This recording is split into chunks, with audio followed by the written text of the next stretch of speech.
We're at the player admission test and the judges are completely done. A full day of candidates and not a single pass. Then an applicant number 75 walks in, and one of the examiners loses it because this dude brought a glaive, a bow, a full quiver, throwing knives, a dagger, and a sword to a beginner exam. The judge asks if he's ready, and this tiny silhouette in the middle of a giant empty arena is standing there just waiting. He nods without saying a single word. The test begins, and 20 goblins materialize all around him. He counts them calmly, noting they look a lot realer up close. Then he smiles and says no matter how well they imitate the real ones, they're nothing. The goblins charge screaming from every direction. One spin of the spear and the first wave gets shredded mid-run. The goblins burst into blue cubes before they even understand what killed them. The courage of the monsters went for as long I could go with my ex. One swing launches the whole group into the air like bowling pins. Without even turning around, his hand is already on the throwing knives. The knives leave his hand in a red flash, and every single goblin gets pinned to the floor. The surviving goblins take one look at their pinned friends and start sprinting the other way. But he's already drawing the bow, saying there's no use in running away. The arrow rips past a goblin's face before it can even finish turning around.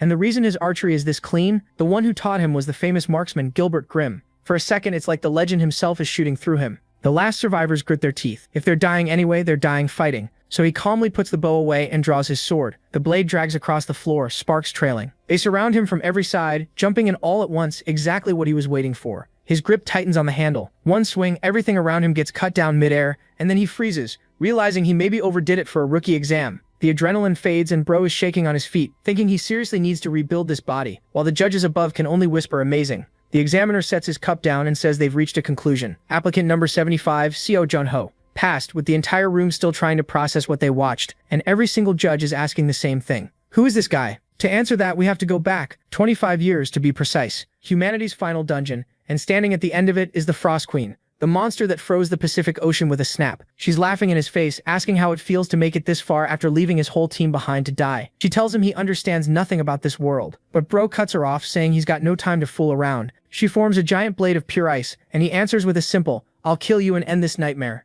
The two collide midair, trading blows at Goku's speed. She gathers ice magic in her hand and fires it point blank. He dodges by a hair. Then in one final exchange, a black flash cuts through the blue. Silence. The Frost Queen is on her knees, and the guy is standing behind her. She says it was fun. He says he can't say the same. He moves in to finish it, but the moment she starts to glow, his body starts freezing instead. Ice crawling up his arms, his neck, his face. A message telling him he's absorbing the Frost Queen's core, and he'll stay in hibernation until it's fully absorbed. That's the last thing he sees for 25 years. Now, 76 hours before this fight, 5 heroes are standing in front of that dungeon. And there's a problem. Only one of them can go up those stairs. The big tattooed guy is punching the ice wall, furious that picking one person is the same as telling the rest to die. The cowboy tips his hat and admits they're at a disadvantage, but everyone already knows who has to go. Even the big guy concedes. There's really no one quite like Spectre. The girl agrees, and just like that, 4 people hand their lives to one man. The whole squad stands facing him, telling him they know their deaths won't be meaningless. He mumbles that not a lot of people would call him their friend. The cowboy just smiles and says they'd follow him even to death. The healer beams at him, saying none of it will be in vain. And all he can get out is a quiet "you guys" before apologizing and walking up those stairs alone. 25 years later, the year is 2024, and we're at a museum exhibit about the monsters humanity still can't defeat. A presenter explains how one man froze the Pacific with a snap of the Frost Queen's fingers, and how 5 legends walked into Antarctica to stop her. Those 5 are displayed right there, frozen in ice. The 5 heroes. Then a nerdy kid starts screaming, pointing at the exhibit. The ice statue just moved. The presenter laughs it off, explaining the chamber's temperature is controlled 24/7. There's no way anything happens to those statues. Then she hears the cracking behind her. The ice explodes and a figure bursts out of the shards. He drops to his knees shaking as a message tells him the absorption finally hit 100%. The only thing Bro can say after 25 years, cold, and a new notification, X-rank skill acquired, Frost. The news detonates worldwide within hours. The legend has awakened. The Spectre is back after 25 years of cryogenic sleep. Meanwhile, the legend himself is sitting in a hospital bed scrolling headlines like a grandpa who just discovered the internet. It's been 25 years. He tries to make a fist and can barely close his fingers. The doctors walk in with news. The president of the Player Association is coming to see him personally. Jun-ho already hates this. If it's not someone he knows, he's sending them away. But the doctor says the man used to talk with the Spectre all the time, a close friend. And when the guy shows up, Bro instantly recognizes him. It's Shim Do-kal, and just like he predicted 25 years ago, dude went completely bald. That's the first thing he says after a 25-year reunion. Shim is furious, saying he was dumb for expecting an emotional moment. Once they're alone, Jun-ho asks the real question. Why is everyone acting weird when the war should be over? So Shim explains. The day they killed the Frost Queen, the whole world celebrated for about a minute. Then a new message dropped. A dimensional elevator appeared in the Pacific, and the second floor was now open. 10 floors total. His team took 5 years to clear the first one. So after 25 years, humanity should be around floor 7, right? Shim can barely say it. In 25 years, humanity cleared 1 floor. Bro almost falls over. 25 years, 1 floor, but there's a reason. The 3rd floor is a sea of lava, and the only way to cool it down is an altar that needs the Frost Queen's core. They searched the nest for decades and never found it, and Junho just goes quiet, because he knows exactly where that core is. He ate it. It's inside him right now, so he forgives them, with the straightest face possible for a mistake they never made. Later, he sneaks out to the History Museum, and there they are, his 4 friends, still frozen on display like trophies. He sits down, apologizes for being late, and asks them to have a drink with him. But the moment he touches the ice, a message appears. The skill Frost Axe can free them from the frozen prison, but his magic stat is too low. Seal removal failed. His stats went back to level 1 after the hibernation, but every floor of the elevator cleared gives a permanent boost. So the plan writes itself. Climb the tower, get the magic, melt the ice, bring them home. He tells Shim he's becoming a player again. Shim hates it. The demons, criminal players who terrorize the world, are still obsessed with killing the Spectre. The only safe way back is a new identity. Fine. But there's one problem. Nowadays, the only way to get a license is passing the public admission test. And now we're back at that exam, where a level 1 rookie walked in carrying every weapon known to man. Now you know exactly why the judges couldn't understand what they were watching. They weren't grading a beginner. They were grading the greatest player in history, starting his climb from 0. And that little demonstration, that was him with a body that could barely make a fist 2 weeks earlier. And Shimdioku realizes recruiting him to the association won't be a problem at all. Shimdioku says they've probably reached a decision. He also says he feels bad for lying about MC's profile. Now everyone around Shimdioku wants Junho. Sometime later, he starts laughing right in Shimdioku's face, making him really mad. The protagonist is eating junk food, drinking coke, and talking about how wild that novel is. Even Shimdioku has to admit he's right. It's hard to believe the world's most famous player, someone everyone looks up to, is acting like this just 2 days after leaving the hospital. Spectre really is a lazy guy. Shimdioku tells himself he just has to put up with it. But then MC suddenly starts yelling curses, then shouts in surprise. Shimdioku asks what he's reading, and Junho says the main character is a priest who only fights instead of healing people.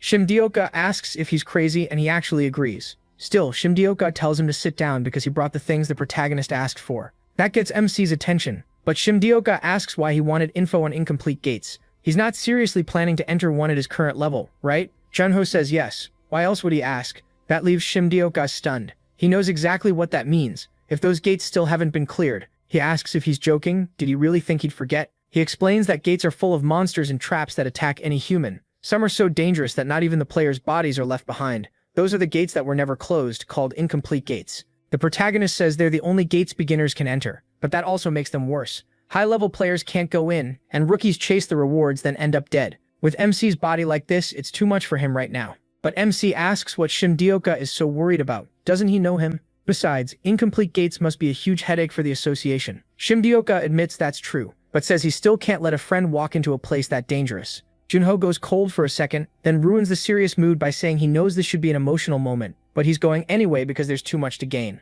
Shimdioka asks what he means, and he explains that gate rewards grow over time. A gate left uncleared for years should give a ton of EXP. Shimdioka asks if he heard that right. The whole reason is just to level up faster. The protagonist says yes, straight to his face. Shimdioka asks if he already forgot that he died once. Why can't he take the safer road? Junho says his friends are waiting for him now, and if they were in his place, they'd do the same. Shimdioka says that still doesn't mean he has to pick the most dangerous option, but MC says that's not the only reason. Now that he's back as a player, he'll run into demons sooner or later, and time isn't on his side. When that happens, he has to be strong enough to fight them. Shimdioka admits he hadn't thought that far. He says he didn't realize he was carrying so much pressure. Junho doesn't call it pressure, and of course he doesn't mention that. In the past, he was the one hunting those guys. In the end, Shimdioka says he can't stop him, so he'll look for a gate the protagonist can actually enter. Soon he finds only one gate available at MC's level, and MC asks which one it is. Shimdioka shows him the file. It appeared 7 years ago, and 142 people have already tried to clear it. Only level 1 players can enter, so they call it a rookie graveyard.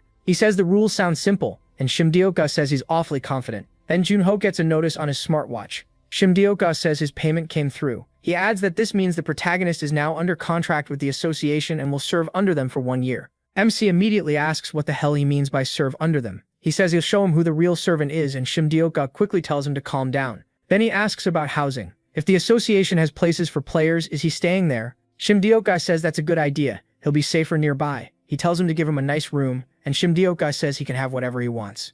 If he does well enough, Shimdioku might even give him a whole floor. The protagonist says he'll be the one giving orders anyway, and they both laugh. Then MC notices something else. Shimdioku says it's his armor. MC asks if he brought anything weird, but Shimdioku tells him to just open it, and when he does, he pulls out a coat and thinks it feels light. It's tough too. He gets visibly excited, saying it's actually really good, and asks where Shimdioku found it. Shimdioku says that's because it was made by Quan Noya. Junho is shocked to hear that name and asks if the old man is still alive. Shimdioku says he turned 98 this year. He's nearly at the end, but he's still holding a hammer and making masterpieces. He passed the forge down to his grandson, but he still works there. He is surprised and says if that's true, then he should thank him in person. But Shimdioku tells Junho he can't. The protagonist asks why, and Shimdioku says they have to be careful with his safety. MC asks if he's suspicious of Quan Noya, but Shimdioku says that's not who he's worried about. Then he gets it. They've got eyes on the forge, and Shimdioku confirms it. The demons know about Quan Noya's connection to Spectre. If Junho goes there now, it would be the same as exposing who he is.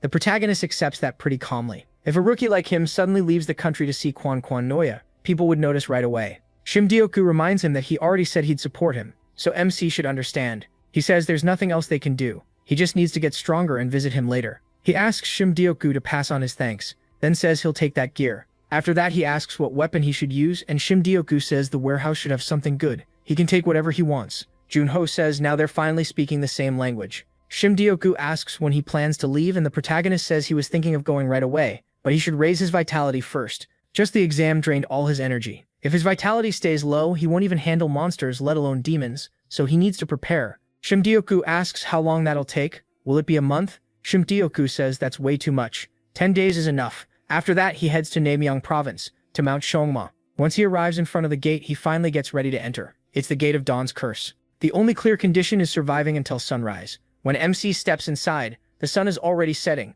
so he first thinks the place feels pretty comfortable. He'd been holding his breath, but when he sees the graveyard ahead, comfortable doesn't feel like the right word anymore. He figures he might be going a little crazy. Still, after checking the info, he sees this gate isn't supposed to be that hard, and the goal is simple, just stay alive until dawn. He came at a good time too. From the records, the groups who entered in the morning lasted the longest. Time works differently inside the gate, and people who went in later didn't have enough time to adjust. They probably got hit right away and had no real chance to respond. In the end, there wasn't much they could do, because they were only level 1 players. But Junho has survived all kinds of things, so he's ready for whatever comes. As time passes and night falls, he feels a strange, uneasy sensation like he's being watched. He feels like something is watching him, maybe the undead. He mutters that this is going to be a mess. The second he stands up, the undead burst out of the ground. One grabs his leg and he just says he knew that would happen. He smashes its head, trying to kill it, but it doesn't work. So he tells it to stay down and go back to sleep. There are more all around him, and then night fully falls. His A-rank hunter vision kicks in,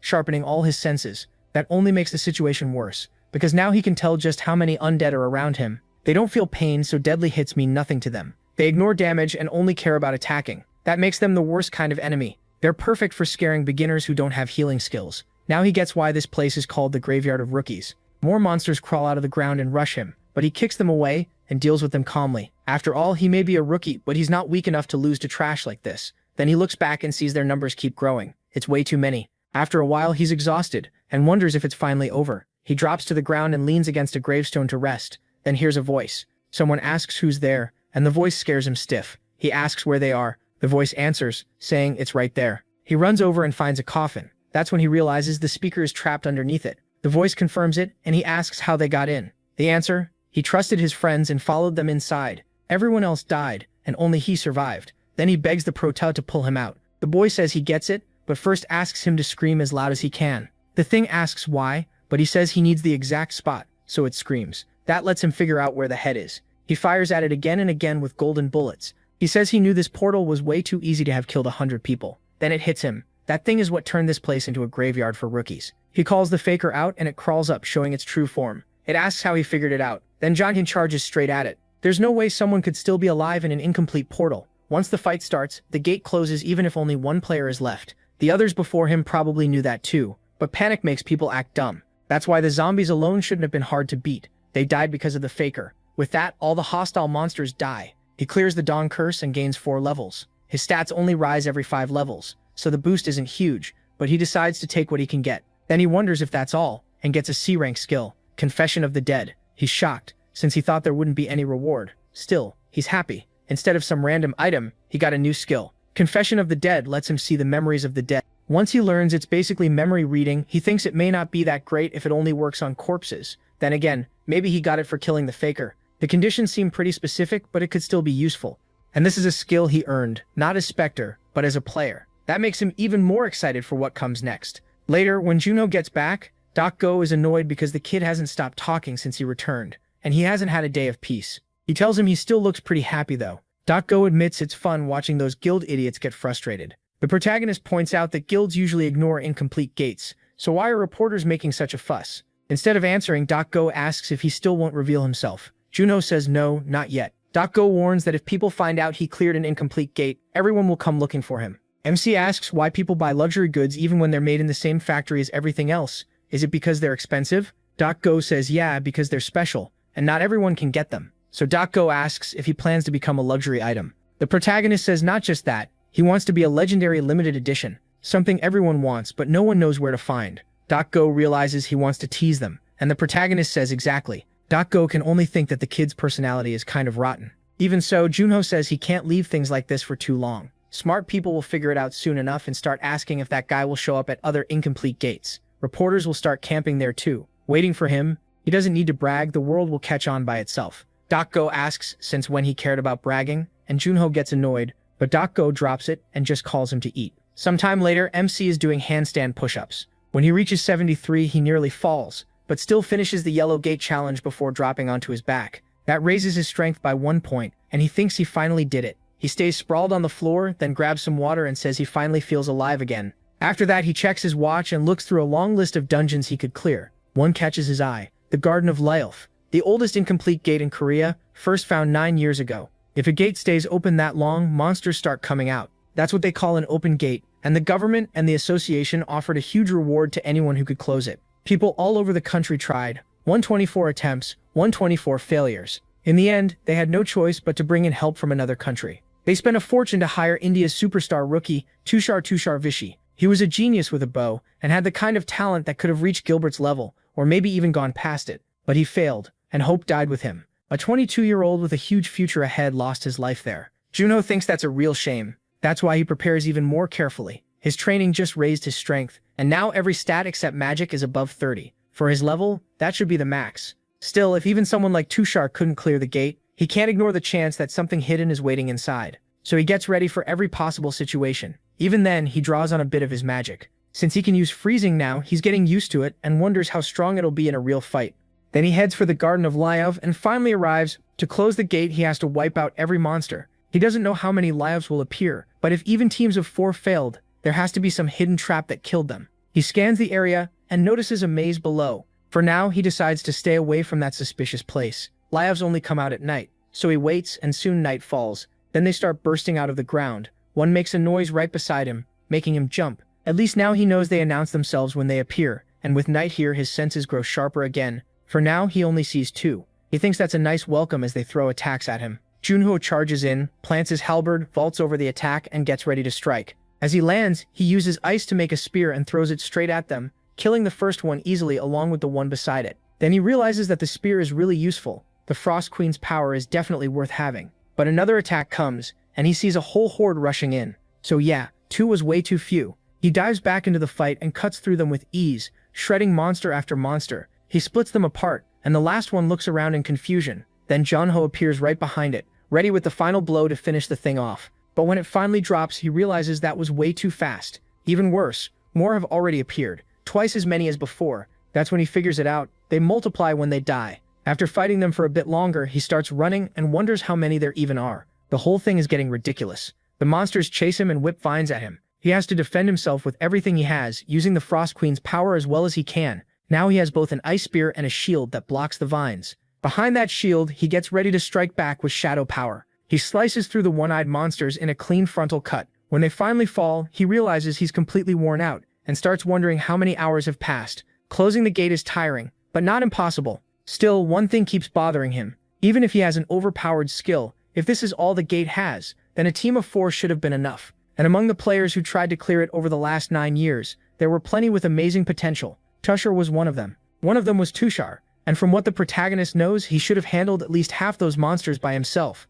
With a full team, they should have cleared the portal. Even while the monsters keep swarming him, he can't stop thinking, why did Tushar fail? He keeps cutting them down until he finally clears the Garden of Lyelf. As the sun comes up, he says he seriously thought he was going to die. Still, as long as he's alive, he'll take it. Then he looks around, confused about how he even got there and where exactly he is. The maze starts pulling him in, and he decides to check it out. But then he spots a dead body nearby. The air reeks of corpses. He wonders if all these groups were trying to escape, and realizes the maze was just a waste of time for them. If they couldn't block the core, this place only became a dead end. After a while, he reaches the end of the maze. There he sees Tupar Vishy's body and recognizes the bow beside him. He remembers its name, Tempestade. After paying his respects, he takes the bow. Its arrows fly in wild, shifting paths like wind in a storm. That's how it got its name. He recalls that the Indian government had entrusted it to Tupar Fire. Then he notices something else, a notebook, and he opens it to see who it belongs to. It starts, April 7th, 2044, 12:40 p.m. Tupar Fire writes that he was sent to clear the Lilith portal in Korea,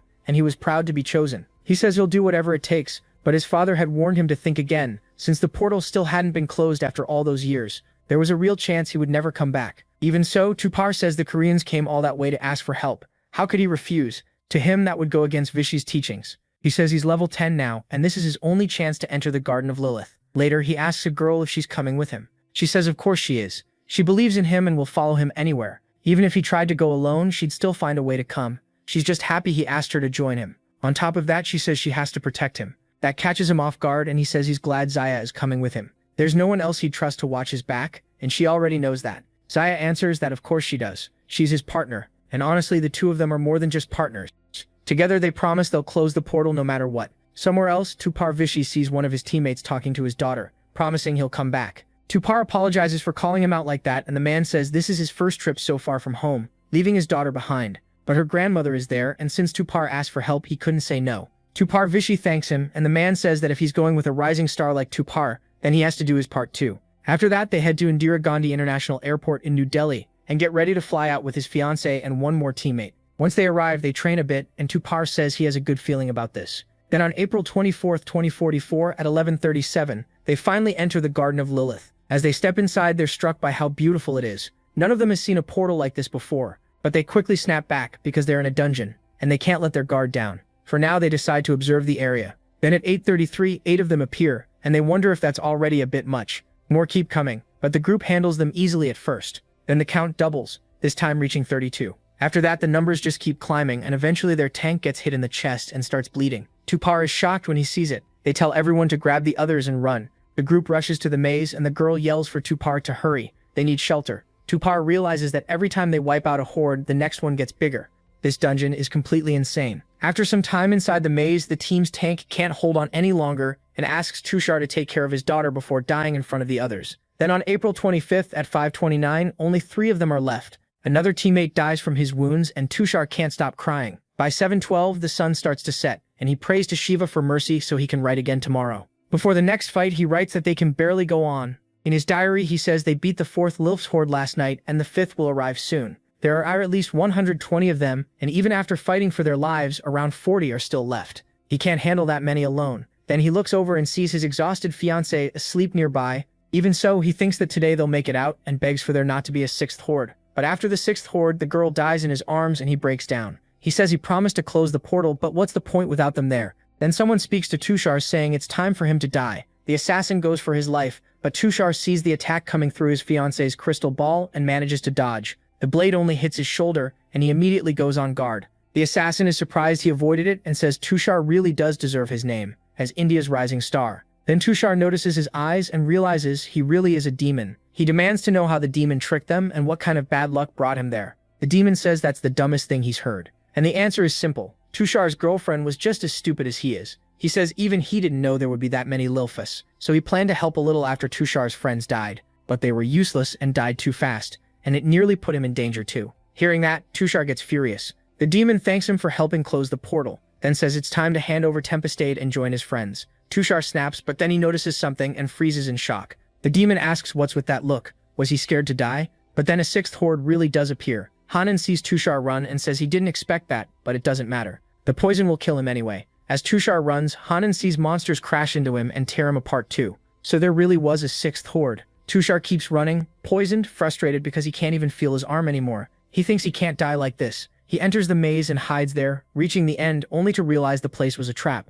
He gets even more bitter, thinking he can't die this way after everything that happened in that dungeon. He writes that he lost feeling in his right arm. The demon must have coated the dagger with poison. Whether it's the lifters or the poison, he's going to die either way. So if anyone finds that diary, they should tell their families they're sorry. The protagonist finishes reading and understands what happened. He thinks that's the end, but there are still a few pages left. Those pages hold Tushar's final words. He wonders if things would have been different if the rest of his friends had lived. Maybe they could have closed the portal. Instead, he blames the demon.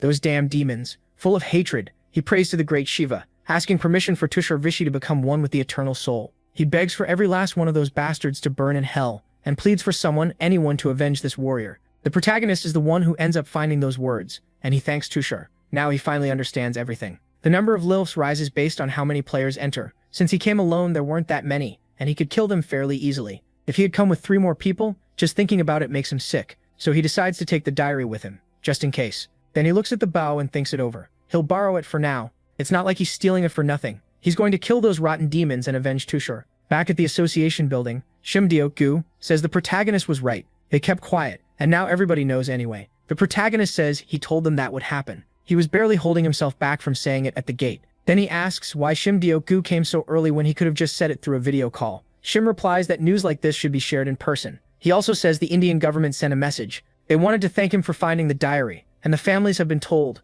The protagonist reacts pretty calmly, and just says that's good. Shim says Hansen should be happy about that. The protagonist says sure, but even so, it's a shame about Tempestade. It was made as a national defense weapon, but it had been in Tushar Vishi's inventory. The protagonist tells him to take a look at what's already in his hand, and shows Shim the weapon. Shim can't believe what he's seeing, and asks if the protagonist has lost his mind. Then he demands to know why the hell he has it. Shim says he should have left it there since the bow belongs to the Indian government, but Junho just says he's borrowing it. That makes Shim ask what he's supposed to tell them. Does the protagonist really mean Tushar passed the bow to him? In the end, Shim gives up and tells him to deal with it himself. MC says he'll be careful, so there's no need to get mad. Still, Shim warns him not to joke around. Everyone thinks the bow is gone, but he says that's not the real issue. The bigger problem is the demon this will draw in. Junho explains, the demon was believed to have died inside the portal, but the protagonist figures he probably wasn't the only one hunting that bow, and that guy must have seen the news. He's not dumb enough to believe it. MC says the man is crazy. He values items more than people.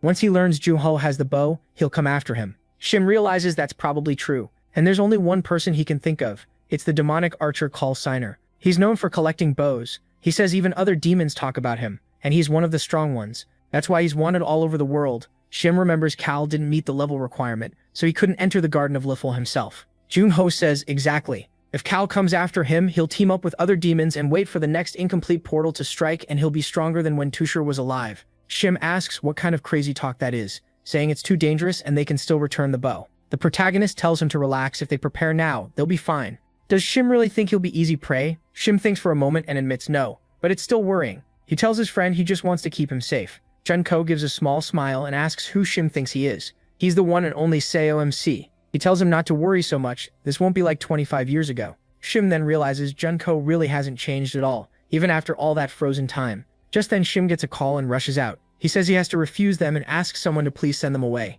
He has no idea what's going on and asks what happened. Shim says reporters are flooding in because everyone heard he closed the portals and now they all want an interview. Junko thinks for a second and tells Shim not to send them home. Shim asks why. The protagonist says if they're going to fight demons, they should at least choose the battlefield. Then he says he'll hold a press conference. And so the reporters all sit down and wait for Junko to speak. While they wait, they look into Seo MC's record. His first portal was Curse of Dawn, and the next was the Garden of Liaof. It's been a while since they've seen a rookie this good, and some say Korea may have found another player like Kim Woo-jung or Shin Song-hyun. They add that he stands out even among countless stars. Then they notice him coming and shout for photos, but they're stunned when he shows up looking like a total shut-in. Flip-flops, shorts, and a cheap t-shirt. Now they wonder if this is really the same player who cleared 2 incomplete portals, or just some guy who wandered into the press room by mistake. Junko looks around and thinks it's quite a scene, though maybe he should have changed first. Then again, he dressed up all the time as Spectre, and now that just feels like a pain. So he simply introduces himself as Seo, the protagonist, and says this press conference will last 30 minutes, starting now. One reporter is so shocked he forgets to ask anything. Then everyone jumps in at once, asking about his portal experiences, how he felt going in, and why his debut was in incomplete portals. Junko says he'll start with Curse of Dawn and answers everything. The reporters start wondering what's going on. He acts like he's done this before and seems way more experienced than he looks. Soon MC sees the time is almost up and says he'll take one last question. Someone asks if he's already chosen his next portal. He says no, there is one he wants, but his level is still too low. They ask which one it is, and Junko says the East Sea portal, smiling at everyone. One reporter drops his pen, and the whole room goes wild, taking pictures and recording the moment. They ask if he really means that East Sea portal. It's the last incomplete portal in Korea, and if he clears it, he'll have closed 3 incomplete portals, something that's never happened before. Junko says that's right, still smiling and leaving them even more shocked. They mention there's a boss inside and ask if he has anything to say about that. The association has even discussed whether to label it a rank 1 portal, so don't he think it's too dangerous? He understands why they react that way. A strong boss changes everything. Bosses are on a whole different level from normal monsters. They're incredibly powerful and some even rule over monsters, like a king. Even so, he just tells the reporters that if he fights a boss, he'll win. That ends the press conference and his words spread across the internet. Elsewhere, someone watches it all and says people are making a huge fuss over a rookie, but that only shows how important incomplete portals are. He says it's been a long time since the first floor gave him news this interesting. His assistant suggests contacting Junho if he's interested, but the man says no, he's not interested yet. In fact, not even close. When something amazing happens once, people call it fate. If it happens twice, they call it skill. But he says they should wait for best 2 out of 3 before betting on him. There's no point remembering the names of people who will die soon anyway. The stern man in front of him starts shaking and says that if player Junho pulls off one more miracle, he'll get an invitation from Shin Sung-han himself, the leader of Korea's biggest guild, Goblin. Meanwhile, the protagonist looks through all the offers. He says they're not bad but not great either, so he'll pass. Then he asks if all of them are cooperation requests. Shim says yes. After the press conference, he got really popular. MC says a good request needs 3 things: solid EXP and drops, fair difficulty, and good pay. It's hard to find all 3 at once. Honestly, he thinks they could try the last one, but Shim quickly says no. If he helps now, it'll set a bad precedent. Instead, Shim brings up another request from a father searching for a cure for his daughter's terminal illness. The key to saving her is the core of a gray fox. That name makes him pause. It's been a long time since he heard it. Shim says he saw one back when he first became a player, and he says he almost died that day. Shim says it's easier to just show him. The portal is the national rank divine fox, and the protagonist is surprised. He looks over the images as Shim explains the portal appeared only 3 months ago. It still hasn't been declared incomplete, but one monster there has already wiped out 7 parties. Junho notes the required level is even higher than the Gray Fox portal he cleared as Spectre, so this will be tougher than before. Shim says it won't be as hard as it sounds. Players are stronger now and their gear is much better too. MC says he hasn't seen many skilled players since coming back, but he trusts Shim. If he wants to see what the new generation can do, then this is the right place. Shim adds that the request actually came from a friend of his, and that surprises him. Shim asks if he knows the MCO group, and says its chairman made the request. The protagonist asks if he means Choi Man-hyuk's son, and Shim explains he actually has a second son named Choi Pil-ho. While they're talking, someone knocks on the door. A girl walks in and asks if the chairman called for her. Shim welcomes Cha Tae-seon and says that from now on she'll be Junho's secretary and assistant. MC thinks that no matter how famous he is as a rookie, it would still look suspicious if the chairman handled everything for him. Seon politely greets him and he greets her back. Shim tells Junho he'll talk with the group chairman and asks him to work well with Seon. He says she's very responsible and can be trusted. She thanks him for the praise and Shim says he just expects good results from both of them. Then Seon asks the protagonist if he knows about the Myung-ho group. He says yes, they're #1 in Korea. She explains they're famous for staying clean, with none of the scandals rich families usually have. Their lives seemed perfect, but then tragedy struck. The eldest daughter, Choi Pyu-ho, has 9-hole rupture syndrome. MC says it's a condition some people with huge yin energy are born with. The only treatment is transplanting something with strong yang energy into the body to buy more time. She says one way to treat it is with the Gray Fox core. 29 years ago, Spectro, who was the top player back then, killed the Gray Fox and proved it worked. She adds that Spectro is someone she really looks up to. That makes Junho pause, and she asks why he suddenly got so awkward. He brushes it off, saying the story just hit him hard. When they arrive, he sees the place hasn't changed. She asks if he's been there before, and he says it was a long time ago. Then she tells him to wait outside while she goes in first, and make sure everything is ready. But before that, someone comes to the door and asks if he's Junhyo. The man says it's a pleasure to meet him. He's been waiting, and he's the head of the family. The secretary is shocked he came in person, and the protagonist introduces himself too. The chairman praises him as the hero who closed incomplete portals to protect people, then says he's the one who feels honored. But the moment they shake hands, Junhyo realizes the man is literally trembling. He says this is his only wish, begging MC to please save his beloved Hyu-sun from that cursed disease. He sums it up, they need the Gray Fox core. The chairman says yes. He searched everywhere and found a case in France where someone fully recovered and people said it was because of the Gray Fox core. Then he gets right to it and offers 15 billion won as a reward. He also promises any item or material Junho needs for the portal. Anything at all, as long as he can get it. The girl is stunned by how huge the reward is and thinks he'll obviously accept, but the protagonist apologizes and says he has to refuse. Everyone there is shocked by the boy, so he explains. The chairman quickly raises it to 25, even 30 billion, asking if that still isn't enough. Junho says he isn't asking for more. 10 billion is already more than enough. The girl is just as shocked as the chairman, so he asks why, and MC says Spectro once got an offer from a French client. The man was ready to give up his whole company to save his daughter, but Spectro refused all of it and only took 100 million. He says his reason is the same. You don't take advantage of someone trying to save their daughter. Later on the way home, the girl says she'll park the car and he can go ahead. Then she remembers to ask if Junho heard the story about Spectro from the chairman. The protagonist says Chairman Shimdioku was close to him, so he asks Cha if she believes it. Spectro is known as cold and calculating, but she says it's the opposite. A kind person like him absolutely would have done that. MC asks if she really thinks Spectro was kind, and Cha says yes. After what MC said today, she's even more sure. Spectro watched his parents die right in front of him. If a client had money and offered 10 billion won, she doesn't think he would have even named a price unless it was truly needed. Someone who couldn't save his own family wouldn't want others to suffer the same. She adds that of course nobody but him knows that. Junho is surprised by how well she figured it out. A while later, Shimdioku asks how Cha was. He says they only talked for 2 hours, but she's good at giving advice. Shimdioku tells him he'll see her real value soon. With that way of talking, she could work for a famous guild or a huge company. She only chose this place because the association is taking care of Spectro. As they keep walking, the protagonist asks where they are, but Shimdioku says he's just making small talk because he's too embarrassed to open that door with his fingerprint. He calls Juno out for stalling. Then he says if MC wants to beat something on the Grey Fox's level, he'll need to bring something useful. And this place holds all kinds of old weapons. He explains that in the last 25 years, technology has advanced a lot. They made weapons and materials nobody could have imagined, and it changed how players fight. Then he tosses a sword into Junho's hand and tells him to pour magic into it. He does, and the blade starts glowing. Shimdioku explains that with a little magic, an artificial blade forms, and it can pierce an orc's hide with ease. The protagonist studies it, while Shimdioku keeps showing off more gear, even a shield made with magic. Then the protagonist asks if players these days mostly use this kind of weapon. Shimdioku looks surprised and says high-tech weapons are very effective, so why wouldn't they? MC asks if even rankers use them, and Shimdioku says he's not sure. Rankers usually carry custom gear. But he says all of this is just kid stuff compared to real predators. Against monsters that can tear apart a player's magic, these things won't matter. So he asks Shimdioku why weak monsters appear on lower floors. Shimdioku guesses it's because players would die if they had to face strong ones right away. Junho says exactly. The system is fair. Players grow by fighting enemies around their level, then use that strength and experience to beat stronger ones later. Shimdioku asks if that means these weapons aren't useful against top monsters, and the protagonist says that's right. Shimdioku agrees. Players who rely only on high-tech weapons never achieve much. They're mainly good for clearing portals near their level for cheap. Junho says he gets it, but then he notices a sword thrown off in a corner and asks about it. Shimdioku says it was made with new materials too, but it wasn't very useful, so he tossed it aside.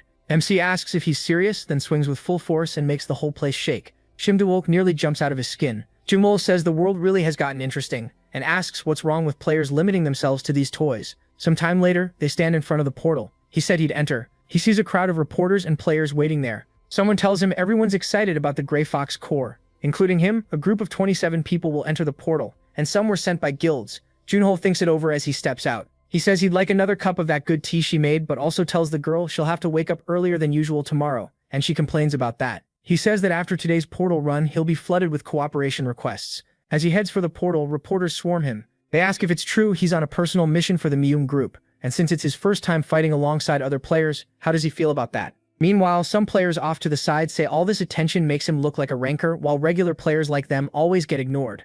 One girl says he's the rookie everyone's talking about, so he's probably been all over the news. They're shocked that this skinny guy really closed 2 incomplete portals, but they don't buy it. Even his gear looks terrible. Still, they guess he must have more items in his inventory. There's no way he'd enter with just that weapon. Soon the interviews end and everyone gets ready to go in. They head into the portal. Once inside, they're met by burning dunes and endless sand. It feels like a giant desert. People wonder how they're supposed to move in all this heat, but then one man shouts for everyone to listen, and they ask who he is. He introduces himself as Cha Ming, a member of Korea's 13th rank guild, Choinkai, and everyone is surprised that Choinkai joined the raid. He says they all know a portal like this isn't something you handle alone. Since the group is big, they shouldn't waste time fighting each other and creating extra danger. He wants to make a deal, and a horned man asks what kind. Chai Ming says his guild will pay 10 million won to everyone who follows their orders inside. In return, Chai Ming keeps the real prize, the Grey Fox core. Everyone is shocked that's what they were after. He points out that paying everyone won't even cost 300 million won,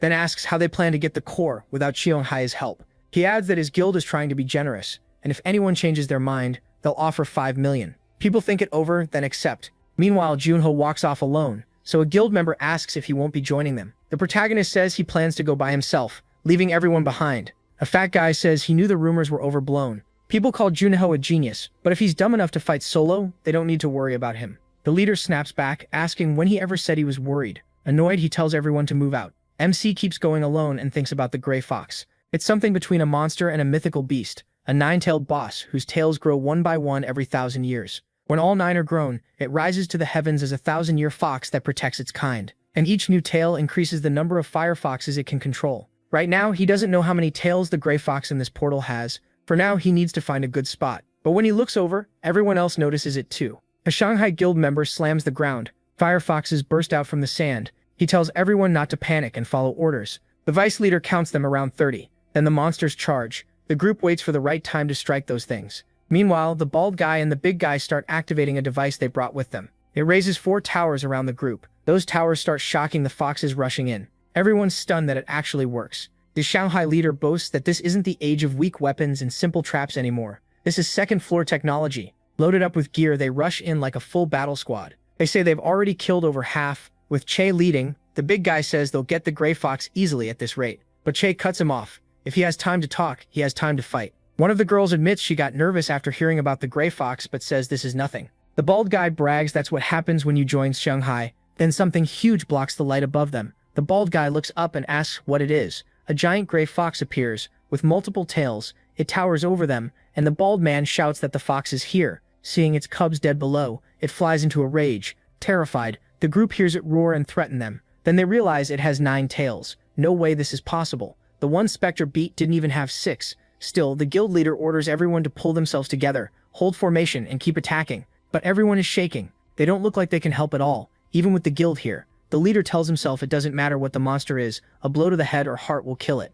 He says the trap he prepared is stronger than anything they've used before, and if it catches her, she won't escape. Today, he'll kill the gray fox and surpass Spectre. But then the fox spits out a blast of fire so strong it should have left nothing behind. Even so, they barely survive, and the leader realizes none of his weapons, traps, or plans worked. How are they supposed to kill a monster this huge? It feels impossible, and the fox gets ready to attack again. He realizes this is how he dies. But just as the next attack comes, Junho steps in front of everyone. They're shocked to see him. They yell at him to move, but he calmly says he'll be fine. The leader can barely believe it as he draws his sword. The fox fires another giant flame blast straight at him, and the guild leader thinks it's over. But the protagonist slices the attack in half. No trouble at all. Everyone just stares in shock. Junho feels his sword shake from the force and realizes they were doomed from the start. Still, he wonders if he should really be satisfied with just this. He tells them to take the survivors and get out. The leader asks about MC, and he makes it clear he'll handle this himself. As the others run, he stays face to face with the monster, which snarls at him. He orders everyone to leave. Then, now that they're gone, he says he can finally enjoy this fight. The monster summons several more fireballs and Junho charges in, dodging each attack. The fox keeps trying to hit him with those blasts, but now he calls on Ice, making a shield against the flames. He figures she won't let him get close, so he keeps pushing forward, closing the gap while the monster watches him and forms another massive fireball over its head. Junho recognizes it as Giant Flame Explosion and knows he won't survive if it lands. At the last second, he makes his move. The blast hits where he was standing, but the fox starts searching for him. Then it catches his scent and realizes he's alive. It swipes at him with its paw, cutting off part of his hair. He barely dodges and jumps up onto the monster's snout, ending up face to face with it. The fox shoots fire upward to hit him, but Junho jumps away. In midair, he creates several ice platforms to use like steps, letting him rush the fox faster. He says the gray fox gets stronger with each tail, so he starts wondering what happens if he cuts some off. A few tails go flying, split apart by the ice and the impact. Just like he thought, its power drops. Outside, the portal is still red, showing the people inside are still alive.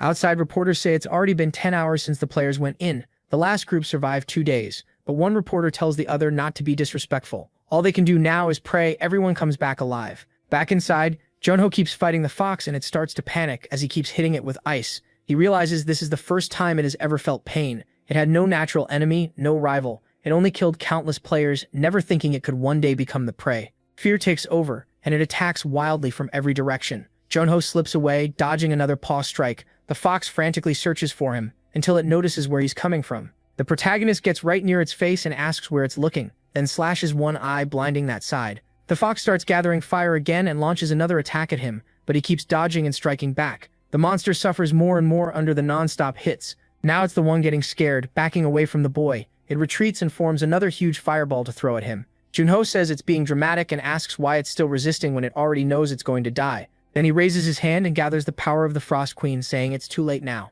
A storm of ice spikes appears above the monster and pierces its whole body, killing it in one blow. When it's finally over, he drops to the ground exhausted. The gray fox is dead and he gets its core as the reward. After some time, the people outside realize the group is coming out. They really cleared the portal. It took 13 hours, faster than the last team. The portal turns green and the players begin to come out. Out of all of them, the first to appear is Cha Ming, from the Shanghai Guild. The reporters rush in for interviews and call for the injured to be brought over. Soon, everyone is being carried out on stretchers. Then Cha comes out carrying Junho, who is taken for treatment. After first aid, they ask if he wants to go straight to the hospital, but he says no. He wants to explain what happened first. They ask if it's true that he led the players and cleared the dungeon, and ask how he feels. They also ask if the gray fox really had 9 tails, saying his name is the most searched right now, so he starts to answer, but then he notices this feeling. Even praise meant for the wrong person can get addictive, once you taste it a few times. That makes him remember being a kid, when his teacher asked what he wanted to be, and the boy said he wanted to grow up and become a great hero like Spectre. So he turns to the reporters and honestly says they're interviewing the wrong person. Then he says he'll tell them what really happened inside the portal. Sometime later, Junho wakes up in the hospital with Tia by his side. She says it's 6 in the morning at Rangok Hospital and asks how he feels. He says he's fine. She tells him that while he was out, she checked the cooperation requests he got, and he was right about waking up early. He asks if that's serious, but she notices he's already getting up to leave. Junho says he's going to see President Choi Pilho, since he must be worried. Tia tells MC he still hasn't recovered, but he says he only ran out of energy and passed out. He'll rest after checking on the real patients, so they should go to her. Then he heads to the president, who's glad to see him, but asks if he's really okay after hearing he collapsed in the portal. Junho says it's true, he was just tired. Nothing major. That helps calm the president down. Then he takes him to his daughter's room. When the protagonist opens the door, he sees her lying there with tubes in her arm. He says she's in worse shape than he expected, and that they need to hurry. He pulls out the fox core, and the president is instantly terrified. Junho says he forgot normal people shouldn't stay too close to the core because of the heat, and asks if he can wait outside. The president says he should have asked that first, then worries about using something so dangerous on his daughter. MC assures him it's fine. Not everyone can handle it, but he knows the method Spectre used, so there's no need to fear. The president guesses Shim Deok-gu told him the method, and MC goes along with it again. So the president asks him to please take care of his daughter, and Junho says it won't take long. As soon as the president leaves, he walks over to his daughter. He says her condition is even worse than the last patient he treated, so for now he plans to use the core's heat to slowly melt the ice magic. But then he notices something. The system says he's sensing intermediate yin energy from the target, and he can absorb it with his freeze skill. That catches him off guard, and the system adds that absorbing it will raise his magic stat. He's stunned. Freeze is an X-rank skill with almost no weakness. It works for both offense and defense, and now it can even boost his magic by taking in yin energy. Not even the X-rank Dark Observer could do that. Then he realizes this is the first time the skill has reacted like this. Maybe Dark Observer would do the same if it found magic tied to darkness. That's definitely worth testing later. But not now. First he has to treat the 9 yin syndrome before the patient suffers anymore. He needs to remove all the yin energy inside her, and he's going to do it in one go. So he starts drawing that energy out of her. Back when he was Spectre, he used the core's yang energy to force the magic apart, but that put huge stress on the patient's body. He had no better option then. This time it's the reverse. He'll drive the yin energy out and absorb it little by little until things balance out. It's much safer than using the core. Outside, the president grows more and more anxious. Tinya notices the door opening. She calls for him. Junho steps out and the president quickly asks about his daughter. The protagonist says it worked. She's completely fine now and there shouldn't be any side effects. The president breaks down in tears and drops to the floor in relief. Then Tita says his vacation starts as soon as they get back to the association, and he should avoid physical activity for a while. He agrees. Still, he feels like he handled this mission well, and thanks Tia. She's happy to hear that. Then the president says he's thought hard about how to repay him. He even considered offering more money, but figured MC wouldn't want that. MC says he only did what he had to do. That alone was enough for him, but the president has already made up his mind. If he ever needs help, the Mayan Group will back him however they can. The Mayan Group is the #1 company in Korea, with influence all over the country, but their real strength is the eldest son, Choi Pyong-ho, who leads the Scarlet Tower Guild, the 5th biggest guild in the nation. Having them as allies would be a huge advantage. Choi Pyong-ho says he'll be careful not to damage the group's name, and the president tells him he only has to ask. After all, the protagonist saved his family. Later, Shim Deok-gu says he just got a call from the president, who is overflowing with gratitude because his daughter is finally feeling better. He also asks how MC's body is doing. MC says it's just a little muscle soreness, and Shim Deok-gu jokes that he must be taking something to turn into Captain America. He says no way. He overworked himself that day, but he also gained a bunch of recovery skills. Then they get straight to the point. He pulls out the core in front of Shim Deok-gu. Shim Deok-gu is shocked that it's the Gray Fox core, and Shim-ho says he didn't even need to use it on the president's daughter. Instead, he absorbs some of the yin energy with his freeze skill. Shim Deok-gu loses it, asking if that's really possible. The protagonist says the system confirmed it, and it even raised his magic stat. He also learned something useful. Freeze can absorb yin energy from anything, so it may work not just on illnesses like 9-yin syndrome, but on items too. Shim Deok-gu says he was wondering where this was going, but if that's the case, MC is basically telling him to find a good item. MC says now they're speaking the same language. Still, one thing might be a problem. The syndrome was only rated intermediate. Shim Deok-gu is stunned that an incurable disease is just intermediate. That probably means normal items won't do much, and he figures that's likely true. So Shim Deok-gu says he understands and will look for suitable items, while the protagonist should check the market too. The protagonist mentions the player market has been a while, and Shim Deok-gu tells him not to cause trouble. The protagonist asks why he'd think that. Honestly, because you probably would. With that, he starts explaining the player market. It's an offline market used all over the world, where people buy info and all kinds of items from portals. That's why even normal people know about it. Junho wonders how long it's been since he last went to Insan-dong. It's gotten a lot more crowded now.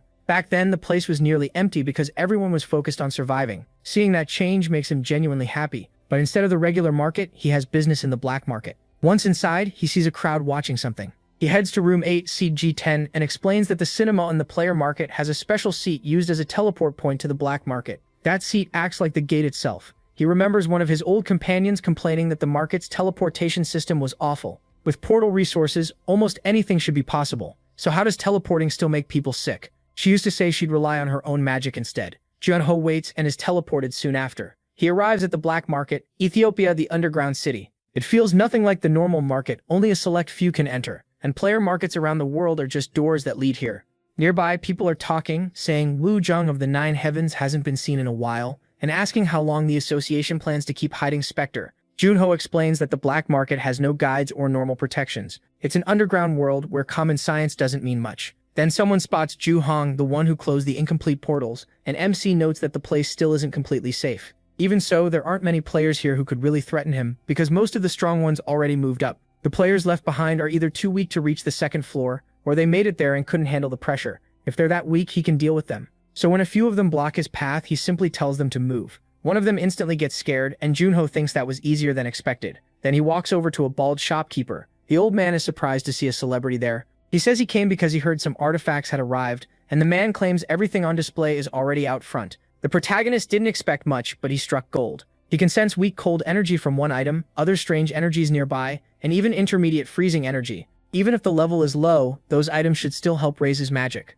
So he tells the old man that, now that he thinks about it, he heard from some rookies that the shop keeps its best items in a separate room. The old man is clearly startled. He denies it and asks who would say such a thing, but Junho says he already knew, because the man is a terrible liar. He asks to just take a look, promising he'll buy some things too, and keep the secret. The old man grumbles, asking which idiot spilled that. Then he shows MC the hidden room, telling him these are the best artifacts he has. Junho says they all look impressive, but he doesn't see anything with a darkness attribute. Those are rare. Then he notices an ice-type item, but the old man warns him not to touch it. He says the thing has a strong curse that freezes the wearer's body, but he calmly puts the glove on anyway. The old man is left speechless. It's the gauntlet that carries the rage of Han's Ice Fairy, rare and almost cursed. The moment he puts it on, he feels intermediate freezing energy. That means he can purify it. Since intermediate is the same level as 9-yin syndrome, he should gain about the same amount of magic as before. So he says he'll buy that, and the earlier artifacts too, and the old man can only thank him with a huge smile. After that, Junho heads to a bar.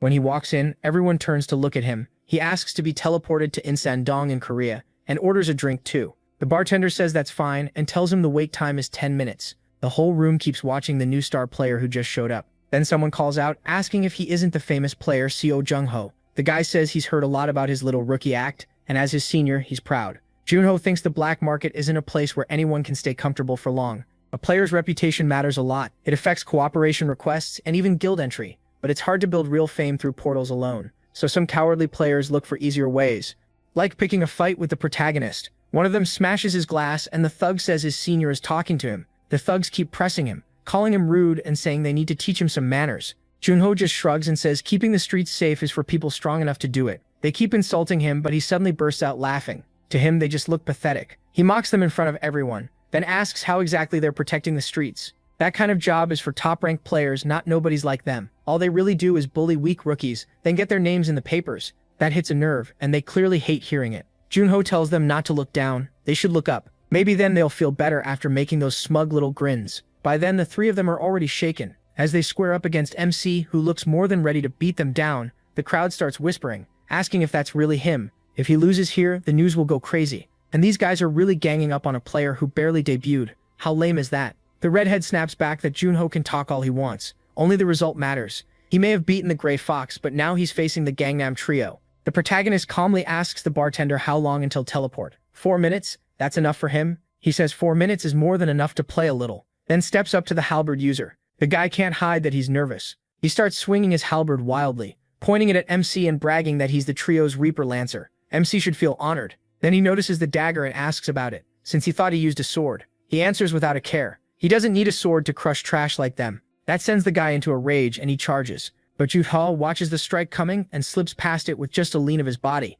He grabs the shaft, yanks the Lancer in close, and drives an elbow straight into his face. Everyone freezes. Blood sprays instantly, and the guy drops out cold on the floor. The hooded one curses him for falling for such an obvious feint, while the redhead attacks and asks if Junho can block this. He fires off a spell at the protagonist. MC slips through the mana darts, and the other guy rushes in too, ready to strike. Still, Junho handles every attack with ease. The redhead says he is just a rookie who killed a few monsters, and bets he's never killed a person. People without that kind of experience get careless the moment they think they've won, and that's when they die. He says that's the gap between them, because his side never planned to stop halfway. He keeps talking tough to Junho, but then realizes his partner is already on the ground and the protagonist breaks his arm without the slightest mercy. Then MC glances back and sees the redhead completely lost. The guy can't understand it. Junho is just a rookie, yet he crushed the whole Gangnam Trio. In panic, he gathers more magic, saying this can't be happening. He insists it's not over yet, and throws another attack at him. But Junho remembers that back in Spectre, the reason he killed so many enemies was his skill of reading breathing. Using that, he moves in, shuts down every attack, and gets close enough to pin the redhead against the wall. Junho tells him his breathing makes everything obvious. Then he pins the man's hand above him with his dagger, driving it through and leaving him stuck there screaming while the protagonist turns away. He walks back to the Lancer and asks if he'll bother him again. The answer comes fast, of course not. They won't even look his way again. Junho can tell they got the message, while the crowd starts shouting that he won. A rookie beat 3 experienced players, and everyone says it's unbelievable. They even call for reporters to hear how amazing MC was. To him, the world feels twisted. People act like this is just a game. Some kill for selfish reasons, and others cheer for the winner instead of helping the injured. Then the bartender announces the teleport is ready, and Junho thinks there are only 3 ways to survive in a world like this. Go crazy with everyone else, bury your feelings, or suffer in silence. With that thought, he comes back to himself. When he steps out, he suddenly misses his friends. Soon, the clip of him pinning that guy's hand to the wall spreads all over the internet. A blonde man says the video came from the black market just minutes ago. Junho beat 3 level 20 players with overwhelming skill and went far beyond expectations. Then he asks what the princess thinks, and she keeps watching, clearly interested as she asks for his name again. Later, Junho is taking a picture with a girl, wondering why this is even happening. Then he sees a whole line of people waiting to take photos with him, and he's shocked. At this rate, he figures he won't get home before night. Then someone calls out to the protagonist, and a girl walks up asking if they can talk. Junho notices her light orange hair and the strong heat coming off her. There's only one person who fits that. One of the 6 Great Guild members, the Dokebi princess, Gong Joha. She hands him a card and says she's not some suspicious person. He replies that he knows if Dokebi came to see him, then they're interested, and honestly that feels good. She asks if they can talk at a cafe, and he agrees. It also gives him the perfect excuse to get away from the crowd. Once they reach the cafe, he sits down with her. She says she hates going outside, hates the heat, and hates having to wear all those layers. Junho asks if that's strange for someone with fire powers. She says that's exactly the problem. She likes cold things. MC remembers hearing that even demons fear her and starts wondering if this really is the same Dokebi princess. Then she gets to the point about what Dokebi wants with him. She asks if he wants to join them. Junho is caught off guard by how direct she is. She explains the vice leader sent her to recruit him, and dragging things through paperwork takes too long. She planned to decide after meeting him, and after seeing him, she's convinced. First, his achievements alone are enough for a personal visit. He's the famous super rookie. Junho thinks no one at his level has done what he has. She also judges his battle sense and future potential as top class. He asks if she already heard about the black market fight, and she says she liked what she heard. He's good in combat. The last thing she wanted to confirm was his listed skill, asking if it really is just that one low-rank ability. He says that's what the fake profile shows, at least. That only makes her want him more. She tells him to think about it. If he's already this strong with just a D-rank skill, imagine what he could do with more. If he joins her guild, he'll get access to all kinds of skill books, plus trainers who will build his schedule. Junho knows that's a huge offer. Guilds don't just have better resources and benefits. The pay and support are better than the association too. That's why so many strong players left the association. Guilds are thriving for a reason. She adds that Dokubi is one of the strongest guilds in the world, and they know more about the second floor than the association does. So wouldn't it be smarter to join them instead of staying there? Then she asks what he'll do, already thinking there's no way he would refuse Dokubi, especially with her recruiting him herself as a team leader. But Junho turns her down. She first acts like that's fine, then can't hide her surprise and asks why. He knows joining Dokubi could bring him fame and money, but nothing comes free. Their orders would be absolute, and he'd have to do every mission they gave him. It might help now, but one day it would feel like chains. She asks if he understood the offer. Junho says he knows Dokubi gave him a good one, so she asks again why he refused. He asks if she's ever heard the saying that it's better to be the head of a snake than the tail of a dragon. She says she understands. That answer makes her rethink him. He's smarter than she expected. Even if he joined Dokubi now, it would still take time to climb the ranks, and in a place filled only with the best of the best, the competition would be brutal. She asks one last time if he really won't join, and he apologizes, so she says there's nothing more she can do. It's not like she can force him to join, but she gives him one personal warning. Be careful. Junho asks if she means revenge. She says no, they're not that childish. Then she tells him demons have been getting more active lately, on the first floor too.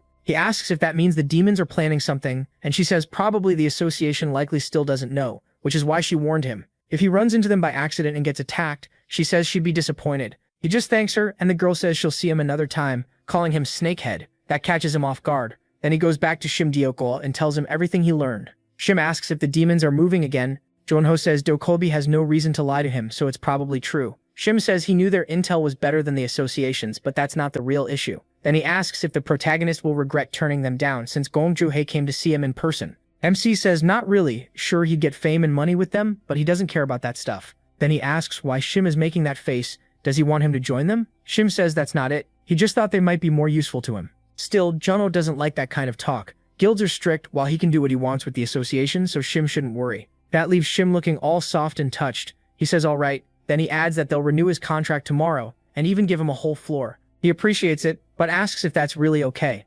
Shim says of course it makes sense for someone the Big Six wants, and the budget for him isn't small. He adds that once they gather enough information, they'll start trying to catch up. Junho is happy and thanks them for it. Then he asks which floor he should take. Shim says floor 77, and the protagonist says he'll go get his things. But before that, he speaks to Shim again, asking him to schedule the East Sea portal raid for 1 week later. Shim asks if it really needs that long. Then he wonders if MC is planning to go after the demons. MC says exactly. Once the bait is on the hook, he just has to wait. That's how you catch a big fish. Soon, the news reports that he will try to clear the East Sea portal. It's something nobody has ever done before, and if he succeeds, Korea will become the first safe region in the world with no incomplete portals left. The Korean Player Association also confirms that the protagonist renewed his contract, strengthening their partnership. They also reveal that Junho turned down an offer from the Dokubi Guild to stay with the association. Now everyone knows he plans to enter the East Sea portal, and the whole world is watching, trying to figure out how he'll pull it off. Meanwhile, that demon man keeps watching MC from the shadows. He stands up to act and calls his shadow out from the ground.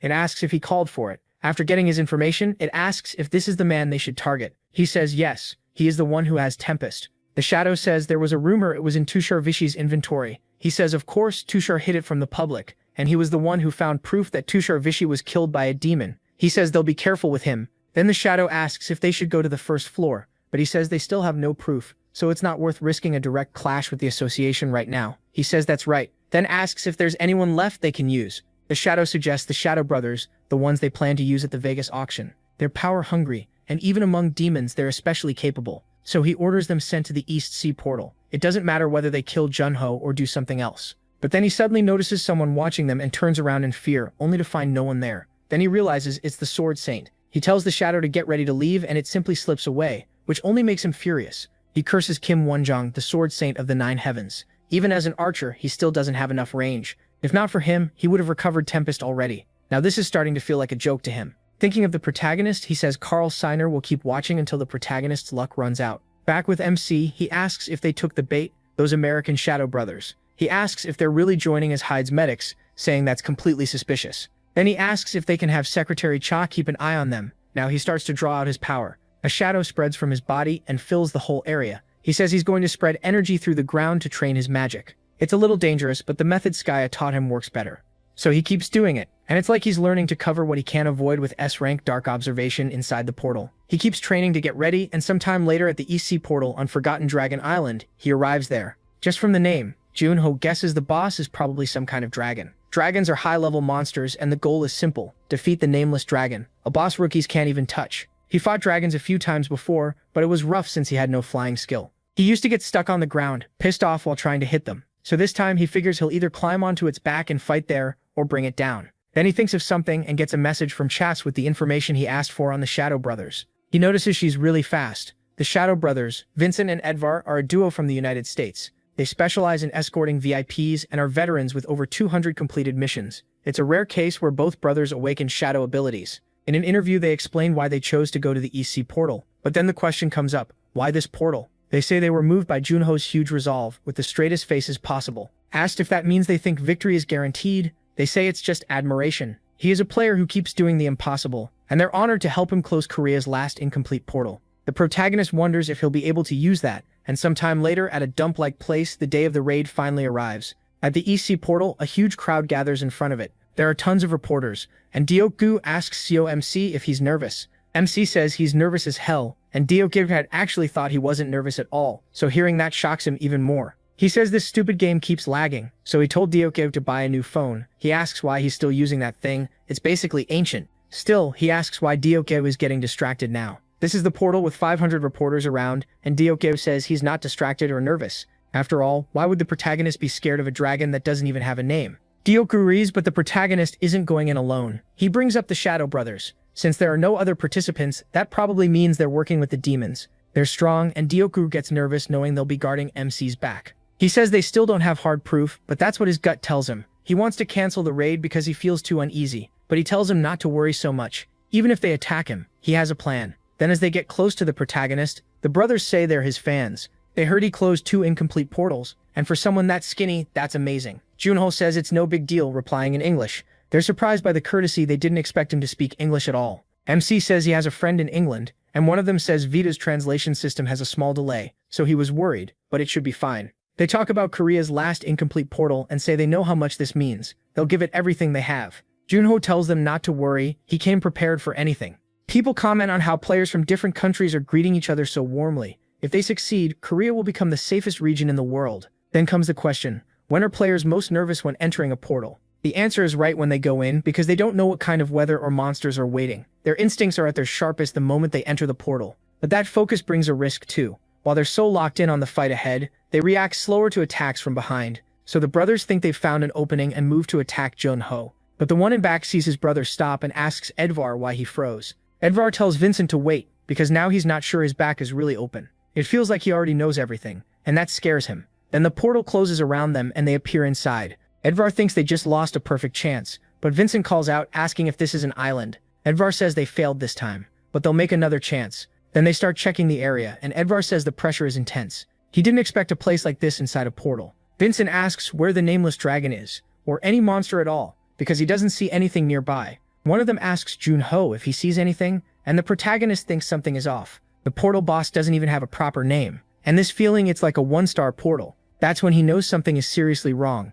and then all of them are suddenly covered by a huge shadow falls over them. When they look up, they spot a massive dragon flying overhead. Edvar instantly realizes it's the nameless dragon. The thing is gigantic. They finally found that Leviathan in the sky. They ask how they're supposed to kill it and turn to Junho, but he's already gone. They curse and ask where he disappeared to. One of them says it's impossible. They didn't even sense him move. He's already on top of the dragon high in the storm while the beast starts raining lightning down on them. From above, Junho watches and asks if they're working with demons or not. The two dodge the lightning, getting more and more frustrated, so they call out shadow soldiers and summon Sunjin, Ohen to the field. Edvar yells at Vincent to distract the dragon while he finds Junho and kills him. Vincent wonders if Sunjin Ho can handle that alone, but Edvar snaps back and tells him to bring MC over the second he finds him. Vincent agrees and keeps trying to strike the dragon, but the shadow attacks barely do anything. Then Vincent takes off running, wondering when things last went this badly. If this turns into another Vegas auction mess, they're dead. Then he notices a shadow off to the side. He thinks it's just a rookie who can't even hide his aura. Calling out to Junho, he says Hewing is fighting right now and they need help, so he should stop making this harder and come with him. He attacks the shadow, but it's not the real him, just a magic trick. Vincent realizes the trees and bushes have made the area dark, full of shadows, perfect for Junho's shadow skill. Still, something feels wrong. The protagonist's magic was strong a second ago and now it's gone completely. Then MC appears and says they really are demons. What a shame. He's suddenly right on Vincent's shoulder, almost sniffing him. By the time Vincent notices, it's too late. Junho is way too close. Shaken, he asks when he got there. He answers in English and tells him to stop pretending they aren't demons. Vincent fires back that the protagonist is making false accusations. After all, the protagonist attacked first. If he'd already extracted one of them, of course they'd respond. MC says it was a nice try, but he should have hidden those red eyes first. The scarlet eyes of demons. Vincent realizes he's exposed because no one had ever suspected him before. Junho asks if he can't control them. Vincent asks if he thought he'd get scared and run just because he was found out. That would be a pathetic way to die. He grabs his sword again and activates his shadow skill. Demon clans almost never appear in portals, but if someone kills one and drinks its blood, they become a demon too, losing their emotions and growing violent, while gaining demon energy. Vincent says using it feels insanely exciting every time. Then he tells Junho he'll cut off those useless legs first, so he can stop dancing around, and he slashes at the protagonist's legs. MC doesn't move. He calmly uses Shadow Walker to slip out of the attack, shocking Vincent. Vincent asks where he went, but Junho's black energy wraps around him from behind. He says that at first all he could do was hide his presence a little. When Vincent tries to attack Seo, the protagonist, MC vanishes again, reappearing elsewhere as he explains that with time he trained the other parts too. Instinct, sound, smell, magic aura, then asks what Vincent thinks comes next before completely overpowering him. Meanwhile, the other one is still dealing with the dragon and thinks the beast won't even come down from behind the clouds. Then Edvar sees someone coming back. Vincent shows up and calls out to him. Edvar asks why he's alone and where Seo Junho is. Vincent says something is off about him. He already knew they were demons, and even after Vincent used demon energy, he still couldn't find him. That bastard had been hiding his real strength. Edvar asks how the protagonist escaped, because if he's really that strong, why didn't he kill Vincent? Vincent insists what he felt was real, but Edvar says he got tricked. Why would MC pass up the chance to kill him while they were split up? Still, Edvar decides it doesn't matter. Vincent needs to forget that and help with the dragon. They need one person to attack while the other draws its attention. Vincent asks if the dragon is really that strong. Edvar says that's not all. It's insanely annoying because attacks from the ground are useless. But dragons do have a weak spot. The reverse scale, the one that grows the opposite way. Vincent figures he'll use shadow movement to get there. But the dragon reads their plan and starts charging an attack below. Edvar shouts for Vincent to dodge, and they barely avoid the blast. The shadow soldiers get wiped out, and Edvar feels the damage from losing them. Vincent calls to his older brother, but Edvar tells him to forget it and stay focused. Vincent nods, forms a spear, and gets ready to strike upward. He aims for the dragon and actually lands a hit. The spear cuts the dragon's cheek, but it's not enough. Vincent says he missed, though at least the dragon is flying lower now. So he uses shadow movement to get close, climbing onto the dragon's back. Then he realizes this thing feels even bigger up close. Down below, Junho watches and calls them idiots. After taking damage, Vincent drops back beside Edvar, battered. He says they're screwed, and Edvar asks what he means. The dragon charges them again and blasts more lightning their way. Edvar says of course it reacted like that. They attacked its reverse scale. People who have never fought a dragon always make that mistake. The reverse scale is its weak point, but if you hit anything around it, the dragon feels threatened and becomes even more violent. And if the item they offered wasn't enough, that makes it worse. Junho wonders if he should use the bow this time. He draws it, lines up a shot, and tells those damn demons not to die yet. They just need to buy him time. He's not about to sit around while they keep struggling against the dragon. Edvar tells his brother to stop talking because it's messing up his focus. Vincent wonders when this will end, asking if the nameless dragon's attacks are endless. Then he realizes things just got worse with even more attacks coming. But suddenly the dragon gets hit right in the middle of the head and starts reeling. The brothers ask if it was Junho, noticing the boy nearby. It was. He says it'd be a problem if they died here, because he can't beat the dragon alone. In the end, all three of them have to work together. He says the dragon will focus on him if he keeps attacking, so they should use that chance to fall back. But the dragon keeps going after only them. Junho is surprised. The two are just running instead of fighting back. Then he realizes they're trying to make the dragon target him, but he says sorry. That oasis they're looking at is just a mirage. He raises his bow again, this time aiming at the clouds. As he pours dark energy into the arrow, he lets it fly with absurd force. Junho thinks that should do it, and wonders if he should go after those mutts now. One of them mentally curses the protagonist, wondering why he stopped attacking. Then another strike comes at them. Junho appears beside them, telling the two they should be hunting, not playing tag. They ask that idiot if he wasn't supposed to support them, but MC says he did. When they look up, they see a sky full of stars, and those stars rush the dragon from behind, slamming it down onto the beach. Looking back, they realize they couldn't even scratch the dragon, but Junho dropped it with ease and his main weapon is supposed to be a sword. What was that? He asks if they're impressed. He says Tempest really is an amazing bow, and it works great with these skills too. Now he gets why Cal Siner was so obsessed with it. Now that the protagonist knows everything, the two start begging. They say they helped in the fight, so they should talk.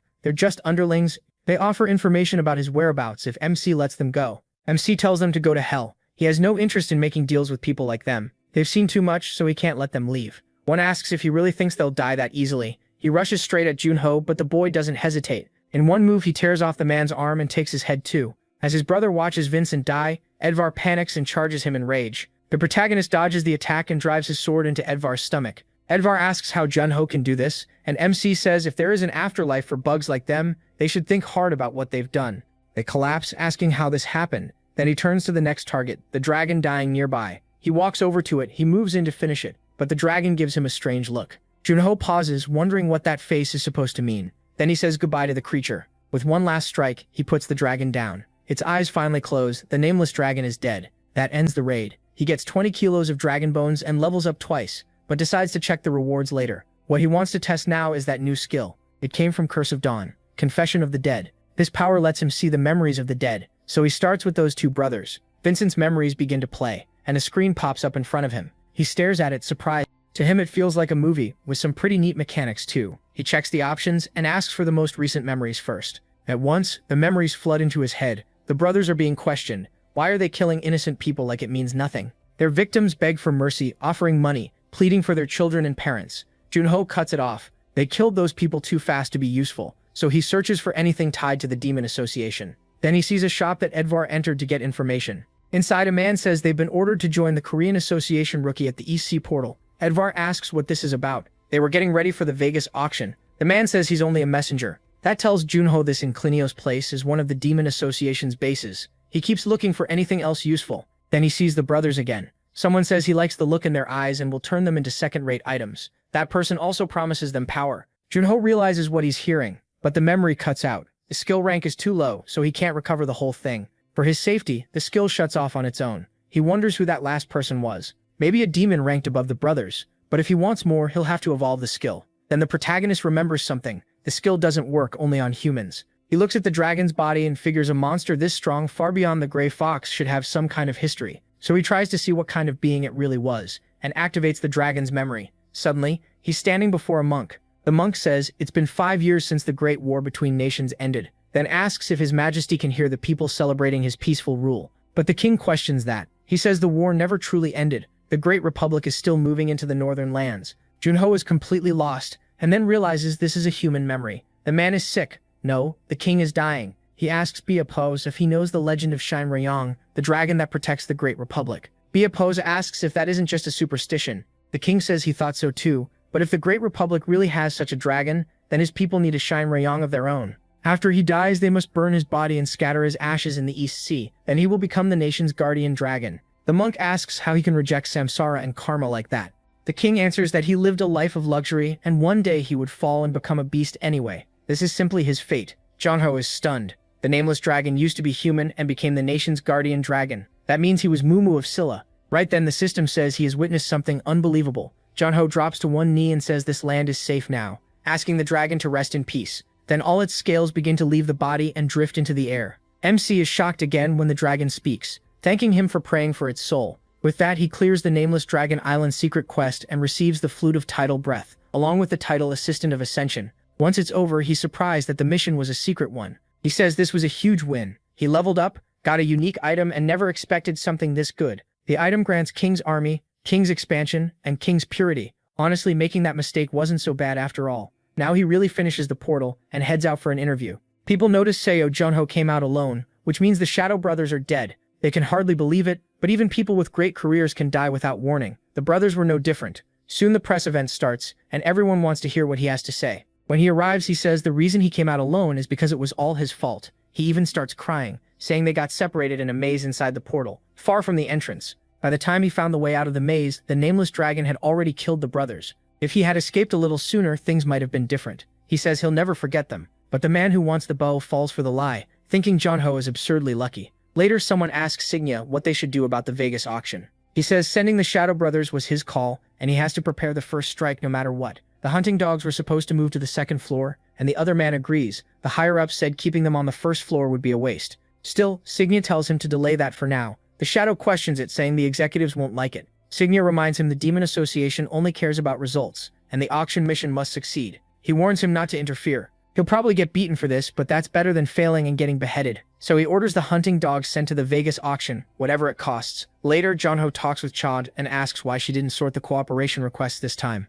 Dark circles under her eyes, she says she already did. He asks if all of this is really from cooperation requests, and she says yes, it's because he cleared the East Sea portal. Junho says he barely even helped, but Cha reminds him that reporters can say whatever they want among players. Luck counts as a skill too. Then she adds that he seriously needs a haircut. Right now he looks almost homeless. He asks if it's really necessary since he's not some celebrity, but she says yes. His hair looked awful in the press conference photos. Then she says these are the profiles of famous players right now, showing him a bunch of ridiculous-looking guys. He says their careers aren't as good as his, but at least they don't look that sloppy. Junho hates hearing that, and when she asks if he has a day off, he says yes. So she hands him a card and tells him to go to this salon right away. At that moment, he really misses his mask. In the end, he agrees and says she can go home early too, since she worked hard organizing all those documents. That makes her light up. She thanks him and leaves right away, still reminding him to cut his hair. He can tell she's genuinely excited. After she's gone, he wonders if it's really gotten that long. At the very least, he figures he should let them trim it. He says there's nothing bad about an expensive salon, but things were a lot easier back when he was Spectre. No matter where he went, once he took off the mask, everything was simple. Now it's different. When he gets there, he's fully covered up, thinking maybe he should try to breathe like a normal person sometimes. Inside, there's barely anyone there, as usual, so he takes off the mask. The place is so empty, he almost wonders if they're about to go bankrupt. He thinks about heading to his usual spot and ordering some ramen, but then he notices someone there and thinks, isn't this a little too much, even for a novel? He just ran into his old teacher years later in a random place, and that girl is none other than Miss Cha. She spits out her instant noodles in shock when she sees him like that. Junho sits down to read for a while and she keeps staring. He tells her he's not leaving just because she keeps looking at him like that. She gets awkward and slams her book on the table. Then she says she's a reader, and there's nothing wrong with reading whatever she wants. Her ancestors said the universe hides inside books. Dyeonshu says she's not wrong, but the universe definitely isn't hidden in the book she's reading. The S-rank addict who trained for 990 million years. She shoots back by asking Seo, the protagonist, what he's reading to talk like that, and he admits it's another novel, not much better. So he asks if they can call it a tie. She tells him to show her the title, and he does. That makes her laugh, saying, it's no different from hers. Things get pretty awkward after that. A while later, he finally finishes reading and asks Miss Cha if she's done too. Smiling, she says it was great. He says it was a little surprising, and she asks if he means seeing her in a manhwa shop. He says yeah, he heard she came from high society, so he figured she wouldn't come to places like this. She says most people assume that, but she likes reading here because no one bothers or interrupts her. She also loves turning real pages instead of reading on a screen, and says paper smells great too. Old books are even better to her. It's like the smell gets richer with time. Then her watch beeps. She says it's late and she should head home. He asks if she wants him to call a taxi, but she says it's fine since she lives nearby. She tells him she'll see him tomorrow, and Junho thinks Miss Cha really works hard, so he decides he should do the same. Then Shim shows up and brings up the US, asking if MC is planning to attend the Shadow Brothers' funeral. He asks why he would, and Shim shoots back, then why does he want to go there? He also says he found a place where the demons gather, thanks to that lead, and Shim is shocked asking where it is. The protagonist says it's a secret, he's going there himself. Shim says he's worried, and MC asks if he means worried about him. But Shim says no, he's worried the demons will get killed before they can give up any info. He tells him not to worry, he'll be careful. The protagonist remembers the guy from the hideout. He seemed low level, but he must know something. Shim says he'll trust him, but MC still has to tell him if he needs help. Junho says he always needs Shim's help, then tells him to grab that while tossing over the dragon bones. Shim is stunned, and he says they're from the Eastern Sea Portal's dragon. He can use half however he wants and give the rest to Quan to make him a sword. Shim says he'll pass it on, then asks if there are any other details like size or weight. Junho tells him to just use the same measurements as last time. He'll know. Then he adds that the old man turns 100 the day after tomorrow, wondering if he still remembers. So he tells Shim to pass that along and say he should retire already, if he can't even remember that. Sometime later, Junho drops into the chamber to relax for a bit, and calls Miss Cha asking if she can book him a flight to Las Vegas for tomorrow. She agrees right away, and the protagonist notices she's gotten a little softer with him. Then he turns to check his inventory and takes out the ritual item that wiped out every problem and brought peace to the world, the Tide Breath Flute. Too bad it breaks after 3 uses, but that just proves how powerful it is. Then he notes that the Assistant of Ascension title boosts his stats. It's not as good as the one that freed Spring, but he's still satisfied. His magic stat has never been this high. At this rate, he thinks it won't be long before he can use Aura Sword. It takes deep magic knowledge and high magic stats are required. Once learned, he can use it any time, and he thinks he may master it even faster than last time. He doesn't expect trouble hunting on the 2nd floor, and once he learns Aura Sword and reaches the 3rd floor, he starts to wonder if he'll be on the same level as the 9 divinities. He imagines how strong the top players must be after 25 years, not to mention how troublesome the demons are. Thinking about all that just makes him more excited for what's coming. Then he talks about Las Vegas, a city of casinos and brothels open 24/7, which is why people call it the City of Sin. He notices it took forever to get there, and his whole body aches from sitting so long. If Skye were there, they could have teleported in a second. He misses her a lot, then notices people staring upward. That explains why there are so many people outside. The Alcatron event is open and famous people from everywhere came for the artifact auction. But that's not why he came. So he checks the map and heads to his destination, saying he'll finish this fast and get some rest. He finally reaches the shop run by demons. Inside, a guy is already losing it, asking when the electrician is coming to fix the AC. He grumbles that nothing is going right, the Shadow Brothers failed, and now the AC is broken too. Then he brings up those cursed hounds, saying he never expected to see them, and the guy next to him asks if he knew them already. He says yes. They said it had been a long time since they smelled blood, then killed his boss. Just then someone arrives, and the guy almost jumps out of his skin when he realizes it's the hounds. The girl asks what the hell this is and why it's so hot, asking if he wants to die. The two quickly apologize and she tells them to just give her the orders already, taking the request. When she reads it, she's surprised, then realizes her assignment really has changed. They can't believe it and ask if they're not going to the second floor. She tells them to look for themselves if they don't believe her, and as soon as he checks, he gets furious. She asks her boss if they shouldn't file a formal complaint, saying they're basically being robbed and the signer isn't even truly above them. The boss stays quiet until he looks at that green-haired guy and asks for the order. He smooths the paper out and hands it over. The moment the boss takes it, he burns it up and asks the scout if there are any other orders. When the answer is no, he simply tells the two of them to leave, shuts the door and leaves the clerk collapsed in fear. His friend asks if those really were the hounds, and he says they were terrifying, though the leader looked pretty decent. Then the old man snaps and asks if he's blind. When asked why he's so mad, the leader says he'll only say this once, so listen well. People call the 9 strongest players in the world the 9 divinities. The hounds' leader Arma is the disciple of one of them, just like one of your association's executives, Nasa de Halo. The blonde guy asks if Arma is that skeleton mage who caused the massacre in Turkey 6 months ago, and they say yes, it's insane. People say the hounds had 5 members, but Arma didn't like 2 of them, so they were turned into a skeleton. Then the door opens again and they panic until they see it's just Junho. He asks if he's there to fix the AC and complains about how long he took because he thought he was going to die from the heat. MC asks about the heat and says he might be able to help with that, summoning his ice power. They yell that it's illegal and ask if he's a player, but then it gets way too cold, nearly freezing. They beg him to stop messing around and listen while they're still being nice. Junho refuses. He's not joking. Stupid demons should die quietly. That's when they realize it and activate their red eyes. Then he has his shadow swallow both of them. They really were just small fry. Everything they did was pass along orders, but the hounds are a whole different story. So he calls Shim, who curses him out because it's 2:30 in the morning there. Junho apologizes for waking him up, but says he needs to ask a favor. Shim asks if he's in danger, but the protagonist says no. He just wants to attend the Las Vegas auction, and he can't get in without an invitation. Can Shim get him one? Shim says he's the president of the Korean Players Association. Of course he can, and tells MC to just send his name and hotel room number. Yunho finally arrives at the hotel where the auction will be held. He says he only came to get familiar with the place, so he probably won't need to wear the clothes Shim sent him. He says that crazy guy sent him a suit made from silk spun by a queen silkworm monster, way more expensive than necessary. Then he keeps walking and reaches the casino, arriving at the entrance. He says he's never been there before, but the moment he steps through the door, something happens. The alarm goes off. Then some men approach and ask if he's Seo Junho. He asks who they are, and the blonde one says they met in Sandong with leader Gong. He's half from the Cab Guild. The protagonist remembers he was the guy standing next to Gong and says he's got it now. He apologizes for not recognizing him sooner, and Hap brushes it off, asking what brought him to Vegas. Junho says he's here for tomorrow's auction, but didn't want to sit in his room doing nothing, so he came to look around. Then he asks about Ha. Ha says his group was hired by one of the owners as security, so they're just patrolling. Then he asks if MC was trying to enter the casino. MC says, yeah, since he came all this way, he figured he'd take a look. But the alarm went off, so Haf says he can explain. The security system was changed. After the world changed, casinos started losing tons of money because players were using their powers to cheat. Ho says that's right, so the hotel made a choice. They created a casino just for players. He explains that players there can use their skills freely, since the staff are players too. Junho asks if that doesn't just favor high-level players.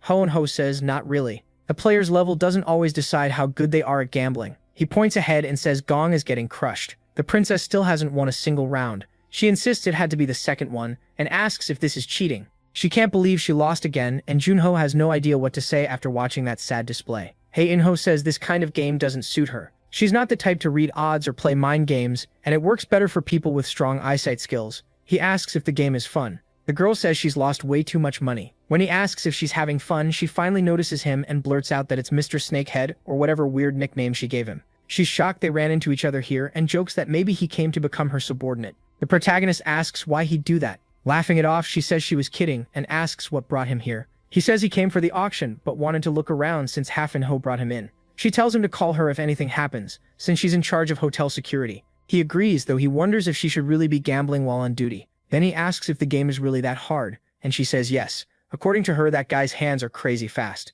She also heard they were on the second floor before coming down here. Junho asks if she knows who they are, but she says no. Everyone's wearing masks, and MC figures that's probably to hide their abilities, so he buys some chips. The girl notices he's jumping in right away and warns him it'll be hard since he's not used to their speed yet. Junho asks if she kept losing even after she got used to it. That hits hard, and she looks totally crushed. Then the dealer calls them over to start. He takes the little ball, hides it under a cup, and starts moving them at insane speed. Then he tells him to choose. As he gets ready to answer, the girl says she finally gets it. She picks the left one and says she feels good about this round. Then she wonders if she should bet again, but Junho tells her she really should stop. She asks why, and he bluntly says she has no talent for this. Then he picks the middle cup. The dealer looks surprised. He congratulates Junho for getting it right, and the girl is stunned, wondering if this is that legendary beginner's luck. Still, she says that kind of luck only works once, so he should quit while he's ahead. Of course, she never won even once, so she never got the chance to stop. The protagonist asks what tragic backstory explains luck this bad, then he goes again. But right then, a woman walks up and calls out to Bondace, asking if he wants to play with her. That immediately puts MC on guard. The man asks her not to call him that, and even MC is surprised he found them here so fast. His luck is holding up. He didn't even have to search for them. Still, he has no proof they're demons and he can't make a scene in public. They probably won't expose themselves either, so he needs to make his own battlefield. Junho says this is more fun than he expected, and decides to play a few more rounds. The girl thinks gambling addiction is terrifying, if he already wants to keep going. The dealer says that since there are 3 players now, he'll use 5 cups this time,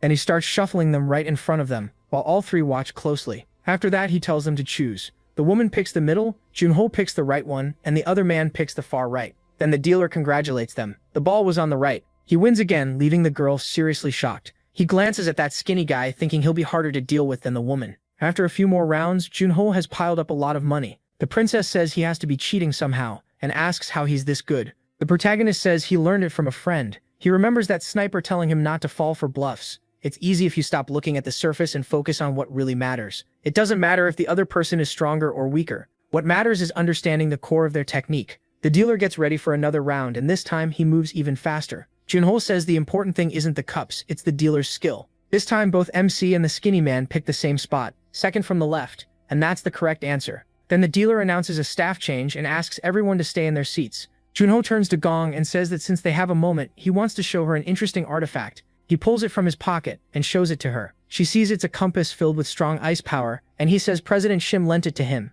If you put mana into it, it can find a certain kind of person. She asks what he means. He says there'd be no reason for it to react here. Then he activates the compass. The girl notices it points straight at those two. Junho says that can't be right and wonders why it's reacting like that. Then he says he's going to the bathroom, and Gong tells him to come back soon because now she's curious. The skinny guy says he's going too, and the girl asks if he'll be long. He says no, he'll be back in 5 minutes. Instead, Junho slips out of the hotel and runs until he reaches a dead end. When he stops at the wall, the skinny guy catches up and says, "This doesn't look much like a bathroom." He figures the protagonist's artifact tracks demons and that running here was how he confirmed who they were. But MC suddenly smashes the compass on the ground. The skinny man is confused. No normal artifact should break like that unless it's single use. So this wasn't a real artifact at all. It was a trap, and he realizes too late that Junho lured him here. He draws a huge katana and attacks. He says he felt something off back in the casino. The guy's instincts are sharp. Then the demon asks how much the protagonist knows about them.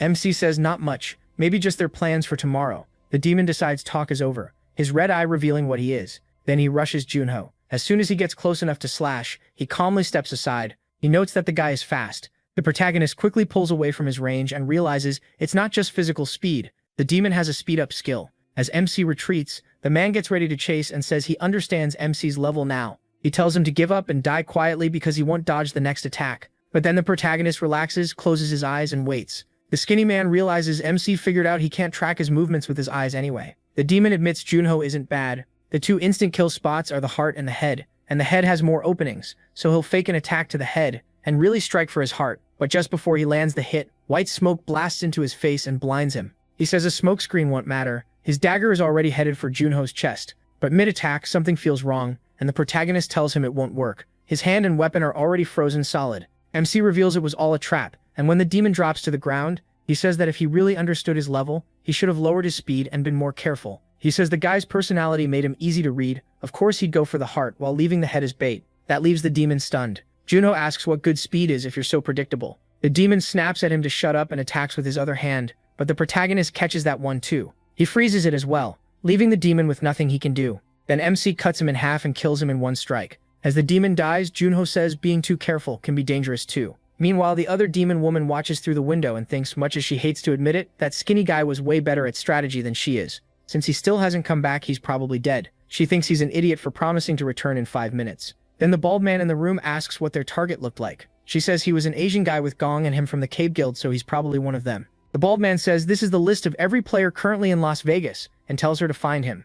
She checks it, then says this is the one, she's sure of it. The bald man thinks that's strange, because Junho is just a rookie who debuted 2 months ago. There's no way his subordinate should have died to him. Then he realizes something. That means he got mixed up with the Shadow Brothers. The woman asks if he's serious. Wasn't that the guy who entered the East Sea portal with the Shadow Brothers? He starts to think the protagonist may have come to them on purpose. If so, the Shadow Brothers didn't die by bad luck. The protagonist is hunting him. The bald man then says that from now on, Junho is being treated as a threat. Find him right away and get rid of him. Meanwhile, MC is arriving at the auction venue in a suit, and the guards stop him to ask for his invitation. He pulls it from his pocket, and the all-black card immediately shocks them. Their tone changes at once. They welcome him in. Junho asks if there's no security check, and the guard explains that won't be needed. This entrance is for regular guests, while VIPs can go through the other side. He wonders if he's really a VIP, then notices something. It's Gong Chung-ho, still looking overheated. Speak of the devil, she just showed up. She asks for iced tea with a ton of ice. 20 cups, in fact.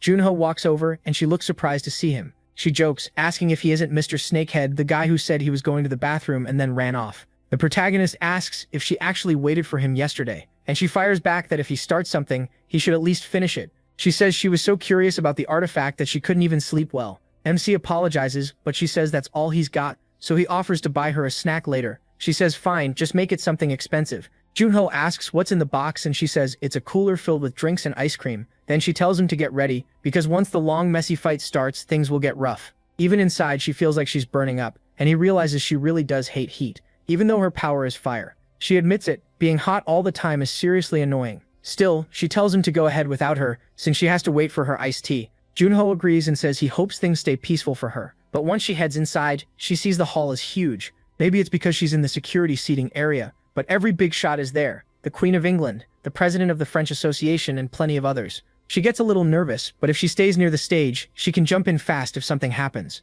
So she heads to seat 14, and notices that Junho is right nearby, which catches her off guard. She tells him those seats are reserved, so he can't just sit anywhere. The protagonist points out that he's in a 13. That's what was written on his invitation. She's stunned that he got a VIP pass when even she only got a lower rank 1. Now that she looks closer, he's dressed sharp too. He only debuted 2 months ago, so if he's getting this kind of treatment, then he clearly didn't blow all the money he won at the casino yesterday. MC asks what she means, and she says his clothes look crazy expensive. Even if he did spend all his money, she still wants to know how he got a VIP ticket. MC says President Shindakugo gave it to him and the clothes too, plus the hotel room. That makes her nod in understanding.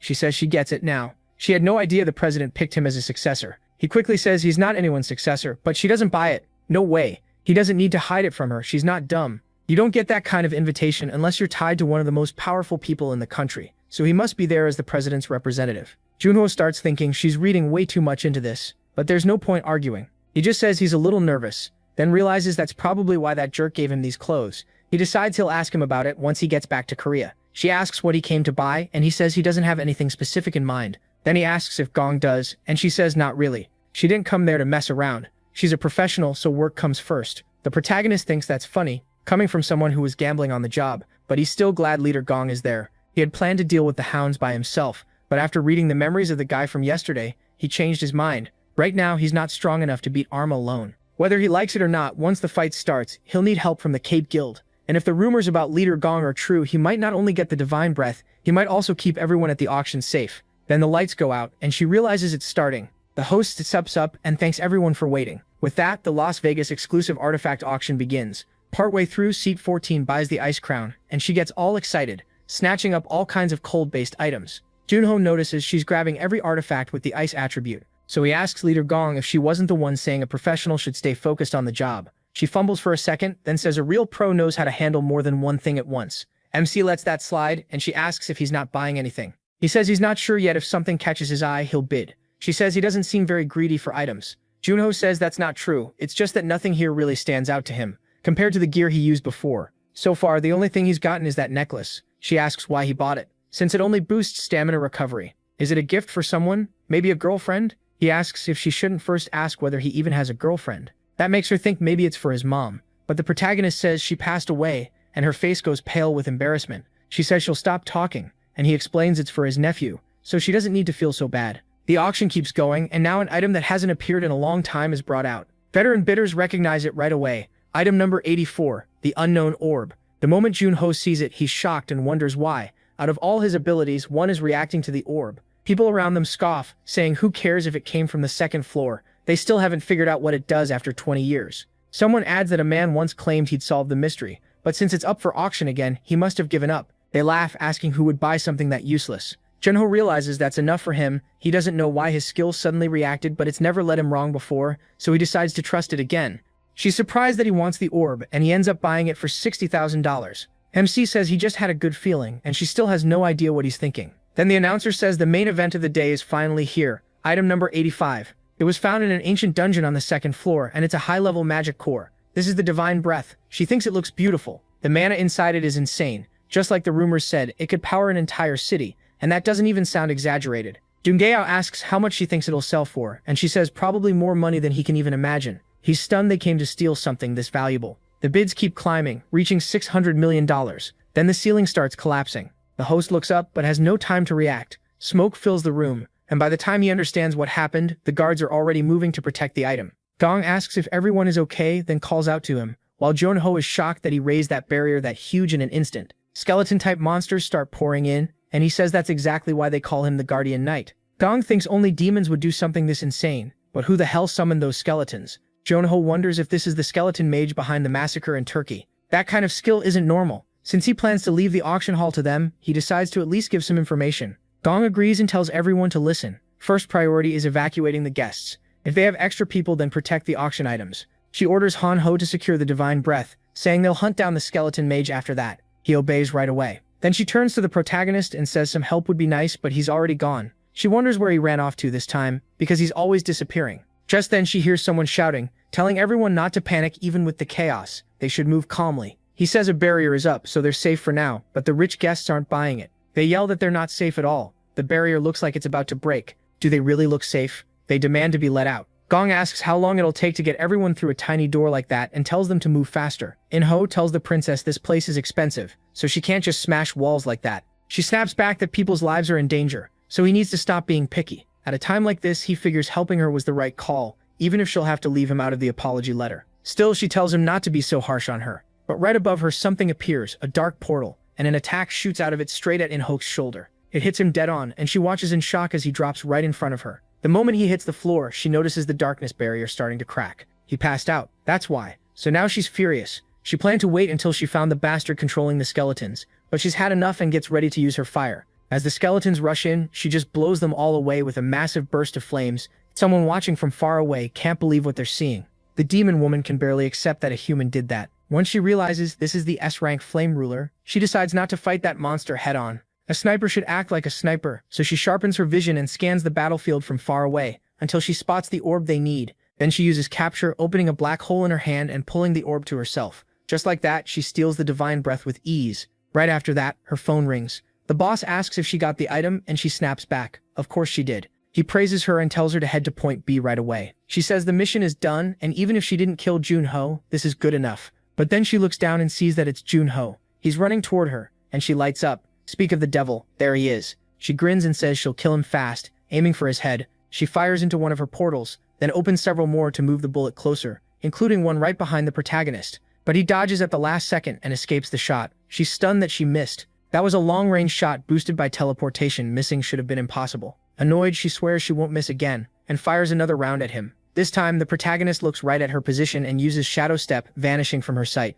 That leaves her seriously scared. Even Han Ho couldn't dodge her shots, so how could a newbie like him do it? Then she realizes the path he was taking leads somewhere she knows. She barely has time to think, because the protagonist freezes her leg and torso. The ice climbs all the way toward her head, and the only thing she can see is a shadow behind her. That shadow is Junho. She starts cursing him out, demanding to know who he is and what he wants. He calmly asks what she'd do if he told her. Then he says the hounds will be wiped out tonight. Sometime later, all the monsters around the princess are lying in pieces on the floor. She's burning up and complaining that it's way too hot. She says that once this is over, she's taking a vacation in Antarctica. Then another man rushes in and calls for the princess, saying there's an emergency, they can't find the divine breath. She asks what he means, and he explains the item vanished during the battle. They've been searching, but it's nowhere. She can't believe it. No one got near the divine breath, so how could it disappear? Then people start shouting for Lydia again, and several men behind her are suddenly getting cut down. When she turns around, she sees an even stronger skeleton, and then several more start appearing. She blurts out, "What the hell is this?" With those powered-up skeletons surrounding everyone, the princess realizes they're in real trouble. These are black skeletons. She says she picked every member of her team for their skills,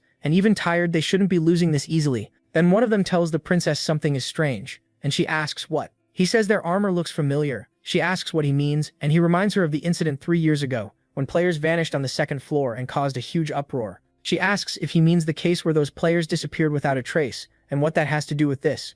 He says he handled the investigation, so he knows every detail. Their gear, fighting styles, everything. And all of it matches these skeletons. That's when she starts to realize the truth. Meanwhile, the protagonist reads the demon woman's memories. He sees her boss saying they'll attack the auction hall to distract Gong Jongha while she steals the divine breath, and she agrees. He also tells her to meet at Hotel Sherry, Point B, after it's over, and to avoid dangerous players. But it's too late for that because the protagonist already finished her off. He notices she doesn't know much about the Demon Association either, which makes him wonder if the Hound's leader keeps his subordinates in the dark. Then he thinks about the skeleton mage Arma. He'll need to see that guy's memories too. From the Hound's memories, he learns the skeletons attacking the auction were once players sacrificed by Nazad Hallow, and Nazad Hallow's disciple Arma is controlling them. Arma is hiding somewhere far from the auction, with lots of magic traps ready, so rushing in would be suicide. If he can't get in safely, he can't do much. Then he notices the watch on her wrist and thinks this might be the answer he needed. Back at Arma's hideout, magic circles cover the whole place. He waits there for her, so the protagonist sends messages using the girl's identity.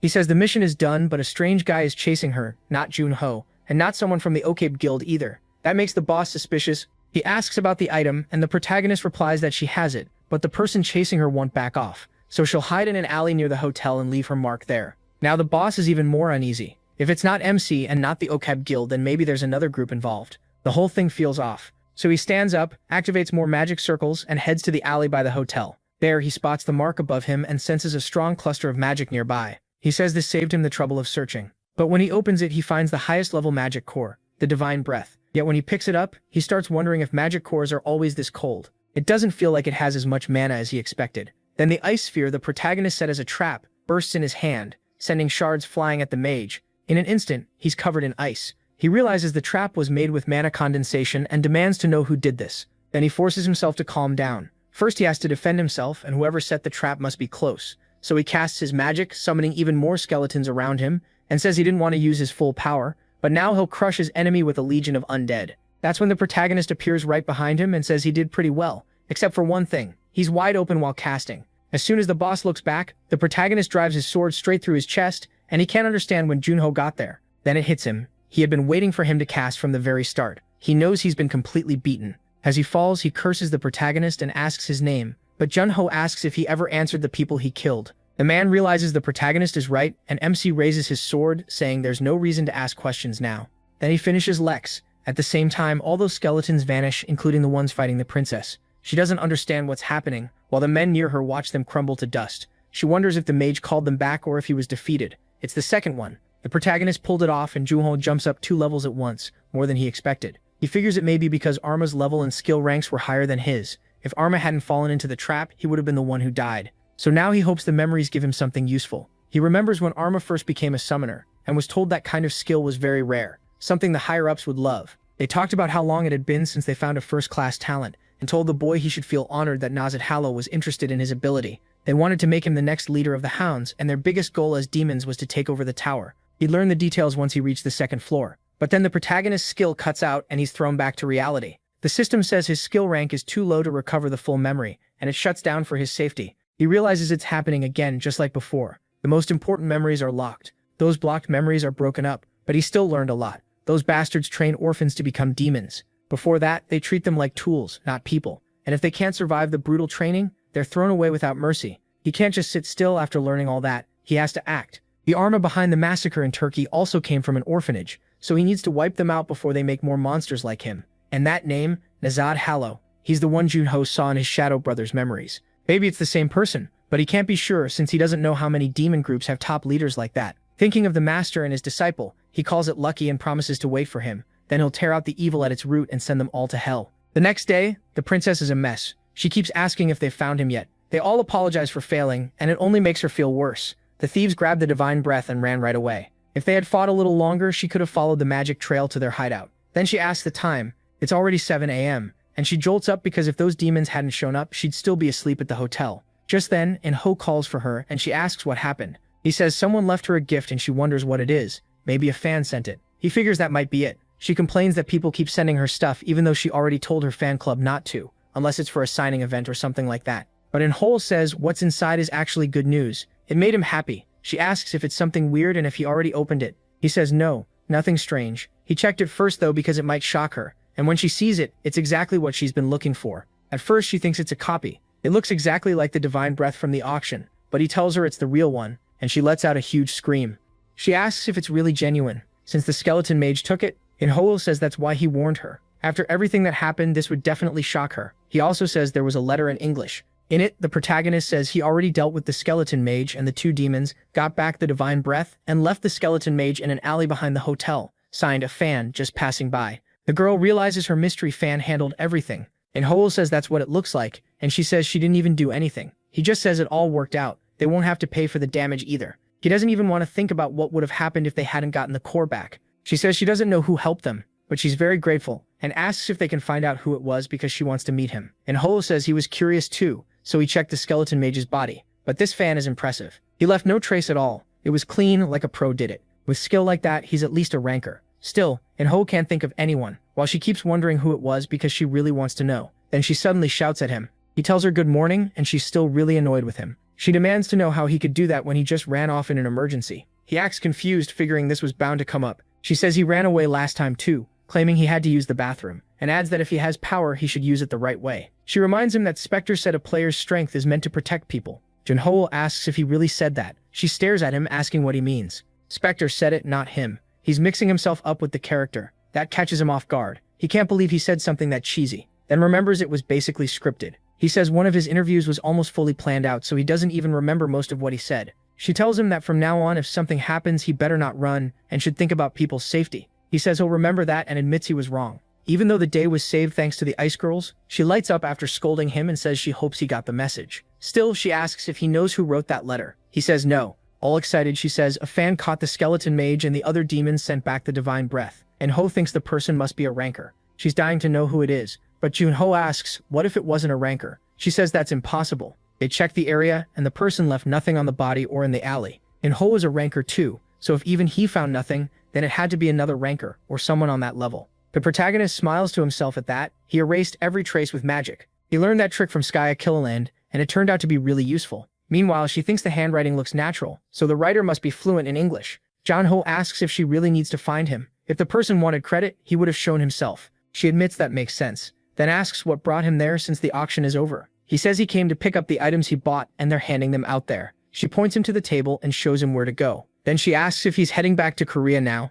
MC says yes. She says it's kind of sad that they have to part like this. Then she asks one more time if he really won't join her guild. He thanks her again, but refuses. She thinks it's annoying and says the next time they meet, it'll be on the second floor. Junho says that won't take long, and she replies that everyone says that. He tells her she'll know when the time comes, and she says his confidence is unreal. Then she says if he really reaches the second floor within 6 months, she'll give him a gift. He asks what happens if he doesn't. She says then he'll have to grant one of her wishes. Junho realizes she still hasn't given up on recruiting him to her guild. She's not subtle at all, so he agrees to the bet and tells her not to cry later. After that, he goes to the counter to collect the stamina regeneration necklace and an unknown orb. He wonders why his sharp senses react so strongly to it. There's no item window, so he tries using magic on it, but nothing happens. He wonders if that's all, then decides it reacted for a reason. So he'll keep it in his inventory and test magic on it now and then. Good or bad, something's bound to happen. He also looks at the necklace and knows it's going back to its real owner. Then in the residential area near the second floor border, a boy receives Junho's package, sent through the first floor teleport. Inside is a note saying he hopes he's doing well, and that he'll be there in half a year. Signed, your uncle. The boy is shocked that he's finally making a move after all this time. Later, Junho's assistant meets him and says she didn't expect to come all the way there to pick him up. She says escorting him home is part of her job as his secretary too, then asks if they should head straight to the association if there's nowhere else he wants to go. He asks her to wait a second and says he has a gift for her. He wasn't sure what to buy, so he got her a book. He adds that he doesn't know if she'll like it. It's the youngest son of the Portals, and she asks if it's the English edition. He asks if she knows it, then explains it was the last copy in the rare books section, so he bought it. She says of course she knows it. She looked everywhere and couldn't find a copy. He's relieved since he was worried she might not like it. Then he says she can start reading now if she wants. She says she's working and can't do that. He asks if there's anything she really needs to handle right now, and when she says no, he asks what the problem is. He's not used to the time difference, so he's going to take a nap, and tells her to wake him when they reach the association. So she simply wishes him good night and lets him sleep. Later, Junho goes to the association to talk to Doc Hugo.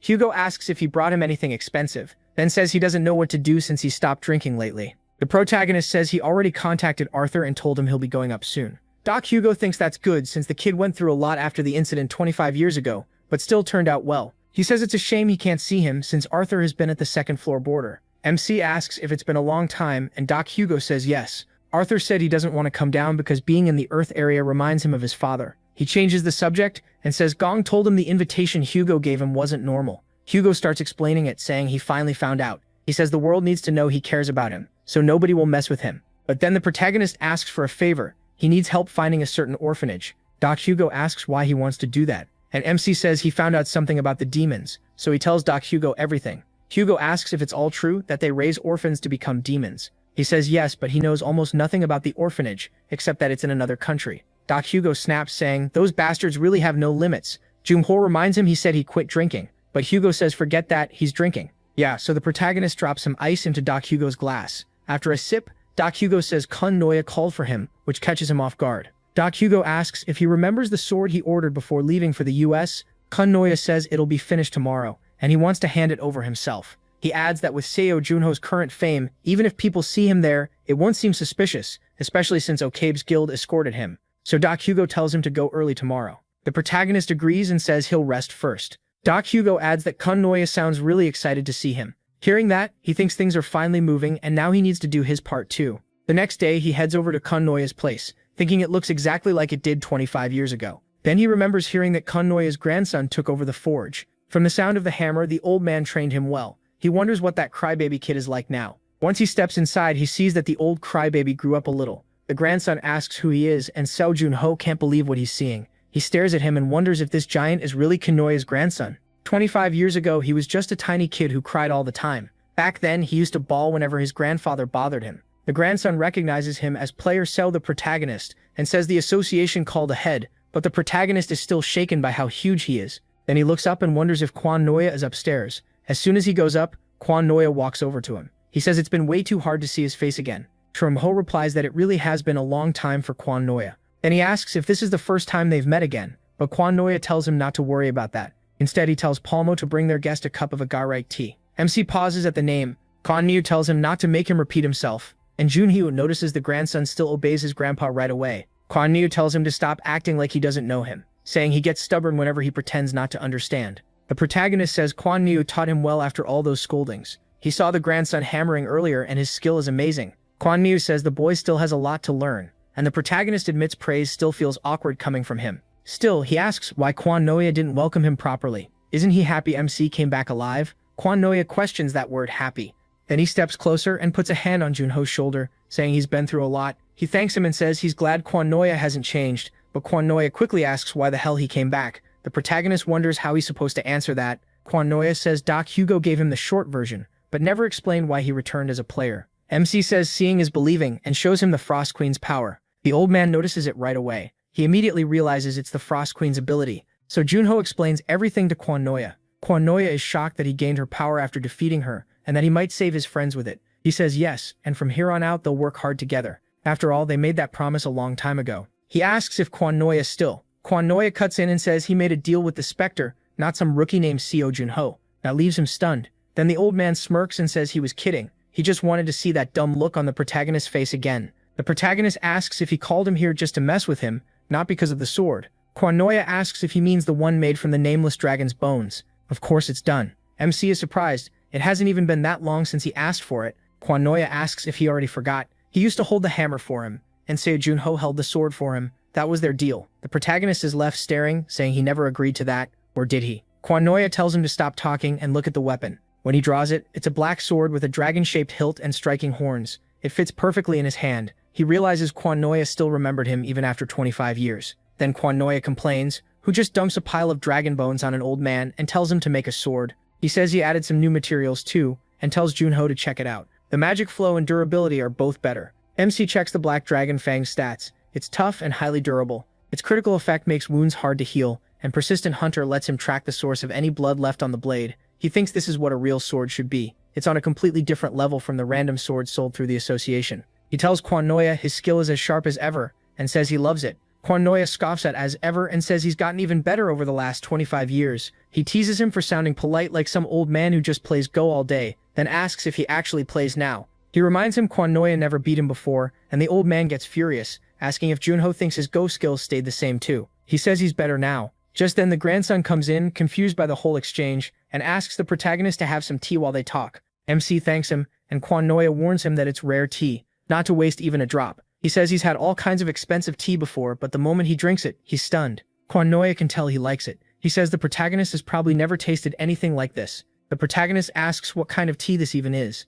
Kwon Noya asks if that's really how he should be talking. Then he says he'll explain if MC beats him at Go. MC tells him not to complain later. Once he starts winning too easily, the old man blurts out, asking what the hell this is. Junho tells him to relax. He won fair and square. After that, Kwon Noya sits down and asks if he knows about secondary races. The protagonist says he means monsters that walk on two legs and look human, like orcs and elves. Kwon Noya says that was the old way of thinking. Since the second floor opened, the standard changed. Now secondary races are smart enough to talk with humans. MC is surprised that even orcs can communicate. The ones he met only scream nonsense. Kwon Noya explains that some secondary races were never intelligent, so not all of them can be reasoned with. Junho asks why he's bringing this up now. Kwon Noya says it's because he asked about the tea. It's a guri tea, made from leaves grown by elves. The protagonist asks if he can get some on the second floor too. Kwon Noya says not unless he finds intelligent elves and builds a good relationship with them. Otherwise, not even $1 billion would do it. MC says that's a shame, but since he's here, he wants Kwon Noya to take a look at something. He says Kwon Noya might know what it is. Kwon Noya disagrees and asks if Junho thinks he's some NASA scientist. He doesn't know everything. Still, he can tell it's an elven item. He asks how. Kwon Noya says, in short, he once spoke with an elder from an elven tribe. The protagonist is stunned and asks if he went to the second floor. Kwon Noya says no. The elf came down here instead. Junho is shocked that beings from the second floor can come down, but Kwon Noya tells him not to act so surprised. It's top secret information. MC tells him to keep going. He gets it. Kwon Noya says the elf was mysterious and gave off a strange energy. Even though he knew he was talking to an intelligent being, it felt like standing before water, earth, or a tree, as if he were face to face with part of Mother Nature. He feels that same energy from the orb. Junho is surprised the orb belongs to the elves. Kwon Noya says if he wants answers, he should go somewhere he can meet them. He adds that elven items tied to the world tree still work, so with some luck he may learn more there. Satisfied, the protagonist says he'll ask his secretary if she knows any way to find elves. Kwon Noya asks if he's leaving already and tells him not to go too far. MC thinks that's about as warm as the old man gets. Then the grandson tells him not to take it the wrong way. His grandfather is bad at showing how he feels. Junho says it's fine, he understands. Then he asks what the grandson is handing him. Palmo says it's a garret tea leaves. His grandfather told him to give them to him. Palmo says he's never seen the old man take care of a guest like this before, so he must really like him. The protagonist asks Palmo to thank him for that, but then Palmo seems to remember something. He says it's nothing, and MC will find out soon enough. For now, he just tells him to stay safe. Back in the car, Junho asks his secretary about dark elves. She says they're corrupted elves who betrayed the world tree. They move in groups, so portals with them are usually very hard. If he's lucky, he might get their legendary elixir of life. He asks where to find them, and she says there's a portal in England called Wild Forest where they've appeared before. She asks if he's interested, and he says yes, for now. She says that's good to know. Then she shows him something about the Zhongai Guild and asks if that's the guild he ran into while fighting the Grey Fox. She says it's not just Zhongai, players from all over the world are joining too. That makes him ask what they know about the gate. She explains the gate is in Graham Guldir, England. The mission is to kill the Dark Elf tribe leader. Only level 20 to 30 players can join, and the cap is 200 people. Hearing all that leaves Junho stunned. Elsewhere, on the second floor, the red-haired guy is furious. He just found out all the hunting dogs were killed. He snaps at the shadow, asking what the hell it means, and it says it's true. Contact between Skeleton Mage and the others was cut off. It isn't certain, but they were likely trapped while trying to kill Mr. Seo Junho. That makes him panic, because Nazat Hollow cares a lot about his disciples, and Sword Sano still hasn't stopped chasing him. He asks how the association reacted. They say that after reading Mr. Seo, his report, they refuse to believe a rookie player could have killed the hunting dogs. Then someone knocks at the door. The two realize an unwanted guest has arrived. As the door opens, both of them freeze in shock. The visitor asks one thing. Is he Karl Kalsiner? Both immediately kneel, because the man before them is Nazat Hollow. He says he read the report and asks if Karl is sure the man called Mr. Seo, the protagonist, killed his disciple. Karl says that's how it looks, even if he doesn't know how the protagonist did it. That answer gets him punched in the face by Nazat Hollow, sending him flying into the wall. Then a shadow wraps around his neck, choking him. Nazat Hollow asks what he means by not sure, like he came all this way just to hear that. Karl says he really doesn't know, but if he gets one chance, he'll catch Junho and bring him to Hollow. Seeing that, the old man lets him go and gives him one more shot. He gives Karl 6 months and orders him to bring Mr. Seo Junho in before then. Karl points out that if they want to bring MC to the second floor, he has to be at least level 30. He's still a rookie, so how is that supposed to happen in 6 months? Nazat Hollow tells him not to get it twisted. It's Karl's life on the line, so he better figure it out. After Nazat leaves, Karl falls into full panic and orders the Shadow to find a tracker. The Shadow asks if he means the thing that lets him use the dimensional elevator without the succession noticing. Then it asks if Signer plans to go down himself, and he says yes. He'll leave Kim Woo-jung behind and head to the first floor to deal with this himself. Meanwhile, in Graham Gouldier, England, a plane lands. Someone asks Junho if he got to the hotel okay, and he says yes, thanks to their help. But they ask why he came so early when the raid starts in 4 days. He says there are a few small gates nearby, and he wants to clear some first as a warm-up. Then he remembers the 200-person limit. She says yes and asks if that's a problem. The protagonist says the system came with the gate players, and it's usually fair. Gate difficulty is never tilted too far toward either players or monsters, so if 200 players can enter, that means this gate is going to be extremely hard. He knows he can't protect 200 people while fighting, and this gate will be tougher than normal, so he needs to prepare. 4 days later, a huge crowd gathers in front of the gate. A girl arrives and thinks everyone looks fired up. Strong players came from all over the world, and she sees so much gear she's never even seen in Korea. Then she tells her leader to look, wondering if he's searching for leader Jae-ming. She asks what he's looking for. Seo Junho, maybe? He jumps in shock. She teases him for scanning the place so hard. He doesn't deny it. He's excited. Back in the Grey Fox fight, everyone saw how MC acted. It opened his eyes and he felt ashamed for always choosing the easy path, so this time he says he'll show how much he's changed. Then she tells him to look. Seo Junho is right there. He startles again as he goes to sign the attendance sheet, then runs straight over to him. The protagonist recognizes him as the guy from the Grey Fox gate.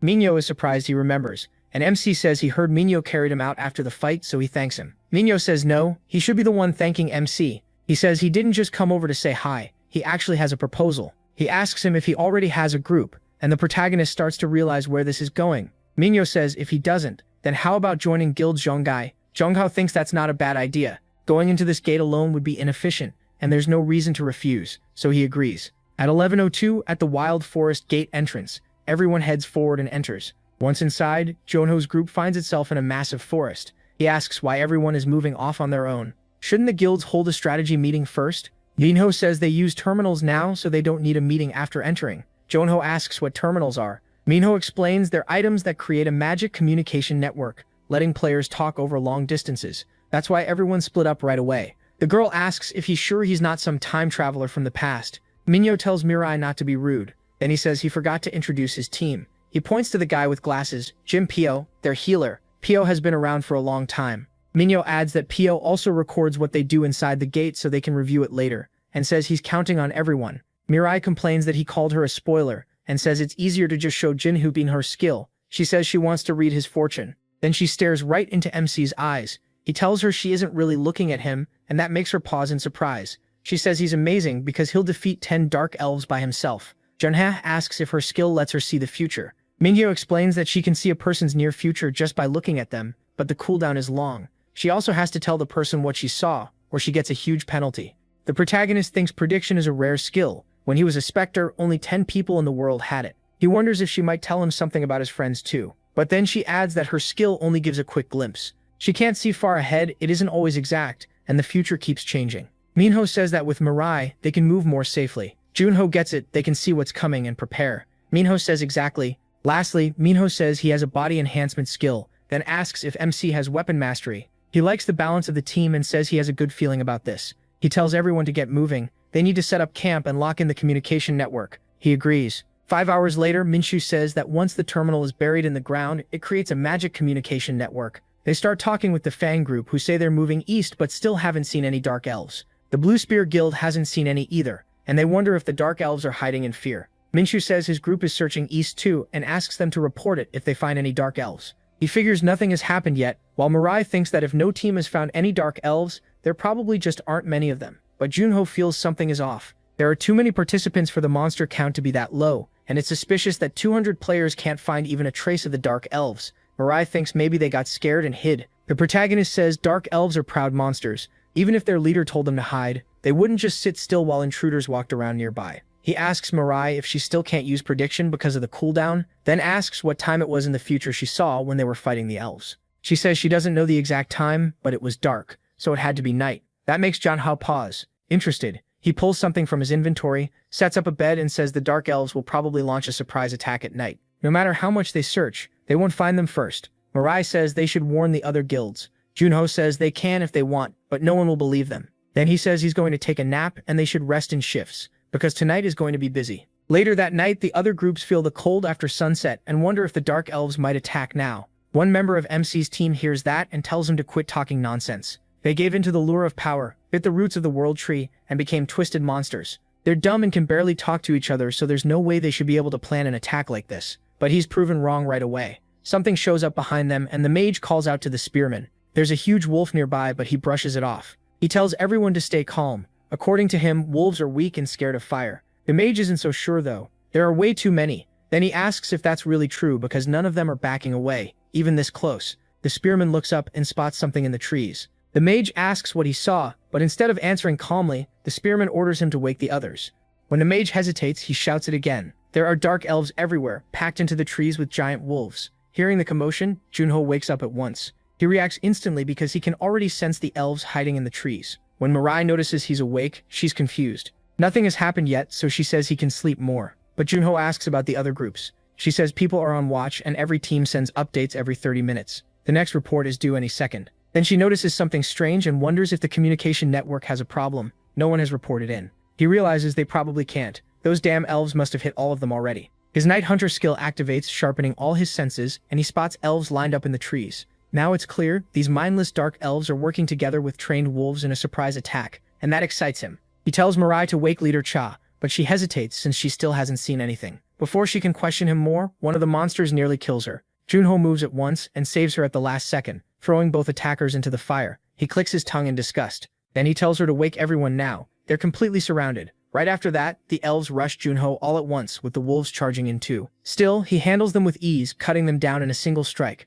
Another one lunges in, but Junho pours power into his armor, and the elf can't do a thing with that tiny weapon. Just like he thought, the common gear never lets him down. This is the black armor, a unique rank item, and he really likes it. Shimdeok made it at the common fortress using the dragon bones Junho gave him. He even sent a note calling it a gift for Association President Shimdeok, and simply named it Black Armor. The protagonist decides he'll thank him after the raid. The armor gave him 10 extra aura. Then he looks at the elves and realizes what they're trying to do. He decides to let one escape on purpose so he can chase it into the forest. That's the only way to use Confession of the Dead without the others noticing. So he invites one to come at him, promising a painless death, and one actually charges. Junho cuts it down in one blow, while another seems to realize it's the last one left. It turns and runs for its life. MC follows it to use Confession of the Dead, and what he learns is huge. The tribe chief is different. The elves who ate the world tree root traded their minds for strength, but his intelligence is still intact. Even without the leader on the field, 1,000 Dark Elves are still dangerous, and he also has guards and Dark Elf Knights. When Junho returns, everyone is shocked. He explains that one elf fled, so he chased it down. Mirai was stunned. She thought the attack would come later at night, so she admits he was right and apologizes for not helping more since she was busy dealing with the wolves. He tells her it's fine, no apology needed. Even the Shanghai Guild members did their part. Then he asks Mirai about the other communication devices. She says she still hasn't reached anyone, so the others are probably still fighting, or already lost. Junho says they need to move fast. They're going to save them. At the other camps, everything has fallen into chaos.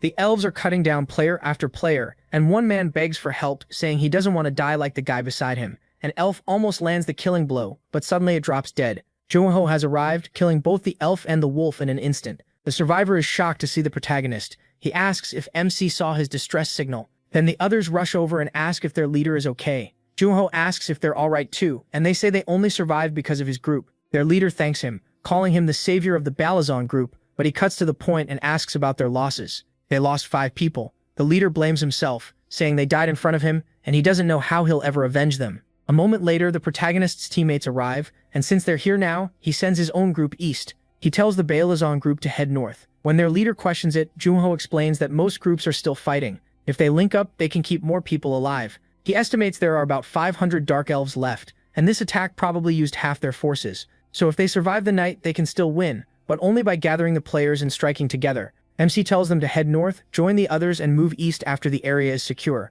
The Balazon leader still hesitates, so he says he understands how hard it is to keep fighting after losing comrades, but he has to keep going. If the Dark Elves split them up and crush them one by one, the raid will fail. Then his fallen teammates won't be avenged, and their dreams will die with them. That finally gets through to him. He thanks Junho for opening his eyes and says the Balazon group will follow Korea's new star from now on. Elsewhere in the forest, a battered hunter drags himself to a tree. Pain spreads through his body, and he realizes those damn elves coated their arrows with poison. Barely able to move, he lies there cursing them and wishing they'd all die. Then several wolves close in, and he says that as a member of the Great Bravo group, he'll at least take one wolf down with him. He tries to fire, but a wolf grabs his arm. He still manages to shoot it in the head. After that, he realizes he can't even lift his gun anymore. He wonders if this is how he dies. Then Junho appears and wipes them all out like a bolt of lightning. The hunter stares, wondering who that guy is. Another member of his group runs up, finds him alive, and is stunned. He thought his superior had died, but then tells him not to move. He explains that player CEO Junho saved him and even helped search for him.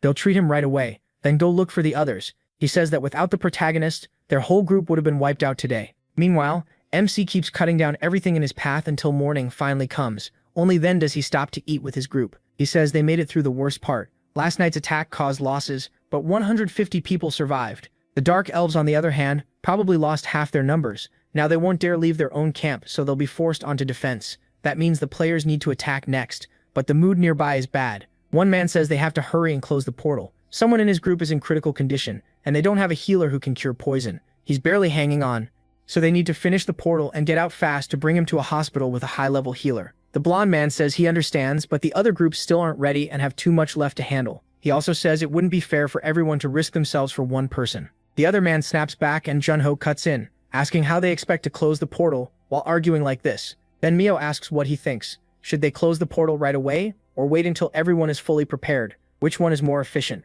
The protagonist says both choices have good and bad sides, but he believes closing the portal as fast as possible is the better move. The man with the poisoned teammate lights up, but Junho says that's not because one life matters more than everyone else's. The real reason they need to close it soon is that the longer this takes, the worse their position gets. The blonde man asks why he thinks that. MC says it's simple. They all know what Dark Elves are usually like, so they made a plan based on that to keep casualties low. But after last night's ambush, it's obvious these elves aren't normal. Mindless Dark Elves attacked in organized groups, which means some special being is giving them orders. That means the one leading them is both smart and powerful. One of the others gets it now. Night attacks were strange, but portals are always full of surprises. Another points out that even if only 500 Dark Elves are left, the wolves are still a problem. They may not be hard to kill, but trained beasts can still cause trouble. Junho says there are no wolves left, so they can stop worrying about that. Everyone is shocked, and he tells them to think back to when they rescued the last player. He asks if they remember how big the wolves chasing him were. They were just pups. The Dark Elves had already lost all their adult wolves and were forced to use the young ones instead, so they can't launch another large-scale attack like last night. But that's the only thing they've lost. Once they regroup, they'll switch to smaller raids. They'll likely keep firing poison arrows into camp, and with little food, less sleep, and fewer people, everyone will wear down fast. They'll drag things out as long as they can, then charge the camp once they think victory is certain. Hearing that, the others realize Junho is right. They apologize for arguing, admitting all their lives are on the line. The other man apologizes too. He was only thinking about his own team. He says he hopes things stay calm now. Then he speaks to Mirai. He asks her to come with him for a moment, and she wonders why. He says it's cold, then asks if she can use her ability. She says yes and asks if he wants her to check, so she looks into his future. She says they found the Dark Elves Valley, and tomorrow they'll head east to wipe them out. Just like Junho said, there are a lot of them. Among them is one Dark Elf with a very dangerous aura, and near him stand 5 Dark Elves wearing better armor than the rest. The protagonist figures they're probably the tribe chiefs and Dark Elf knights. Still, he already saw this yesterday, so it doesn't help much. He thanks her and asks her to tell the others what she saw. Then he admits he was curious about something else, but ended up disappointed. The girl agrees, but she remembers he was holding something made of ice and asks if it's an artifact. He says yes, then tells her to head back to camp. He wants a little time to clear his head. Left alone, he thinks to himself, the tribe chief may be stronger than he expected. Still, he's not sure if that enemy is strong enough to force him to use his freezing skill. By morning, some adventurers are talking among themselves. Their guild scouts found the valley, along with the tribe chief and the Dark Elf Knights Mirai mentioned. The Dark Elves near the entrance aren't smart, they're just pacing around. But the chief and the elves beside him are standing in proper formation. So they decide they need to strike first before the ones at the entrance can fall in line too. Just like Junho said, closing the portal fast is the best move. Meanwhile, MC keeps warming himself up. Then he asks, "Is everyone ready?" The group fires up at once. They take their positions. Ready to hear his orders, they report that all 147 fighters except the non-combatants are prepared. Junho calls everyone forward. Together, they move into the forest. Soon they reach the Elves' Valley. The place catches him off guard and he explains, because of the World Tree's curse, dark elves burn in sunlight, so they live underground where no light reaches. Usually they have dozens of exits leading up to the surface, but when they reach this one, they realize there's only a single entrance. No one has seen that before, and Junho starts thinking. The tribe chief is clever. One entrance means they won't have to worry much about attacks from behind, but it also means if they don't kill every dark elf inside, they'll never reach the tribe chief, so he orders everyone to move in. Inside, they keep going down a staircase lit by torches until they reach a massive army. At the far end sits their leader. The dark elves were waiting to fight in tight tunnels like an anthill, but instead they've gathered in a huge chamber. There's no way around it now. They have to face them head on. More than 500, with the boss seated in the back. The chief stares at the humans. That alone makes everyone tense. Junho sees the upside. If they'd been surrounded, they would have been forced to defend. But with this much room, they can go all in with a frontal assault. He tells them to do their best. They only need to kill 4 dark elves each. One of them answers him, clearly not thrilled by that plan. Then the protagonist adds that if the tribe chief is strong, he probably has elixirs. No one likes hearing that, especially when elf potions can save someone who's almost dead. Junho says that if they do find an elixir, it'll usually be split by contribution. Then he cuts himself off, but everyone gets fired up by the thought of an elixir. That was exactly why he said it. Now they finally look ready to fight for real. At last, the elves below notice the humans coming in. Both sides rush to kill as fast as they can. The slaughter begins, and Junho starts cutting through everyone in front of him, leaving a trail of bodies. The others can't believe how fast he is. It hasn't even been that long since he became a player. And one fighter realizes he's only killed one enemy while he already can't keep up with Junho. Manhwa also charges into the Dark Elves. But as he pushes forward, he gets surrounded and nearly killed. MC steps in and saves him. He warns Manhwa that it's getting too dangerous and tells him to fall back. But Manhwa asks if that means Junho plans to break through the line alone. That's insane. He just says he does crazy things all the time, leaving Manhwa speechless. Manhwa admits it was way too much to think he could keep up beside him. Still, he says he has a lot to learn. Next time he won't fall behind. Junho thinks that's good. He's already looking forward to their next meeting. They keep pressing on, but then the Dark Elves from the King's Guard appear. These are the Dark Elf Knights, and Junho says they look nothing like the trash he's been cutting down. This time he decides to use a real weapon, drawing Quan Yua's blade. He remembers that before they were corrupted, the Dark Elf Knights had been elven knights who protected the kingdom. They used traditional Edgegramma techniques and could also borrow power from great spirits. Normally he wouldn't be able to beat them, but their spirit contracts are gone now. If all they have are swords, he can take them all down by himself. He's never seen anyone better at Edgegramma than himself. One of the knights lunges at him with a wild slash. It comes with all the force the knight can muster, and Junho studies it. The knight attacks again, but the protagonist reads the path of the strike and dodges it with ease. He admits their power is overwhelming. If even one hit lands, he's dead.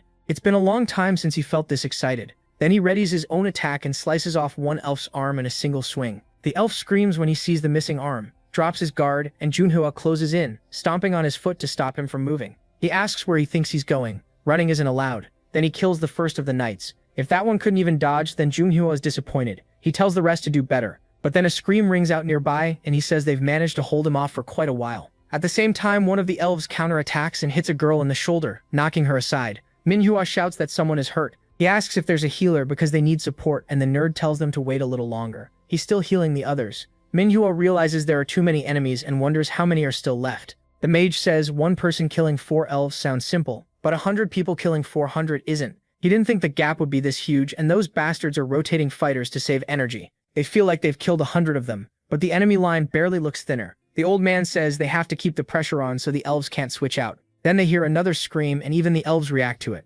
Someone asks what's going on and realizes the screams are coming from the elves themselves. Those dark elf knights are killing their own side. He can't believe it. They're cutting them down one by one. Everyone wonders how this is happening. Then they look ahead and see that Junho is the one making it happen. One of them figures it out. He lured the knight into the middle of the battlefield and is using them to break the elves' formation. He's helping them. But this is more than help. He's basically carrying the whole fight. Another says he thought MC was just feeding them. false hope, but now he tells them to pull themselves together. Pride means nothing in a life or death battle. This is their chance, so they need to give it everything they've got. They charge in, taking advantage of the opening Junho created. He thinks he's helped them enough. That should be plenty. Then one of the elves rushes him, trying to land a blow, but the protagonist strikes back, stopping the attack and nearly knocking the weapon from the elf's hand. He tells the elf not to look at him like that. He knows he hurt him and chased him down, so this time he'll kill him without making him suffer. Watching all this, the king is furious. He realizes he can't just stand by anymore. His people were once known for their beauty and wisdom, but now they're no better than wild beasts. And now they're being cut down by 2 humans. Their glory days are long gone.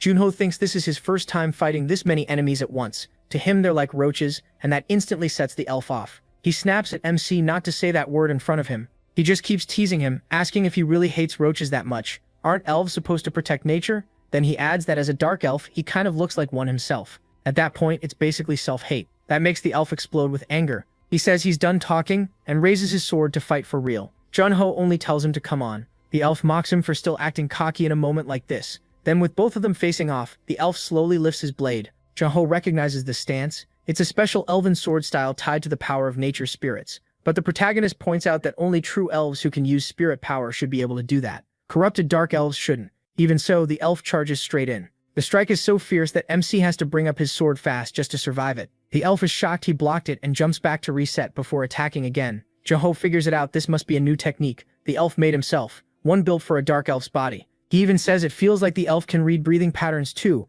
and that makes the fight fun. The elf tells him to talk with his sword, not his mouth. Then he comes in again, and they trade blows for a while. The elf attacks with everything he has, but Junho slips away, then fires right back. This time, he finally lands a clean hit before the elf can react. He admits the guy is fast and strong, but it's still not the overwhelming power he saw in the dark elf's memories. Even injured, the elf stays on his feet, watching his race die around him. He thinks about his tribe and how those fools followed a cruel leader to the very end. All he ever wanted was to fix their mistakes and bring back their lost glory. Then he remembers a vision. Something called them foolish mortals and said that if they wanted their wish granted, they had to kill 1,000 enemies. It also warned that failure would not be forgiven. So he decides there's only one path left: win. Junho notices the shift right away. The elf's energy changes. He's suddenly even faster.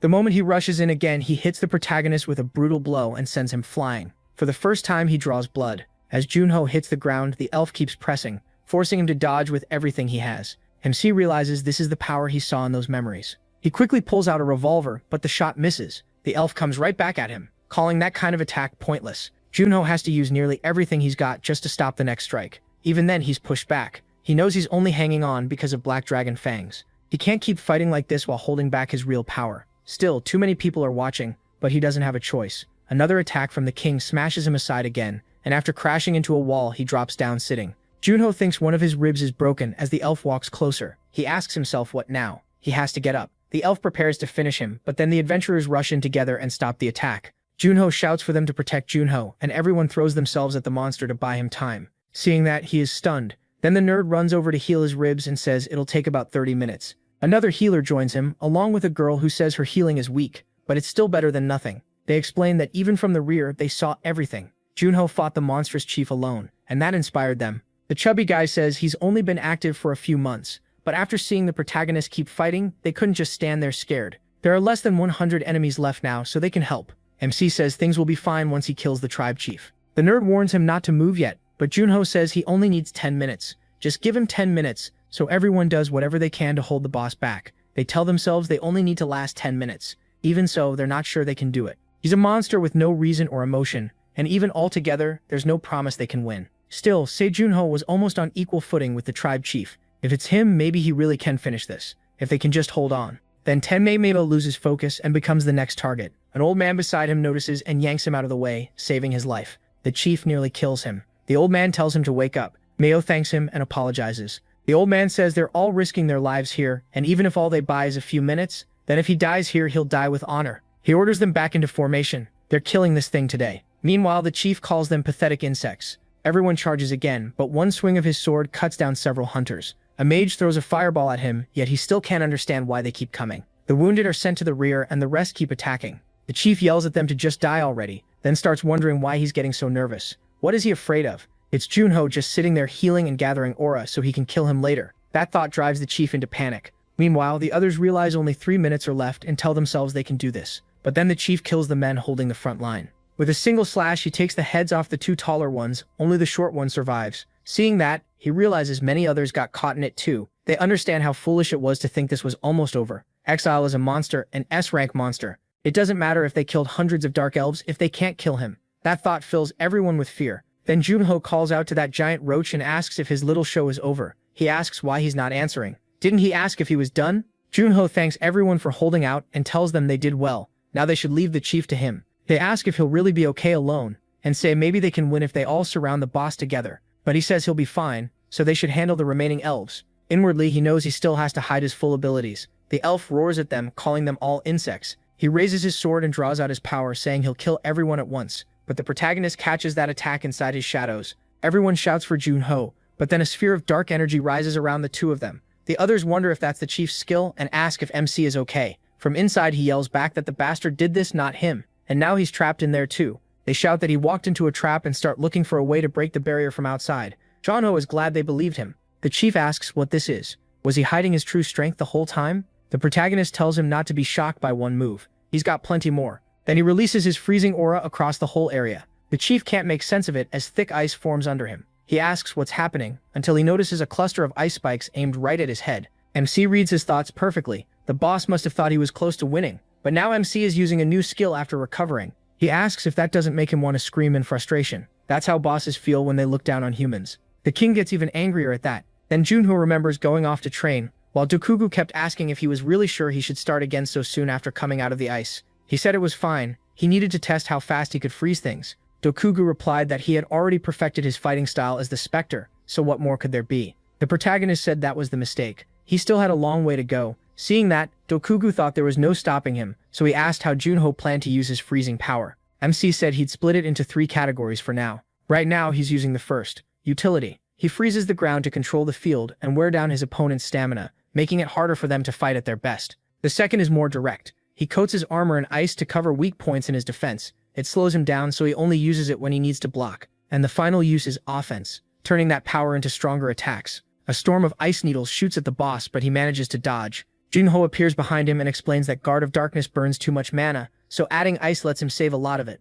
The boss turns and tries to strike back, realizing he isn't just a swordsman or just a mage, and demanding to know why he hid that kind of power. He says it couldn't be helped, then asks if the protagonist was hiding his real strength too. The king explains that his skill burns his soul to borrow a corrupted spirit's power for a short time, so he can't keep it up for long. Even so, Junho still feels like a dangerous mystery, but he says that changes nothing, and gets ready to attack again. MC thinks to himself, 10 minutes? No, even 5 will do. When he says 5 minutes is enough, the king asks what he means. Junho answers, that's all the time he needs to kill him. The king bursts out laughing. He says he gets it. The protagonist is still looking down on him. The protagonist tells him not to take it badly. It's a compliment. Even if he's weaker than before, he'll still beat him with everything he has in 5 minutes. That shocks the king. Junho has formed an aura sword. Then the king rethinks it. No, a real aura sword burns much hotter. MC only packed magic into his blade. With his current mana, a true aura sword should be impossible. Still, the energy feels just like the real thing. The king asks what kind of weird technique that is.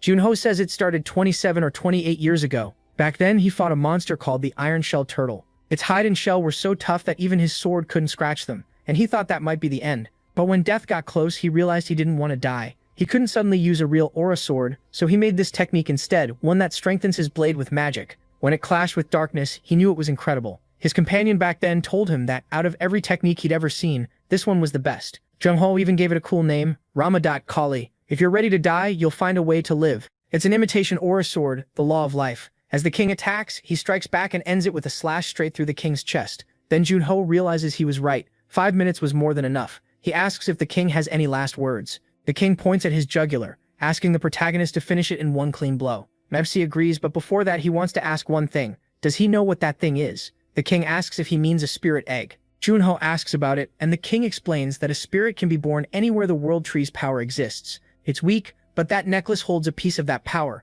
If he pours magic into the egg, it will crack. The protagonist asks if he has anything else to give him, an elixir or something like that. The king can hardly believe it. Even after losing to a human like this, he's still being asked for more. Junho tells him to just say it if he doesn't have anything. He pulls out his sword. At the same time, the king prays to the great world tree, asking that if it can still hear him, it take only his head and spare the fools who followed him. Then MC kills him. Meanwhile, on the second floor, a boy and his friends are getting beaten up. The boy asks what Kara wants. He says he doesn't even know if Karo understands what kind of place this is. But Karo only asks where Pathfinder is. Back with Junho, he finally defeats the Dark Elf Chief and learns that the item is a spirit egg. He hears that if he makes a contract with the spirit, he can use powerful abilities without spending mana. Back in his old days, he had little mana, so he was always jealous of anyone with a spirit friend or enemy. Now he can finally make a contract with one, and he loves that. He remembers hearing that spirits only bond with people they match well with, so he's sure it'll be a huge, fierce dark spirit that will help him in battle. That's exactly what he wants, a dark spirit, so he breaks the item the king gave him, and it starts to glow. The power is weak, but he can feel the forest's energy. If he pours his mana into the spirit egg, something should happen. Soon the egg begins to crack. Junho fills with hope. Outside, everyone waits to see what happens. They think the last dark elves are gone, but players see how he still hasn't come out. One of them wonders if something happened. He says he's nervous because they can't see inside. Then everyone gets a notification. It says they cleared the savage forest. With the stage cleared, everyone is happy they can finally go home. They say that when they saw the tribe chief, they thought they were all dead, but Seo Junho saved them. They can barely believe he beat the boss alone. Then the barrier starts to fade. The protagonist finally comes out, looking down, and everyone rushes over to ask if he's hurt. They offer treatment, but Junho says he's fine. He walks past them, a little down, and thanks everyone for their hard work. They notice he doesn't seem badly hurt on the outside, but something still feels off. The fight must have been rough for him to look that serious. But MC doesn't seem sad, he looks disappointed. Later on the flight, he watches a video calling him the MVP of the Savage Forest raid. Junho thinks MVP or not, none of that matters. It's useless. Was it really too much to ask for a dark spirit? He never wanted an ice spirit. Then a tiny version of the Ice Queen appears beside him. She looks out the plane window and says human technology is interesting. How can they fly without magic? Junho tells her he already said not to talk to him until he sorts out his thoughts. The little pest says she was only talking to herself. He snaps that she's the monster who froze his friends and terrified the world. Why did she become his spirit when he's the one who killed her? She says they've already ridden in rolling machines, and now they're flying in the sky, so he's had plenty of time to think. The protagonist repeats that he told her not to talk to him, but she uses the same excuse again, saying she was just talking to herself. Nosi then asks why someone like her came out of the egg. She says she answered the call because she was the best match for his magic. If anything, that proves ice suits him best. Junho tells her not to joke around. He used Dark Guard for over 5 years, but freezing magic for only about 3 months. Even so, the Ice Queen says she's the one who came from the spirit egg, so he should stop being stubborn and make a contract with her. He asks if she really thinks he'd do that after everything she did to people. She asks what exactly she's supposed to have done. He can't believe she doesn't know. He asks if she really has no idea. Then he brings up the biggest thing, she froze the Pacific. She wonders if he's upset for the fish. He says that caused all kinds of climate problems. Sure, it also stopped temperatures from rising from global warming, but that doesn't matter. Her other huge crime was freezing his friends. She asks if he's acting stupid on purpose. She says she wasn't the one who froze them, and in the end, he used her power to melt the ice. She says this one last time, she did nothing he can blame her for. If anything, she's the victim because he killed her ice. With no comeback, John Hyo tells her to shut up and look out the window. Then he checks his smartwatch and calls Theoko, asking what he thinks the Ice Queen did wrong. Theoko asks why the protagonist is suddenly bringing this up, but the protagonist says he's in a hurry and tells him to answer. Theoko says it's obvious, she turned him and the 4 heroes into ice. MC asks if there's anything else. Theoko says he doesn't know, and asks if there has to be more. Then the Ice Queen leans in, saying that device is pretty nice. You can hear other humans' opinions really fast. Juno says yeah, and ends up agreeing that she technically did nothing. Still, he asks why he'd ever want to make a contract with her. She says she'll become his master. He says he admits she was strong, but she still lost to him. She agrees. It's true that he beat her when she was at her weakest. Junho asks what she's talking about and if she's trying to trick him, but she says no. She declares that she is the queen of the Frozen Kingdom, Nilfheim, the ruler of all ice in the world, and swears on her existence that she hasn't told a single lie. The protagonist knows that's an existence oath, the kind mages swear with all their mana on the line, so she really was weakened, and he asks how weakened she was. She says maybe 100, but MC cuts her off and tells her to swear again. She refuses, saying that doing it too much would stain her dignity as a queen. Junho says fine, after all this, they'll make a contract, but on one condition. If she ever puts the people around him in danger, the contract ends. She asks if he only knows how to say the obvious. She says a spirit and its contractor are tied by the soul, so she has no reason to hurt him. He admits he's not sure this is the right choice, but he doesn't have many options. Right now, he's too weak to clear a ranked portal alone. Still, if he can use that power, it should be enough. So he makes the contract. First, he wants to find out how strong the Frost Queen is as a spirit. Soon after, they head to the association's training room. The queen complains that she's bored because there's no one to fight. He tells her that's obvious, this place is for training. Then she asks what he's doing. He says he's testing artifacts he got from the last battle, the aura buff ring, and the blue fairy bracelet. With all those magic boosts, his stats should go over 100. If that happens, he thinks he can clear a ranked portal by himself. She says he does look a little better with that gear on. He reminds her that he asked for her opinion, and he also wants to see what she can do. She says he already knows her abilities better than anyone, but he points out that things are different now that she's a spirit. She understands. Once he sees how useful she is, she says he'll start treating her differently. Then she calls up an icy wind. The whole room starts freezing over. He feels it at once. That cold sinks straight into his chest, just like when he first entered the Frost Queen's hall. But while she's releasing that freezing wind, she suddenly stops. He asks what she's doing. She says she lost interest. He can't believe it. She says she doesn't want to use her powers right now. He asks if she's messing with him, and she says when something makes her curious, she can't focus on anything else. So he asks what she's curious about. Her answer is simple. She wants to explore the human world. In the end, he gives in. He takes her out for a walk, and she keeps firing off questions. She points at a huge building and asks which lord lives there. He says it's just an apartment. Then she asks about a strange carriage, and he tells her it's a car. Next, she wonders why everyone is staring down at the odd things in their hands, and even he thinks this has gotten pretty weird. Then he asks if other people can't see her, because she's making a scene and nobody is reacting. She says she can reveal herself if she wants, but he quickly tells her not to. A moment later, she starts talking to him in a very calm voice, asking what that adorable creature is. He tells her it's just a stray cat. She walks over to pet it, but he says the cat can't even see her. He's wrong. The cat does notice her, gets up, and gets ready to bite. That scares her badly. She runs off while the cat chases her, then asks him why that thing is attacking her. She jumps onto his head to hide and asks how a monster that fierce can be allowed to roam the streets. He tells her cats don't bite humans because humans are bigger. Then he reaches down and picks up the cat, saying cats only seem weak to creatures stronger than them. That leaves her completely shocked. Calling it a disaster, she tells him to keep moving. She'll show her power in the training room. He's happy he managed to push her into it. So they go back to the training room, and she tells him to watch her power with his own eyes. He says that will be a pleasure, and she summons several magic circles along with her ice. They form swords, spears, and more. He's left stunned because with all that she could fight a whole war by herself. He thinks it's pretty good, but she immediately calls him out. Just pretty good? She says he should pay close attention. Even weakened as a spirit, she's this strong, so her true power is far greater. He answers that he can already do something similar, even if his version is messier. She says that's nonsense, and asks if he really looked closely. Now he sees it. Every weapon was shaped with incredible care, like a master made each one for maximum damage. And she did it all in a blink. Compared to that, his current skills aren't even close. Even so, he sticks to his answer. He'll be able to do the same soon enough. All he needs is time. What he wants from her is something he can't do himself. She thinks for a moment, then remembers. She asks if he means something like this, and reveals something behind him that shocks him. He says yes, that's exactly what he wanted. Meanwhile, the secretary hears the noise from the training center and thinks he must be training hard. She can feel the vibrations even from where she is. Later, he asks Shim Dyokago if he knows what the Frost Queen looks like. Shim answers no. The only ones who ever saw her were the 5 heroes. That makes him realize this won't be a problem. Shim asks what problem. He says she can reveal herself now. Shim asks what he means, but the moment the queen appears, he jumps in shock. He blurts out asking what that is and if it's a ghost. The queen asks if this coward is really his friend, and he says sadly yes. Shim argues that anyone would be shocked if something like that suddenly appeared, but the queen doesn't like being called something like that. She asks how he dares talk about her that way, and says his nerve is shocking. He cuts in and tells her to stop freezing everything because Shim is almost dying. Then he reminds her not to bother his friend,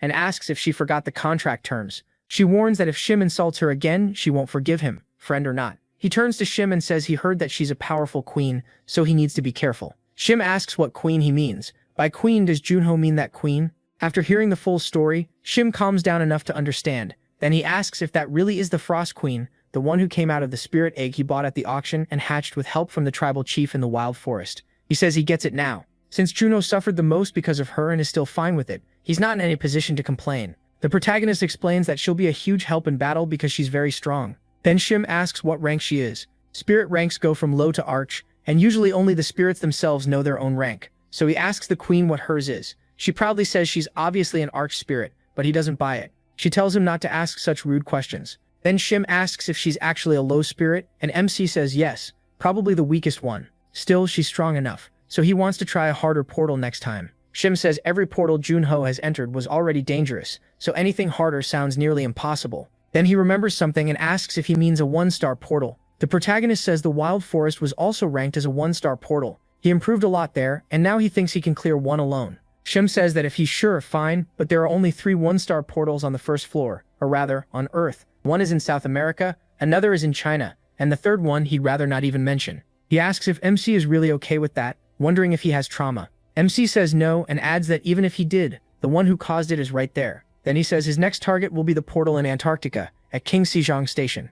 The portal is called Winter Castle. Shim says he'll set up a press conference for tomorrow at 2 p.m. and Secretary Shao will come pick him up. Junho agrees and starts drinking a soda. He asks if the queen doesn't need to eat anything. She explains that spirits are different from humans. They don't need food. He says that's great since it'll save money on meals. Since they're already talking, he says he wants to ask her a few more things. First, does she know anything about the dimensional elevator? He says it's the mysterious source behind the disaster in this world, and if they find where it came from, they might be able to end this whole game. The queen thinks for a moment, then says no. He asks if she wasn't a floor boss and really knows nothing, telling her not to be stingy and just share what she knows. But she says she truly knows nothing, and even swears on her existence. She explains that she once knew things about this world, but after losing to him, she lost her place as a floor boss. Now whenever she tries to remember, her mind goes blank. He says that's a shame, thinking the system erased her memories. It's even more carefully built than he thought. She tells him not to be too disappointed. Even if those memories are gone, she was famous for her intelligence, and she'll still be a big help in the days ahead. He says he hopes so, but he has one more question. As far as he knows, spirits don't use their contractors' mana, so he asks how she uses her powers. He says he can't feel any magic from her. She asks if he really doesn't know, then says there has to be a limit to being this clueless. A spirit uses the contractor's mental strength to power its skills, so if his mind is shaken, she can't use her abilities properly. Junho gets it right away. If spirits could use that kind of power for free, it would be completely broken. She adds that the same goes for what she showed him earlier. Even someone as strong as him would need about a month of hard training before using it in a real fight. That sounds realistic, but once he hears it could take a month, he decides he'll cut it down to 2 weeks. The next day before the press conference, Cha knocks on his door. He tells her to come in and she says she brought the suit prepared for the conference. But when she sees him already dressed, she jokes that he's not wearing pajamas today. She was worried, so she brought the suit just in case. Junho laughs and says that joke only works once. Then he says he thinks he's ready and asks Cha what she thinks. She approves and they head out for the event. Meanwhile, the reporters are already seated waiting for the press conference to begin. The room is packed. It's only been 3 months since Junho's last conference, but his growth has been so fast that people can hardly believe it. Some say they saw him during the Ocean Portal conference, and his presence alone stood out. They even compare his talent to top players from the past. One reporter says he wouldn't even be shocked if the protagonist announced he planned to clear a 1-star portal solo. Everyone else thinks that's going too far. He shrugs it off as just talk, and then Junho steps inside, and the whole room focuses on him. They quickly notice he's no longer showing up in pajamas. Then the conference starts. A reporter asks if he's planning to enter the Cave of Trials. Junho says yes, they are already working out the details. That answer shocks the room. One reporter thinks this is normal for rising players. No matter how fast MC is growing, there's no way he'd ignore a chance like this. The Cave of Trials is a portal in the Tibia region, and just like its name says, it puts players through test after test. Each time someone clears a trial, they can either keep going or stop there. Unlike most portals, quitting halfway still lets you leave safely. Because of the system, no one knows what waits inside or what rewards it gives. Still, so many players challenge it that there has to be a good reason. The reporter is already happy she has enough for her article, but then Junho adds something else.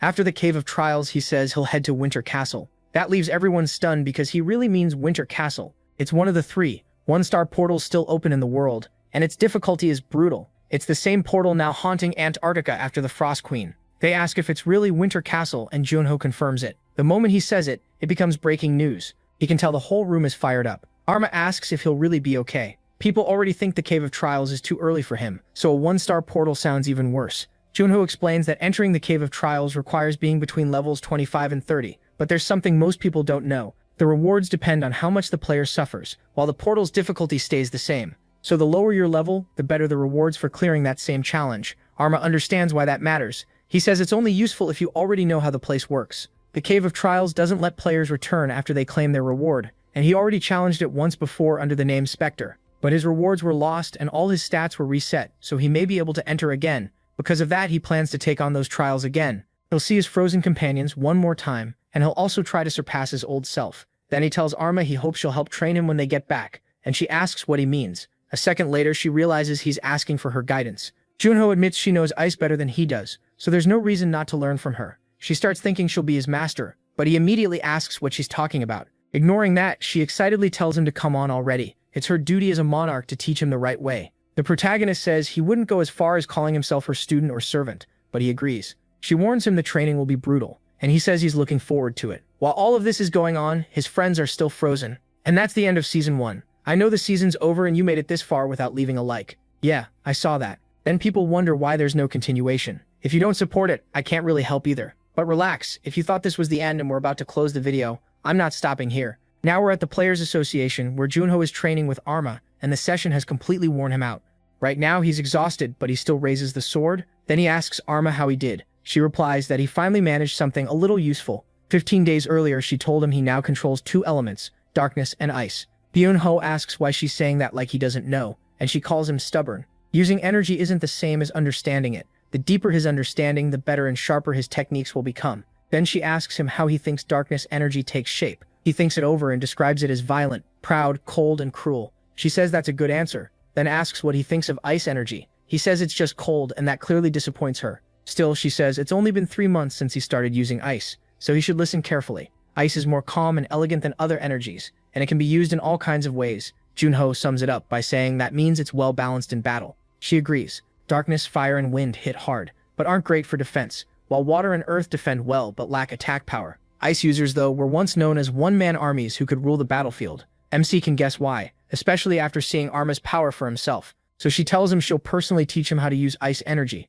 But first, she hands him a sword. He can tell it's impressive, and she says it's Fragerach, the finest sword in the kingdom of Ice Niflheim. Then she tells him to make one just like it, and says the real lesson comes after that. Junho tells her to wait. He doesn't want to learn how to make fancy ice weapons. Arma says a one-man army must handle every role, and if he can't even do this, he still has a long way to go. He complains that it's unfair, but she doesn't budge. Later, after trying for a long time, he asks if this version is good enough. She says no, and he begs her not to do this again. The blade isn't sharp enough, the weight is off, and she asks if he's really trying to copy her ceremonial sword with those toy-like attempts. Junho asks how many she's broken already. He can't help wondering why this is so annoying. But inside, Arma is impressed. In just 34 minutes, he recreated Fragerach's outer form with 62% accuracy. She remembers the power he showed 28 years ago. It was so overwhelming she could barely believe he was a human from Earth. Watching him now, she thinks she may be creating a monster. At the same time, she feels proud and realizes watching his growth is actually fun. She steps in and points out that the sword's angle is still off by 5 centimeters.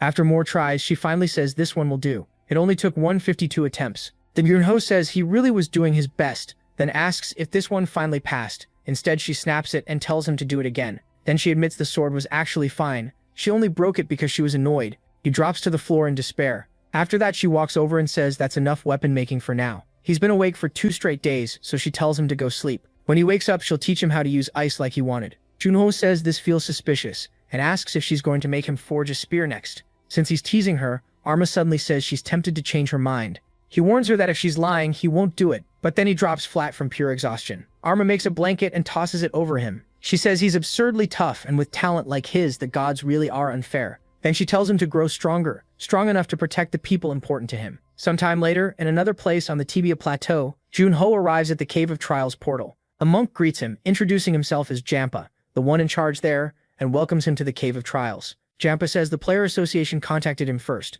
They told him the protagonist wanted to enter the cave, while the Ice Queen keeps telling him to look over because the monk is sticking his tongue out. On the ranking list, Spectre is still shown as the first one to reach the 9th floor. Jampa explains that this record holds the names of everyone who cleared the Cave of Trials before, and Junho realizes no one has beaten the record he set 25 years ago. Jampa adds that only those who entered know anything about what lies inside the portal, and who knows what horrors are waiting for him there. He prays Foam blesses MC's days and hopes he returns safe. Then he steps inside. He arrives beyond the portal, thinking it's already been 25 years since he came here with the Queen. But then something glitches. The cave detects a second entry and asks the administrator for permission, leaving Junho completely confused. As he passes through, he suddenly finds himself in another dimension, standing in front of a door. Then the admin appears and greets him. He says he manages the first floor's dimensional elevator, and his name is Gray. Junho has no idea what this first floor administrator is supposed to mean. He asks if that makes Gray the god of Earth, but Gray quickly shuts that down. He's just a public servant placed there to manage this area. The protagonist argues that anyone running the first floor Earth sounds like a god to him,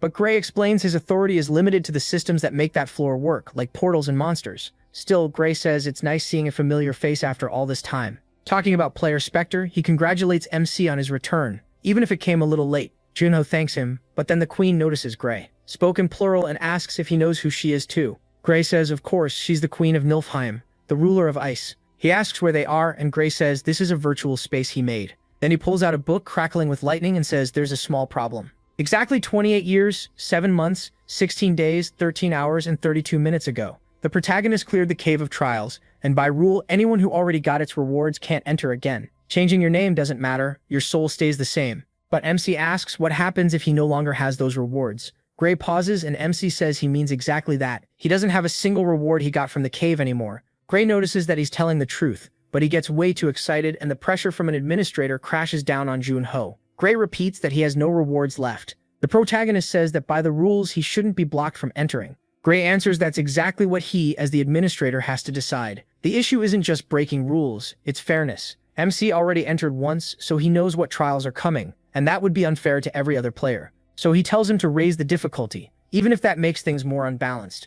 Gray asks if he's sure. Does the kid really think he can handle that? Junho says if that lets him enter the cave, then yes. Gray says he can't tell if the protagonist is clever or just honest, but fine. MC amused him a lot more than last time, so he'll do him this favor and wishes him luck. But then the queen stops him, saying he seems to know her very well. She asks if he knows why her memories are gone, but Gray says he can't talk about that. He only tells them to enjoy themselves, and Junho notices the damp air, proof that he's really back in the Cave of Trials. Meanwhile, the queen thinks Gray is hard to read. He asks if she really lost her memories, and she says that's what makes it even more frustrating. She remembers nothing about the floors. Even so, Junho says this trip wasn't for nothing, and he's glad things worked out even better than he expected. Then he sees the mission. Level 1 is the magic test, where he has to pop the spheres using magic. The queen asks if that isn't way too easy, and the protagonist reminds her it's only level 1. He starts bursting them one after another, saying it's basically a tutorial, and clears the magic test with no trouble. The queen admits it wasn't bad, though she claims it would have taken her less than a second. Junho tells her to stop lying.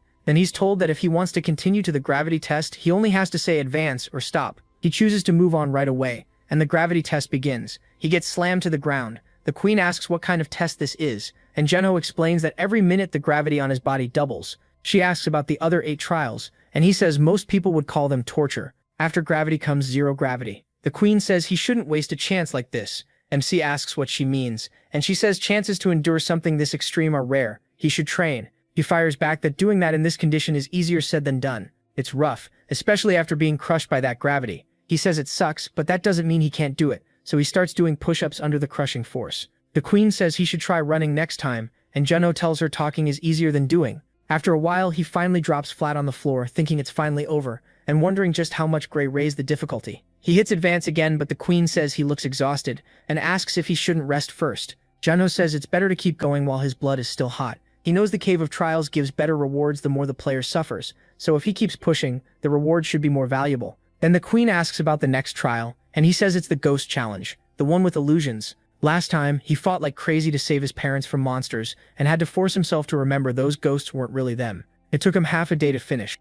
This time, he figures the illusion will be different. The queen notices him staring, and when she asks why, Junho says he was hoping the Ice Queen would show up. But it can't be that simple, so he bets it'll be something else. Then his friends appear in front of him, asking if he wants to live alone. They call him a traitor. Junho braces himself. He expected something bad, but this is even worse than he imagined. His friends keep asking why he threw them away, calling him traitor again and again, liar, and plenty of other names. The queen tries to snap him out of it, saying it's all fake, but the protagonist says he knows. Still, in their final moments, those idiots sent him away, even though they knew they were going to die, so he won't let these illusions insult them like this. With that, he charges straight at them. Here he's facing Ramadat with his high-level regeneration and raw power, Skaya with overwhelming attack and defense magic, long-range support from Gilbert and Mia, who can strike with her sword in a blink. Taking them all on at once is basically suicide. He asks the queen if she can hold Skaya and Ramadat in place. She says she can, but it'll burn through a lot of her mental energy. Junho says that doesn't matter, and asks how long she can keep them still. She says maybe 30 seconds.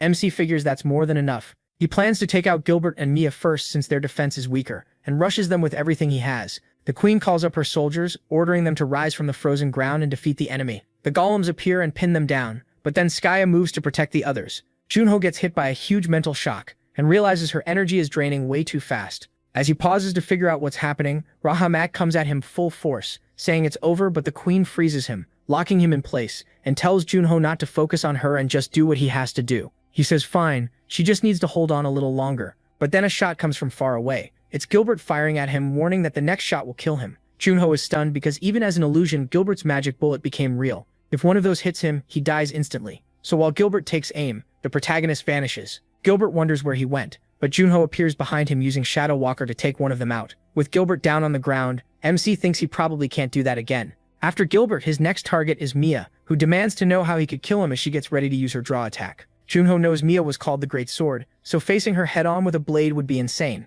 As she swears he'll pay for killing her teammate, she lunges at him with everything she has. He thinks he has a chance, because Gilbert's death shook her up. She'll make a mistake, and when she does, he'll get his opening to finish her too. Then right before dying, she asks how he could do this to them. As she dies, he looks at her and thinks this challenge is disgusting. Then Ramanat starts breaking free, while Skaya struggles hard against the golems. The moment he gets loose, Junho hears it. Ramanat getting ready to charge. He glares at him and asks if they really thought something like that could hold him. The queen warns Junho that she's at her limit, and Skaya fires off her magic. The blast smashes the golems apart and drops them. Seeing that, the queen pulls back so she won't get hit by the falling ice. Junho thanks her, saying she did well as he covers her with an ice shield.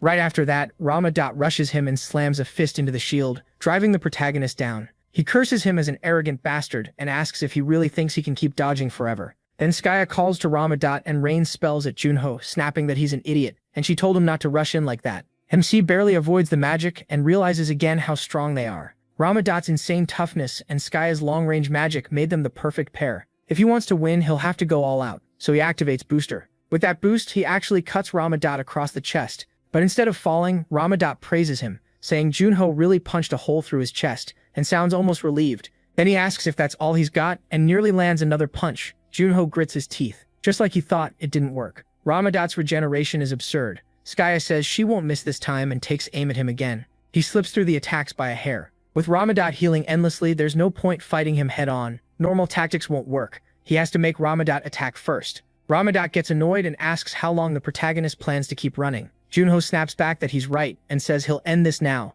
Ramanat tells him to stop acting so full of himself. Then that huge body appears right in front of MC and cuts him off. A heavy punch crashes straight into Junho's stomach. It almost sends him flying. He realizes this guy is a monster. He broke the ice shield and still caused internal damage, but this gives him a chance. Now that they're close enough, he strikes Ramanat right in the chest. Ramanat says it's useless, but admits the protagonist has guts. He likes seeing him fight to the very end. But MC says he's got it wrong. It's already over for him. Junho uses the law of life, and this time Ramanat finally dies for real. A huge hole rips open in his chest. Skaya runs over, screaming for him. But as she does, it hits her that she's the only one left, and she drops to the ground, swearing she'll kill Junho. The queen tells him this part looks dangerous. He agrees. Skaya's the last one. If he wants to beat an enraged Skaya, he'll need every bit of strength left. He tells her to come at him. Then he brings out the Scythe of Death. To break through the King of Destruction and the 7-mana shields guarding her, the only thing he can rely on is darkness and his hatred. He knows the weapon burns a ton of magic power, but it's his only choice.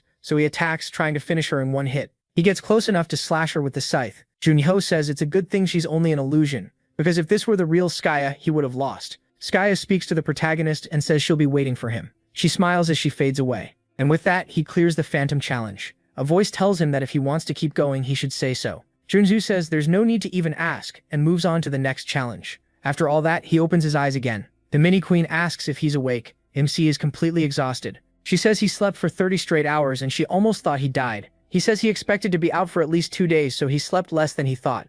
She says his Scythe of Death is powerful, but the side effects are brutal. Trishul answers that even if they were illusions, he fought all 5 heroes, so it was a small price to pay. Then the mini-queen asks how many challenges are left, and he says he doesn't know exactly because he doubts it. Ends after level 10. The administrator changed the content and difficulty, so he can't be sure. She's shocked there may still be more of these cursed trials. He says the cave gets harder the deeper you go, and so far it's been worse than he expected. He doesn't know how many more levels he can endure. Then she asks if he's feeling a little better. She points out that he fought his old companions, and it must have been a long time since he'd seen them. Trishul Hyo says they were only illusions. Still, he thinks it's a little disappointing that he didn't see his parents this time. The queen asks why his parents would appear in the Phantom Challenge, and he says it's because both of them are dead. She feels awful for speaking without thinking, and says she made a huge mistake. The protagonist tells her it's fine, it didn't happen yesterday. Then she touches him and says she also lost her parents when she was 6, so she really understands how he feels. Trishul answers surprised by how kind she is, and thinks soft-hearted people really do draw others in. After that, they leave and close the rest room. When he returns to the trials, he says he wants to start the 4th room and they get ready. He's told the 4th level is the challenge of insomnia. A warning appears once it starts he won't be able to sleep for 10 days. Trishul goes ahead and 240 hours appear in front of him as the countdown starts. The challenge begins now. He's placed on top of a huge pillar of ice with nothing to do but wait. The queen says about 20 hours have passed and asks if he can handle it. MC says for now, yes. She says he must be starving and tells him to at least eat something, but he says staying hungry helps keep him awake. She suggests cold water instead. After 60 hours, it starts getting much harder. The queen reminds him he can't fall asleep, and Junho agrees. He asks Frost to help keep him awake, so she presses an ice ball against his face. Then 98 hours pass. Junho is already banging his head against the ice, thinking he just wants to sleep. If he took a hot bath and lay down right now, he'd be out instantly. His eyes start to droop, but the queen calls out and asks if he's nodding off while he splashes water on his face. He says of course not, and she keeps watching him closely. So the time keeps passing, and now only 24 hours are left. He stays seated, forcing himself to focus. Then he remembers how, back then, he complained about the reward for clearing the 9th level. Even though it was the A-rank hero's mind and a 10-point boost to all his stats, the rewards match the suffering. So this time, he has to reach at least level 9 again. He thinks about his friends and what he needs to do to save them. He promises himself he'll save everyone. And then the queen suddenly starts shouting at him, snapping Junho awake. He instantly asks if he fell asleep, but she says that's not it, and tells him to look. The challenge is finally over. Right away he falls back, thinking he won. She agrees, but he says it was nothing. With that, he clears the challenge of insomnia, and if he wants to continue, he should step forward. Junho moves on even though he's tired. He thinks it's been a long road. After resting, he entered the challenge of the senses. It tests taste, smell, sight, and hearing, and even touch. All of those effects stack up. The challenge of immobility led into the challenge of dreams and silence, and those original trials were fused together, which means there's a new combined challenge now. Junho thinks he's endured every nasty trial so far, and no matter what, he's going to the end. But then he looks over and sees the mini-queen tapping on the ground. She asks if he's going to eat, and he notices she's really enjoying Morse code ever since he taught her. Right after that, he remembers the next trial is the void, and most players who challenge the cave quit there. Because that place is pure nothingness, a basic fear most people can't handle, and humans grow weak when they lose their 5 senses. If your mind is weak, you can lose yourself in the void. In the past, he ran from it too, and that's how he clears the challenge of immobility. Then he's told challenge 9, the void, and challenge 10, time, will happen at the same time. Junho is shocked. The system even tells him to please give up if he doesn't think he can endure it, because his very existence could disappear. The void is already dangerous, but adding time on top of it means he'll be trapped alone, unable to feel anything, not even time passing. Even so, he speaks to the queen in Morse and tells her he'll come back. In this portal, you have to bet everything if you want to win. She wishes him luck and tells him not to worry. She'll be there waiting for him. Junho tells himself he can do it and steps into both challenges at once. The moment he accepts, he's thrown into an empty space with nothing there, and he realizes he can't feel anything. He can't even feel the Ice Queen anymore, or his own magic. Still, he keeps reminding himself who he is. Sei Junho, the Spectre, the one who always wins. He tells himself he'll beat this too, even as he starts wondering how long he's been trapped there. Time means nothing, and even his own existence feels like it's fading. He can't understand how it got this bad. He needed to master Lo's skills fast, but now he wonders if he reached too far. For a moment, he asks himself if he's going to run again, just like last time when he gave up on the Void trial. But no, he already made his choice. He wanted power, even if it meant risking his life. He chose this because he truly believed he could clear the trials, and he refuses to die in a place like this. He keeps thinking, I'm the Spectre, I'm Seo Junho. That resolve is enough to carry him through the trial. Then he wakes up once again. The mini-queen is there to welcome him back. Junho asks how much time passed, and she tells him 10 days. That makes him furious at the cave. He's sure he counted at least a month before giving up from exhaustion, yet only 10 days passed outside. Then she tells him that something about him seems very different now. He brushes it off, saying it's nothing much. He just shed his old skin. Still, his body does feel lighter than before, so he checks himself. And when he sees what changed, he's stunned. His magic loss rate is now 0. Even as the Spectre, it was still 3. That puts him on the same level as Skaya, who was blessed by magic itself, perfect control, which means he can now make even better weapons. And when he tests one, the power is insane. A huge blast rips through the cave, leaving a massive hole in the wall. Junho just stares at the damage from a single swing of his hand. The queen says his aura sword feels stronger than before. That catches him off guard. He thought it was already perfect. Then the system announces that he cleared the time trial and starts calculating his rewards. He figures his long-awaited rewards are finally here, but nothing shows up. He complains that the system is slower than usual and even taps the status screen. The screen tells him not to rush. The rewards are still being processed. She gets annoyed at him, and Junho quiets down. The queen says the reward must be amazing, if even the administrator had to step in. So they wait and count through everything he earned. He gets 20 points in every stat. Keen senses rises from B to A,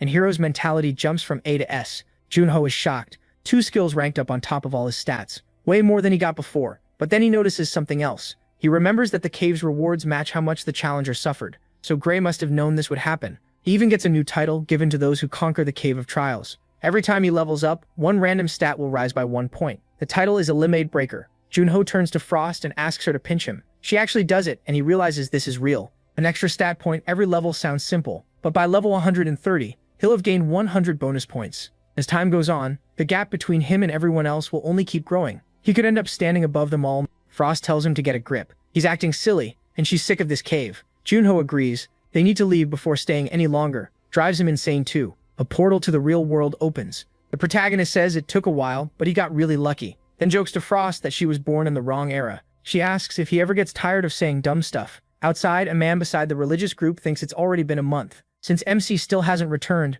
maybe something went wrong. Then the bells start ringing and everyone goes on alert. One of them tells Jampa to look ahead. The ranking list changed. Seo Junho just beat the Spectre's record. Everyone is stunned. A new legend has just been born. Meanwhile, a man arrives at a place that looks like a daycare. He knocks on the door and the person who comes out says it's an honor to welcome the demon Bao to such a humble place. The visitor says it's been a while. The red-haired man says this place doesn't look very fun. The other man replies that it isn't meant for fun. It's all for the second coming of the heavenly demon. The red-haired man brings up the heavenly demon, Taurus Milo, and asks if he should really say that name so casually in a place full of children. The man says, of course. Then, with a snap, he freezes the entire place.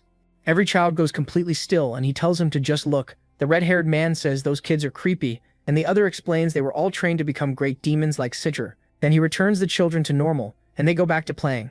After that, he invites Sidra to come in. In Rome, the city is packed with people moving everywhere. Frost is surprised when she spots Junho's face on a giant screen. They're talking about him on TV. He tells her not to get distracted. They came to find paradise and destroy it. First, they need to locate the urban area where Torres was seen. Frost complains that they came all the way to another country and still have to do grunt work, but it's the only way to track Torres. He says they have no other choice. A few days earlier, when Shum arrived, he was all excited and even called Junho his lucky charm. The protagonist thought that was gross, but Shum explained that ever since he came out of the Cave of Trials, donations had been pouring in. To them, he was basically a rabbit's foot. MC tells him to forget that and asks why he called. Shum gets straight to it. He says he looked into the orphanage he found while in Paris, and that instantly brings his anger back. The man who attacked the auction, Arma, the skeleton mage, was raised in that horrible place to become a demon, along with many others. Shim says he still doesn't know the exact location, but he may have found a lead. He shows Junho everything he uncovered. The man's name is Torres Milo. He used to be a famous player on the second floor, but now he's retired.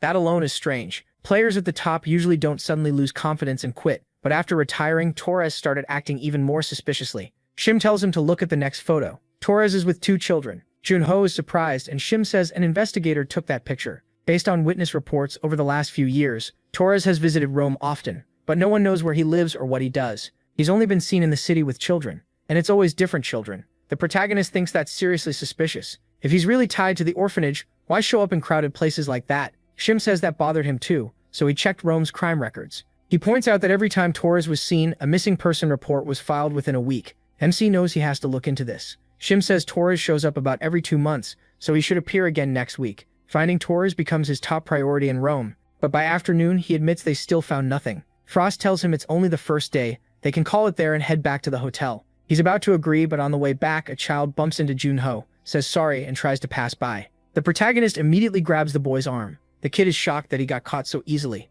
He asks what MC is doing, clearly scared. Then he drops the watch he stole from Junho onto the ground. The boy acts tough, saying he thought he was an easy mark and asking what he's staring at. Does he want an apology or something? He says no. He says he's just deciding whether to take him to the police or let it slide. That instantly scares the boy.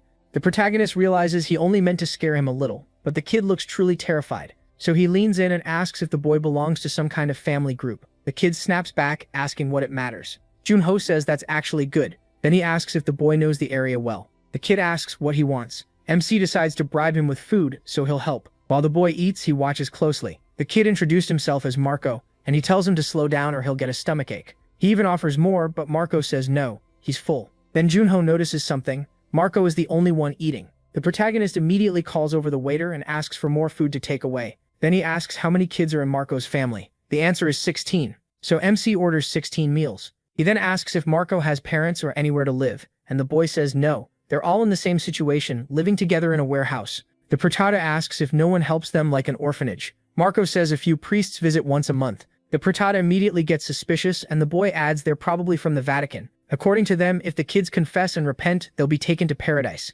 That name makes the protagonist pay close attention. Marco says they promise school, clean clothes, and 3 meals a day there. Even so, he doesn't want to go. Those priests give him a bad feeling. The protagonist takes that seriously. Some people can sense evil, especially around demons. Marco seems to get it, then says he can help him find them. The Prota asks him to take him there and offers to pay. Marco agrees right away. Meanwhile, at the Vatican, the halls are empty and the current pope is walking through them when he notices an unexpected visitor in the middle of the night. He calls out, asking who's there. It's the Prota, waiting for him in the dark. The pope is shocked to see Spectro. He says he thought he was still recovering, but the Prota replies that he got tired of lying around and it's good to see him again after 25 years. Francio says he's happy too. He never thought they'd meet again, but it seems his prayers were answered. Then he admits he feels ashamed that they've lived so peacefully because others gave their lives. The Prota tells him there's nothing to be ashamed of. That's exactly why they did it. Still, he says there's something he wants to ask, and Francio asks what it is. The Prota asks if he's ever heard of an orphanage called Paradise. The Pope says no. That makes the Prota remember Marco saying the priests were probably from the Vatican, and he figures it must be a cover. Whoever they are, they're bold enough to pose as Vatican priests while kidnapping children. That all but confirms they're demons. So the Prota lets it go, and the Pope apologizes for not being able to help. Before leaving, the Prota remembers one more thing to tell Francio. There will be a huge fire near Rome in the next few days, so he needs fire trucks ready. The Pope is confused by that warning, but the Prota says he'll explain another time and starts to vanish. The Pope tells him to wait, but he disappears before he can say anything else. Same as always, he's just gone. Sometime later, at Marco's family hideout, Marco reminds everyone not to forget to eat because he'll be back soon, and the kids all agree. Then the Prota shows up and says good morning, still half asleep. Marco asks why he slept there instead of at the hotel, and the Prota says this place is comfortable, and his little siblings are cute too. He asks if they can go now, and Marco says yes, though he still finds the whole thing weird. The Prota just says he's counting on him to be the best guide. Then the two head out through the city. As the Prota follows Marco, Frost speaks up, pointing out how light the boy's footsteps are. The Prota notice too. Both of them keep watching him. Then the Prota asks if he's trying to become a player. Marco gets startled and asks how he knew. He even wonders if the Prota is a player too. And the Prota says someone at his level can tell just by the way he moves. Marco admits it. He's training to become one. The Prota warns him that path is hard, but Marco says they don't have parents to rely on or even a real home. If he wants to protect his family, this is his best shot. He adds that the priest said Paradise has a player training program and they'd help him. That lie instantly catches the Prota's attention. He thinks it over and Frost agrees. It's an easy way to lure talented kids in. Marco says when the priests return, he plans to go to Paradise, learn there, get his license, enter a portal, make money, and one day become a great player like Spectro. He's talking about his hero without knowing the man is right in front of him. So the Prota jokes that he's not dead and shouldn't be talked about like someone he'll never see again. Marco shrugs it off, saying it doesn't matter since Spectro is on the other side of the world anyway. Only the Prota knows how wrong that is. Marco keeps leading him around and says that way leads to the cathedral where the priests stay. Then he spots Torres Milo with a girl and recognizes her. It's Anna. The Prota asks who she is and Marco says she's part of his family. She went to Paradise about 2 months ago. The Prota immediately dislikes this, remembering that every time Torres appears, a missing person report follows within a week. At least now he's finally found the criminal he was after, and he watches Anna closely. Torres asks if she knows Marco, and she says he was the leader of the family she used to live with. Torres quietly pressures her to speak carefully. She obeys and shifts back into the way she used to act before leaving with Torres, greeting Marco emotionally and saying it's been a long time. He asks how she's been. Then Torres turns to Marco and says he's heard a lot about him. He mentions that Marco left his siblings at home, while the Prota thinks he's finally got him. To keep up the act, he scolds Marco for not saying where he was going, and says he thought he'd lost him. Torres looks at the Prota and asks who he is, especially with the glasses and mask, like he's hiding his face on purpose. The Prota introduces himself as a tourist named Sonny, and says Marco is guiding him. Torres accepts that and introduces himself too. The Prota says it's a pleasure, and they shake hands, but the moment Torres touches him, he senses something and wonders what this guy is. He's strong. He asks if the Prota is a player, and the Prota acts casual, saying he's only level 27. Torres instantly gets irritated. In his head, this man isn't even worthy of touching him yet. Somehow he's getting under his skin. Then the Prota asks Marco if Torres is from Paradise, and that makes Torres freeze. Marco says yes, he saw him with the priest last time. Torres quickly tells him to wait, reminding the Prota that he said he was a tourist, then asks how he knows about Paradise. The Prota says the real reason he came here is to look for his younger brother, who vanished 15 years ago. The lie is so shameless, even Frost is tired of him. He adds that while searching he learned about Paradise, and asks if they can check their records. Torres says unfortunately they don't have any children over 15. What he's really thinking is that if he lets this continue, Paradise might be exposed. So instead he says the Prota can come with him and look for himself. It'll be easier that way, and he'd be happy to help. Anna asks if Marco is coming too, and Marco wonders if he should, since he wants to see the others. The Prota thanks Torres and goes with him. When Marco sees the place, he asks if all of it belongs to Paradise, and Torres proudly says yes. A woman approaches the director as they pass each other, and Torres quietly orders her to check whether they were followed. She gets ready to do exactly that. Near another building, they ask if it's the dormitory, Torres says yes, and the classroom and cafeteria are there too. He also says the children who want to become players train in that hall. Marco looks inside and sees that they really are training, but something about their eyes feels wrong. Torres tells the prota to go in, and a man beside him reports that no one followed them. Torres says he did well. Then he calls everyone over and says he has an idea, drawing attention to the prota, who immediately stays on guard. Torres says that since he's an experienced player, maybe he should teach these trainees, pointing to two boys nearby. He introduces the prota to all the children, saying he currently works as a player and can share some of his experience. The prota feels something is off, and Torres adds that the teachers should watch too. The atmosphere suddenly turns tense. Then the teachers step in, all with swords in hand, standing on one side of the prota and Marco. They're surrounded. Marco realizes something is very wrong, and the prota says he caught on fast. Every child there is under control, just like the adults. Marco stares at their eyes, and the prota tells him to remember this. Red eyes are the mark of a demon. Torres says the prota was careless too.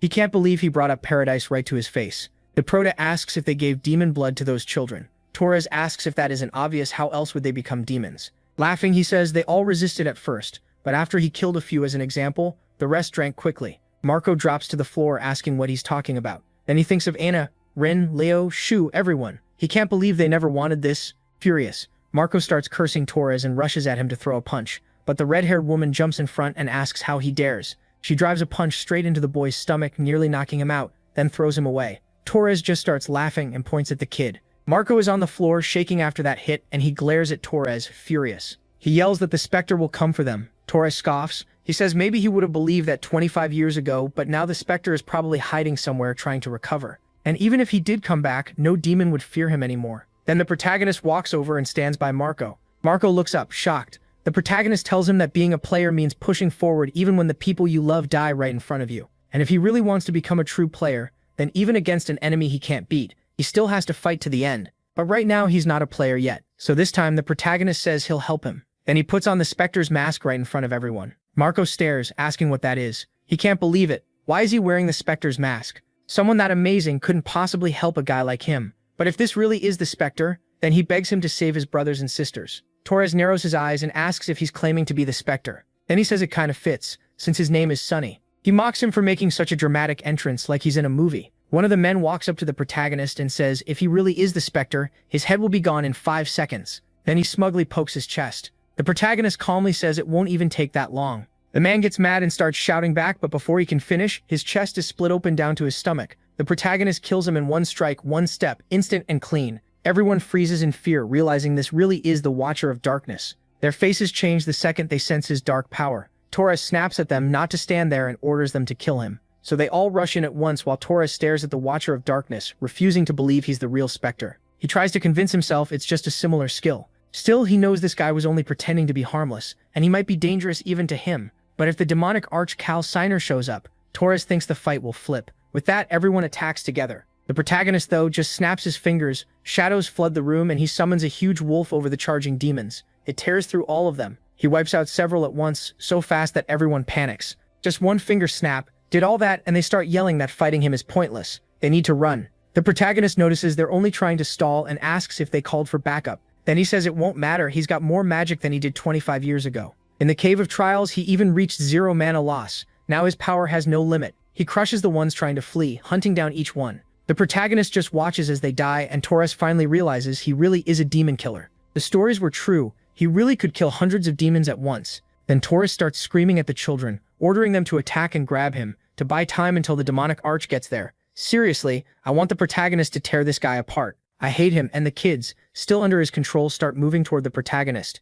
He sees right away that Torres is using them as shields, so he pushes them all back with dark power and tells them to stay back while he's still being nice. The moment one of them is touched by it, she looks totally shocked. Then all that mana swallows the children, and they just pass out on the spot. Seeing that, Torres starts to panic. He curses the kids as useless and wonders why that bastard is taking so long. Then he runs outside and spots one of the children's toys, thinking that at this rate he's going to die too. But he suddenly collapses before he understands what happened. When he hits the ground, he thinks he just tripped, until he sees what he tripped on. His leg is covered in blood, and what's left behind looks like a foot. Then he realizes what it is, his own foot. Screaming and cursing the protagonist, he drags himself forward in misery, while the protagonist asks him a question. Did he ever think about what those children felt when he forced them to become demons? Torres says of course he did, and the protagonist asks if he's serious. Then he says that's a relief, and chops him to pieces, saying he won't mind if he dies angry. Torres starts coughing up blood while the protagonist gets ready to keep torturing him. Torres begs for help, but the protagonist slams his face into the ground and says this is the price for the children he sacrificed. He keeps going until Torres is thrown back into his past, to the day he first felt joy after seeing that what he held was demon blood. He thought if he became a demon, he could get revenge on everyone who looked down on him. At last, he believed his chance had come, and he happily threw himself into that blood. The protagonist watches these memories with Frost. He sees Torres envied others and never once tried to improve his terrible skills. All he wanted was power, so becoming a demon was almost unavoidable. Frost asks if this is one of those dramas he mentioned, but the protagonist says no. It's a skill called Confession of the Dead. It lets him read a dead person's memories and gather information. Frost thinks that's a pretty amazing ability. Torres's past keeps playing, and one of the higher demons escorts him. The demon says he likes Torres's mind control skill, especially for the disappearances of the second-floor players and the Ghost City incident. While he talks, all Torres can think is that the air itself feels crushing. Then the demon says his skill looks delicious. He tells Torres not to be afraid and introduces the boss, Rohan Agya, saying he'll only take a taste of the ability. Then he pulls some of Torres's power out, turns it into a ball of light,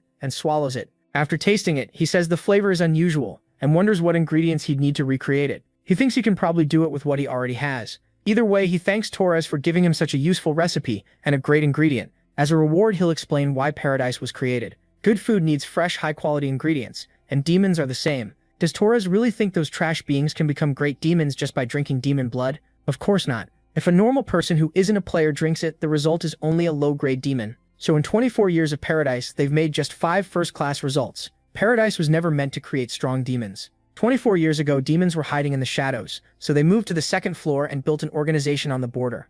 Even then, they feared the 5 heroes might one day break the ice and kill them, and the Spectre terrified them most of all. So the answer they came up with was Paradise. Back in the present, furious, they say they need power. Power that can stand against the 5 heroes. And the greatest power they saw with their own eyes was the strongest feeding skill, Watcher of Darkness. That power would become theirs. When Torres heard that, he was amazed, realizing Paradise had been built to create a second Spectre. Roxanne explains that this place is a factory for ingredients made from children turned into demons. With his perfect S-rank taste, he refines those ingredients to create new abilities. His goal is to copy the Spectre's powers. If he can recreate even half of that skill, or even a quarter of it, they'll make the strongest demon of all. He says they already made a few rough copies, but they were all low-grade trash. Then he found a better method than Paradise, and now they can use the real Watcher of Darkness. They plan to return to the second floor and wait for him to climb up. Wondering what he'll taste like, they say they can hardly wait. After learning all this, the protagonist realizes the reason they use children to make demons is him. They wanted to create a second Spectre, and the truth leaves him stunned. He just stands there in shock, thinking about all those children and everything that happened. The reason thousands were forced to become demons was all because of him, and that makes him furious. He starts cursing and throws his mask away, but Frost tells him this isn't his fault. He says he knows. He really does, but he still can't stop feeling that way. Once a player becomes a demon, they can never be human again. No one knows that better than he does. He remembers the children falling in there, those children, and now he'll have to kill them with his own hands. Meanwhile, inside, Marco speaks to them all, trying to wake the boys up and asking why they're like this. Then the protagonist comes back and Marco talks to him. He says the children still won't wake up and asks if they just hit their heads. He says they need to get them to a hospital fast. He still thinks they just need to remove the demon blood, and if they do, everything will go back to normal. He asks the protagonist if that's possible, begging him to please save his little brothers and sisters. But the protagonist's face turns completely dark. Then he gently comforts the boy and says he's sorry. He can't do that. He understands how Marco feels, but there's a reason demons are treated the way they are. When a normal person drinks demon blood, only 2 things can happen. They die because their body can't handle it, or they become a demon. Then the girl wakes up again and calls out to Marco, and he quickly asks Anna if she's okay. Then all the kids wake up at once. Seeing him there, he realizes they're starting to turn. Marco is relieved. He says he's so glad because he thought something bad had happened to them. But the girl tells Marco something feels wrong. She says she really likes him, but for some reason she suddenly wants to kill him. Her anger explodes, and her nails grow sharp and long as she slashes for Marco's neck. The protagonist pulls him away just in time, stopping her from killing the boy. He explains that demons are violent by nature. In exchange for power, they gain an endless urge to kill. Anyone who drinks demon blood becomes the same way. Then the protagonist quietly apologizes and attacks the girl with everything he has. But then the system tells him it senses only a tiny amount of demonic energy in the target. The protagonist is confused, and the system says the Watcher of Darkness can absorb demonic energy. That shocks him. He thinks it must be like when he absorbed the icy energy from the syndrome, so he binds the girl with his dark power. He can hardly believe it, since the Watcher of Darkness never had this kind of ability before. Then he remembers what that man said: if a normal person who isn't a player drinks demon blood,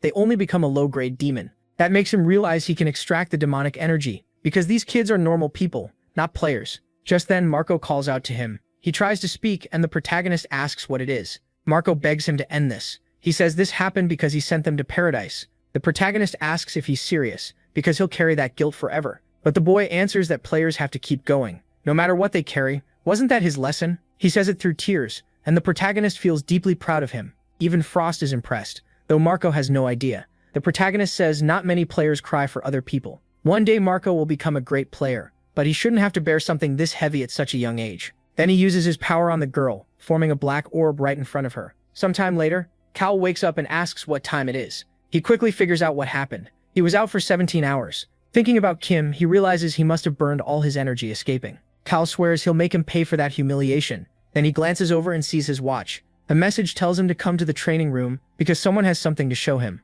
Cal gets furious, cursing Tower for acting arrogant and daring to order him around. He says if this isn't important, he'll kill him, and heads downstairs. But when he arrives, he's stunned. He demands to know what happened. What the hell is this? Workers are clearing everything out. Cal realizes paradise is being dismantled and asks where all the demons went. Nothing is where it should be, and he can't understand what happened. A while later at the Vatican, everyone is shocked that the protagonist is there dressed as Spectre, with Marco beside him. Marco says everyone is staring. The protagonist tells him not to worry if he stays by his side. He'll have to get used to it. Then he adds that it's even worse than it was 25 years ago. A priest walks up and tells the protagonist the exams on all 217 rescued children are done, and the results confirm that none of them are demons. He thanks him for giving the nation another seed of hope, and the boy lights up with joy. A little later, the Pope comes to speak with the protagonist and thanks him for saving hundreds of children. He asks if he may announce the incident publicly and warn people about the danger of demons. The protagonist tells him to do as he wishes, but since the Pope is so grateful, he asks for a favor. When the Pope asks what it is, he brings up the children he rescued.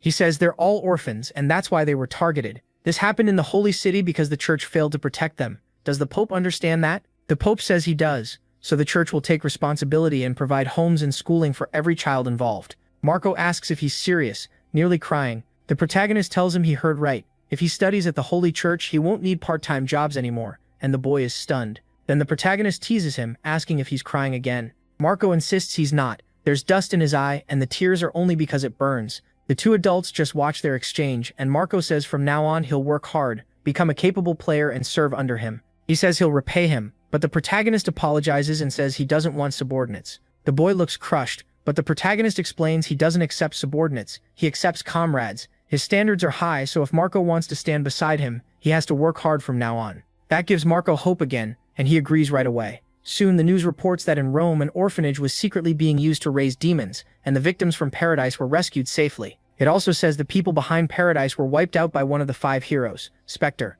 Cal is furious, realizing that bastard ruined his plans again. He thinks if he'd been awake he could have dealt with Spectre just like Junho. Instead, they slipped away like rats. He tells the protagonist to wait. He lost this time, but after he handles him, Spectre is next. Yeah, if you can handle one, maybe you can handle the other. But honestly, it's hard to believe you'll beat either of them. Back at the Korean Player Association, the protagonist arrives and someone greets him. He says that man did a good job, then looks to the side and asks what that chaos is outside. When he walks to the window and looks down, he sees everyone thanking Spectre. It's a huge celebration, with people cheering for his return, and everyone is thrilled. They truly believe it's Spectre. The protagonist can barely believe what he's seeing. Shim says the police estimate nearly 500,000 people are in the crowd, and the protagonist asks what this is. Shim asks if he still doesn't get it. He says they all gathered to see him, to thank him for coming back. At last, the protagonist understands. Then another man arrives and says he'll escort the protagonist into the association, thanking him for returning. Everyone else does the same. As he walks, he thinks that one day he wants to show this to his frozen friends. Shim adds that he prepared the conference just like requested, but guesses he won't only announce cooperation with the association. He asks what the protagonist is really planning. The protagonist removes his mask and asks Shim if he remembers when he had just woken up. Shim doesn't quite follow, so he explains that when he first woke, he looked outside and thought the world had finally become peaceful, just like they wanted. But when he looked closer, that wasn't true. Without the 5 heroes, demons thrived and the weak suffered badly. 25 years ago, demons could never grow this much. Shim says that's because the 5 heroes were there to keep them in check. But if he's going to take that role now, it won't be easy. The protagonist says he knows. He's not as strong as before, and he thought that would still be enough to gain the power needed to revive his friends. But it isn't. Right now, no one can stop the demons like before. That's why all of this is happening. They need someone like him. They need someone to hold the demons back. Shim is shocked and asks if he's really coming back as Spectre. Then he asks Junho if he knows why the Nine Skies and the other rankers don't try to become the next Spectre. A hero doesn't just draw enemies. If he comes back, people will lean on him no matter what happens, and if he isn't there when they need him, they'll hate him for it. Shim tells the protagonist that he and his friends have already done enough. He can stop now. But the protagonist says he knows that, and he doesn't like taking this role either. Still, no one else can do it, and even if he's not as strong as he used to be, he still has influence. Frost notices he's made a huge choice and says she'll remember his courage, while he thinks he refuses to look away from reality and take the easy, comfortable path. Shim gets annoyed but says he doesn't care anymore and tells him to do whatever he wants. Then he asks what to do now, and the protagonist tells him to turn the speakers up as loud as possible, enough for Spectre's voice to be heard from the second floor. Soon Spectre's press conference is packed. Everyone just waits for him to walk in, and the whole place is tense. Hazja says that as expected, all the Vice Guild masters and team leaders from the 6 great guilds are there, along with many top rankers. He thinks this is going to turn into a recruitment war. But when he looks at the princess, something feels off. She starts smiling and says she can't believe she'll get to see Spectre with her own eyes. Hazja tells her to calm down. They announce that Spectre and Shim Deokwood will be there soon and thank everyone for waiting. Then Junho finally walks in. Cameras start flashing, and everyone gets ready to record every word. Shim Deokwood then grabs the mic and says the press conference will begin right away, with only a few questions allowed. The first reporter raises a hand and asks that since Spectre was frozen for 25 years, all kinds of theories have spread, so can he prove he really is the true Spectre here and now? That question shocks the room, and some even wonder if the guy is crazy for asking it. Junho answers yes. He lifts a hand and says if that's what they want, he can prove it. Then he draws his sword and releases dark energy, forming an aura blade that everyone recognizes at once. They can tell it's flawless. Even after 25 years, his power is still on that level, and Junho puts the sword away immediately. The reporters thank him for the demonstration. Another person asks if, after the Rome incident and everything else, he'll return to the field. MC says he had originally planned to retire because when he woke up, his friend told him the world had become peaceful thanks to the sacrifice of him and his comrades. Hearing that made him proud. It even brought him to tears, and he felt relieved thinking the world no longer needed them. But after seeing the horrors in paradise, he realized he couldn't walk away. He asks if they know that over the last 24 years, more than 600 children were kidnapped and killed by demons. Everyone is horrified and asks how that could happen. Junho says nobody knew because no one cares much about the first floor, but this tragedy could have been easily stopped if players, guilds, and associations had worked together. And they still can, so demons never show themselves again. His words leave everyone tense and stunned, and the room falls silent. Then he says there's only one thing left he wants to say, and it's for the demons. Clear as day, he declares that he's back. Later, in Shim Deokwood's office, Junho lies back comfortably, reading the news. One article says Spectre praised him as a promising rookie. Another says that after Spectre's statement, people called for guilds, associations, and players to unite. The whole internet is talking about it, and the protagonist thinks that's perfect. He's getting attention. Then Frost suddenly yells for him, and he asks what's wrong. She says she finished Season 1 and excitedly tells him to put on Season 2. Junho says he'll teach her how to use the remote so she can do it herself, instead of shouting every time. But Frost says she's thirsty and orders him to make tea, treating him like a servant. He calls her out on it. She keeps insisting, saying her wish is in order. While he goes to get it, he asks if she really thinks she'll get away with this. Now it's his turn, and he hands her what humans drink when they're thirsty. Frost stares at the cup in surprise and asks what it is, because it smells fresh. Junho just waits to see what happens when she drinks it. He watches quietly, and she suddenly starts screaming and bouncing all over the room, yelling that the drink attacked her. MC bursts out laughing and tells her it's soda. Looks like her body can't handle it, and she gets completely scared of it. She says she won't forget this. Junho just says good, then tells her he's going to work and she should watch dramas until he gets back. The moment he puts on the show, her mood flips, and she grandly says mercy is a monarch's virtue, so she'll forgive him. He thinks she's easy to please. After that, he takes the elevator down. He says that after killing all the demons in paradise, he reached level 29, and his magic stat went up a little, so he thinks he can start using the techniques he used to rely on. But when Junho steps out of the elevator, Shim Deokwood calls him. The protagonist asks what it is, but Shim Deokwood asks where he is. MC says he's on the way to the training room, but Shim Deokwood says he should come over right away. All the team leaders from the 6 greats came to see him and are waiting for him together. Junho wonders why the 6 greats are after him and asks if they came because of Spectre. Shim Deokwood says no, they came for him. That surprises him. They wanted him, not Spectre. Thinking about it, the press conference was arranged suddenly, yet the team leaders still showed up fast. And it didn't even look like they were in a rush. Maybe they were already on the first floor to recruit Seo, the protagonist, in the first place. MC says it looks like he couldn't send them away, and Shim Deokwood agrees. He says they can get rough, and if they can't have something, they might destroy it. That gives Junho a great idea. While they wait, he arrives and greets them, asking what brings the 6 greats team leaders here. One girl says it's obvious they want to recruit him after he took first place in the Cave of Trials. Junho asks about the others, and they say they're here for the same reason, but he apologizes and says he can't join another organization because of personal reasons. One of them says if he's worried about the contract penalty, he doesn't need to be there, guild will pay it for him. The protagonist responds by placing a sword on the table and says there's no need. The man notices it's the demon sword, the same weapon Spectre used in Antarctica. Junho says they probably know what that means. Spectre gave it to him as a sign of trust, and since declaring war on the demons, he's been gathering allies on the second floor. MC was chosen as the official representative, and everyone is shaken. They can't believe Spectre is building his own army. The princess says she had no idea Snakehead was close enough to Spectre to be picked as his representative. If they join Spectre and help wipe out the demons, they'll earn a lot of public support. Thinking that, she decides he has to join her guild. He then lays out 3 conditions. First, to avoid conflict between guilds, he will stay affiliated with the association. Second, any guild that accepts will gain major influence and information on the second floor. Third, those guilds must give Spectre any information he wants without hiding anything. In return, once he gets that information, Spectre will publicly announce that guild's contribution. The girl thinks it honestly doesn't matter what he asks. Right now, the 6 greats have no choice but to accept if they want his approval. Since the press conference, guilds have been criticized for doing nothing about the demons and only caring about making money. With Junho controlling the situation, she realizes Spectre is the only one with real power here. The leaders start apologizing, saying this isn't something they can decide alone. Another agrees and says he needs to talk to the guildmaster. The protagonist says that's fine and tells them to contact him once they make a decision, because he has somewhere to be. As he leaves, they realize they were so focused on recruiting him that they got played. As long as simply Junho is with Spectre, no guild will be able to recruit him. That means Spectre saw enough potential in MC to believe he could grow beyond even the 5 heroes, and they think that's why he was chosen as representative. After all, Spectre already proved he can spot talent. Gilbert Greengram Goldair only had a D-rank skill, so everyone ignored him, but one person saw his potential, Spectre. Meanwhile, the princess runs after him, calling out to him.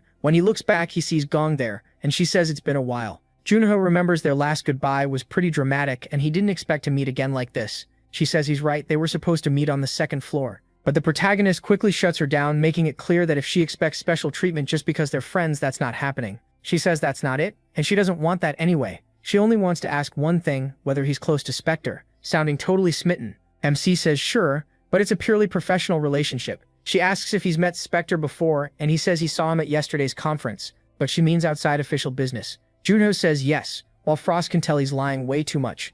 Gong nearly bursts with excitement and asks if, next time he sees Spectre, he can get an autograph for her, handing him a book. He's stunned that she wants an autograph. Still, he bluffs and says he'll try to ask. She instantly asks if he's serious. Then she begs him to have it written out to his precious fan Gong Juha, and even asks if Spectre can draw a heart. The protagonist hates that idea and wonders how he'd even write something like that, but she says it wouldn't be him writing it anyway. Still, if Spectre says no, then there's nothing she can do, and she gets disappointed. Juha only says he'll ask, and she thanks him, saying it'll become a family heirloom. After finally getting away from her, MC is shocked to see his own photo among major Korean figures, and then at the training room, he checks his status window. With this, he thinks he can get his old stats back. On the second floor, he'll be reset to 0. So even if he has to use the Spectre's name, he needs info on the 6 great guilds. To clear the second floor, he also has to rebuild his old techniques. His current magic use is efficient, but because he rushed his mana control, his power and speed are still lacking. And there's only one fix for that, the amplifier. Then Frost shows up. Tong-ho asks for 10 level 100 training dolls.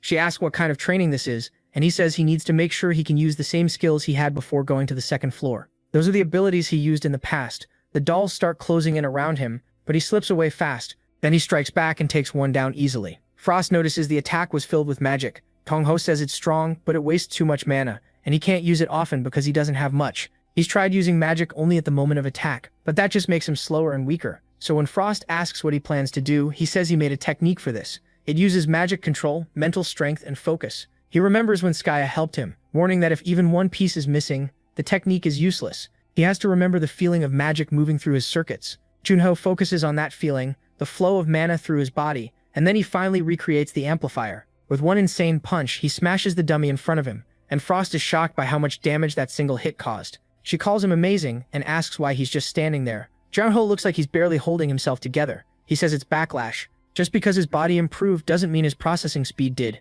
In other words, his brain overheats. Frost thinks the technique is incredible, but he says that's why even as Spectre, he could only use the amplifier for 10 minutes. Right now, he has to train until he can use it in real combat. The dolls regenerate, and he says he'll master it before facing the Winter Castle portal. Sometime later, he repeats that he has to keep training until he can use it in battle. Frost tells him his body temperature is getting dangerously high. Even so, he keeps trying no matter what. She reminds him he told her to use ice magic to lower his temperature, asking if he forgot. Junho says he already tried. The amplifier is hard enough on its own, and if he adds ice magic too, his brain will fry.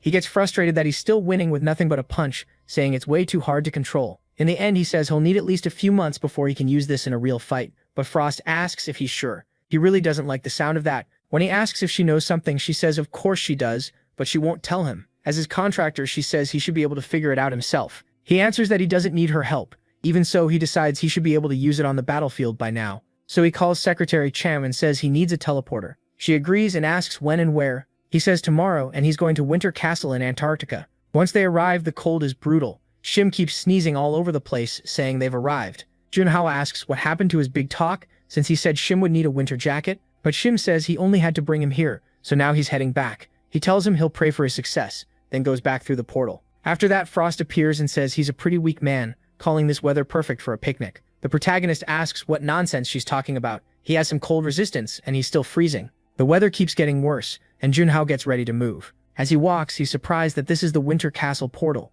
He checks its info. It's a portal for level 80 or lower, with a max party of 30. The clear condition is defeating the Lord of Winter Castle, and the difficulty is brutal. He's shocked this is the portal. Even second floor players couldn't clear, and Frost asks if he needs time to prepare himself mentally, but Junho says he already had enough time, and he heads straight for the portal. The moment he enters, everything changes. The ice is still everywhere, frozen solid across the land. He notices the clear condition is beating the Lord of Winter Castle. But where's the castle? Frost tells him to head northwest. Junho finds that strange and asks if she knows where they are. She says she does. This is the frozen kingdom of Nilfheim. In the distance, he finally sees the massive ice castle, and Frost says it's the place she once ruled. Junho is stunned that this is Nilfheim. She says these really were her lands. He asks how a Winter Castle portal can exist if she vanished, and figures they'll learn more once they go inside. More importantly, he asks if she remembers anything else about the castle, and she asks what he means. He wants details, who the current lord is, how many guards are inside, and whether there's a secret passage. Frost gets annoyed and asks if he's seriously asking her to reveal state secrets.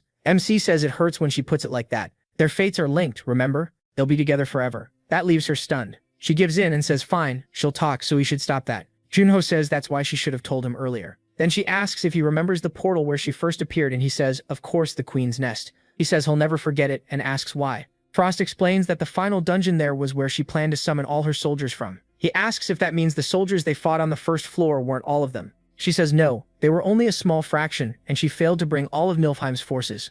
Junho quickly realizes how serious that is. From what she remembers, Winter Castle had 27,000 soldiers, though being inside a portal probably lowered that number. He thinks 27,000 is insane. Frost says it's possible. The only one here is Sir Keese, and he asks who that is. Frost explains that Keese Bremen is her loyal knight and the Lord of Winter Castle. People used to call him the Sword of the Kingdom. Other than her, he was the best soldier they had. The protagonist asks how strong he is, and she pauses. He asks what's wrong, hoping she's not about to say he'd last only an hour. She denies that, then asks if it would even be 10 minutes or just one. She says with a single finger, Keese could split someone like him in half. That's how strong her knight is. Junho thinks that still doesn't mean he's stronger than her, but Frost asks how many times she has to say it. He only beat her because she was badly weakened. MC just nods and says he still doesn't think he needs to worry. He's sure Keese must be weakened too, just like she was, and he keeps moving forward. Soon he notices what looks like a throne room and asks if red isn't usually the color of royalty. Frost says that depends on the nation. In her kingdom, white was the royal color. This place is called the Knight's Path, ruled by the strongest knight in Winter Castle,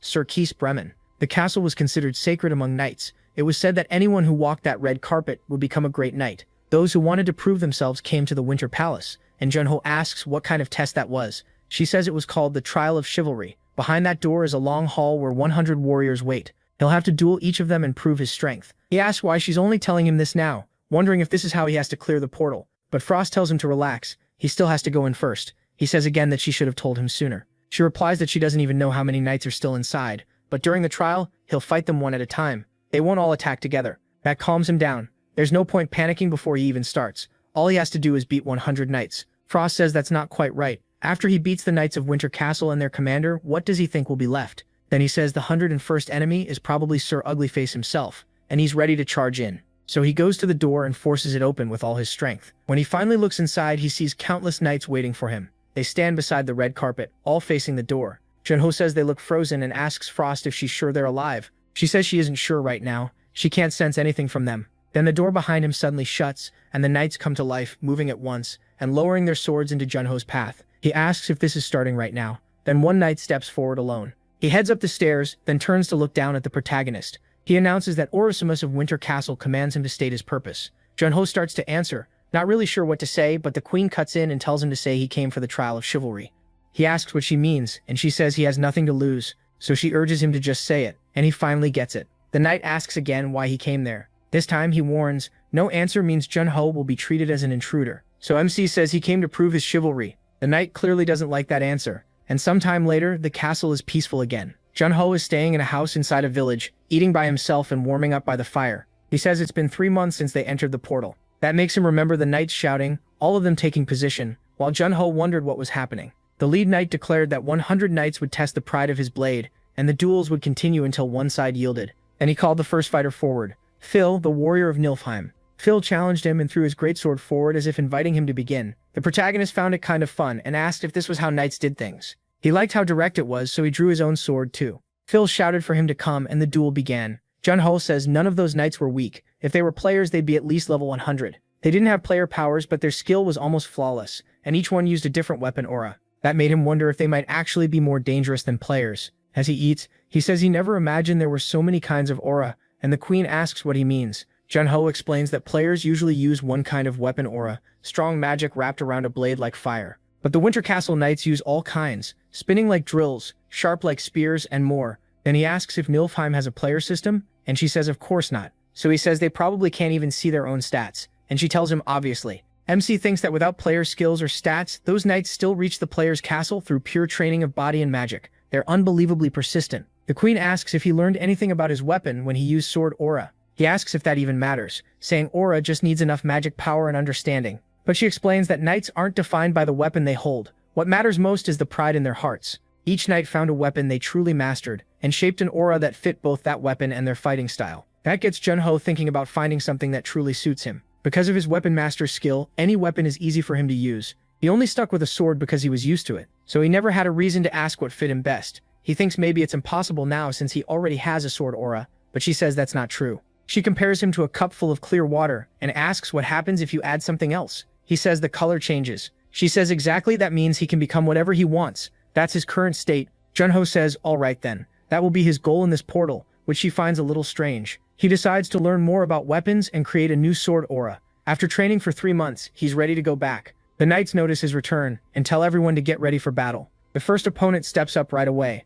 Junho sees him unleash a powerful tornado straight at him, but this time he knows it's not like before and faces the attack head on. Now he stops the tornado with the greatsword he's using. Even after taking the hit with the claymore, the shockwave still makes him shake, but now he charges in. He says that technique is his now and fires back using his dark energy. Everyone is shocked that he copied Phil's move so fast. Then Junho tells them all to come at him, saying good things should be shared. After that, he keeps winning again and again, until he reaches the lead knight, who tells him he has truly proven himself. He asks for Junho's name and holds out his hand. The protagonist shakes it and gives his name. The man looks surprised, then hands him something. Junho asks what it is, and he says it's a medal of honor. It's proof that he passed the trial of chivalry. Anyone who passes earns a private audience with the Lord. MC thinks he can finally move forward. The knights wish him luck and say their goodbyes, since by now he's become friends with all of them. Then he finally enters the Lord's Hall. The mood changes instantly. It feels like something is pressing down on his body. He realizes he's looking at Kazremin, the lord of the castle, and farther ahead someone is seated on the throne.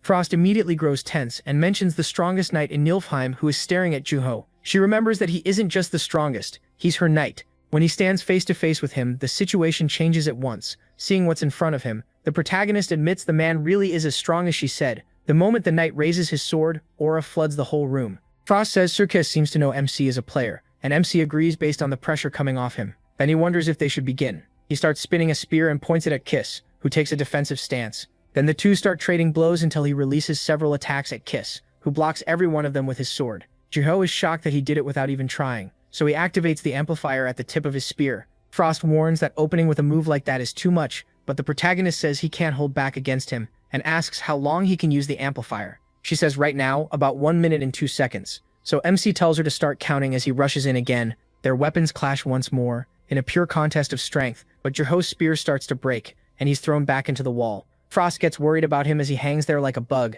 and Junho sees the spear snapped in two. He realizes this won't work, the gap in weapon quality is just too big, so he jumps up and grabs another weapon to charge the knight again, while Kiss watches to see what he'll do, then starts walking toward him as the pressure builds. Jin-ho asks what that smoke is, and the queen says it's Kiss's ash mist. The mist itself isn't special, but because it blocks his vision, he can't read Kiss's movements, and that makes his attacks even more dangerous. The protagonist really can't see a thing, and the queen keeps counting down. He realizes time is against him, so he'd better turn off the amplifier now. Once he does, he can't see Kiss anymore, but he can still feel a piercing stare.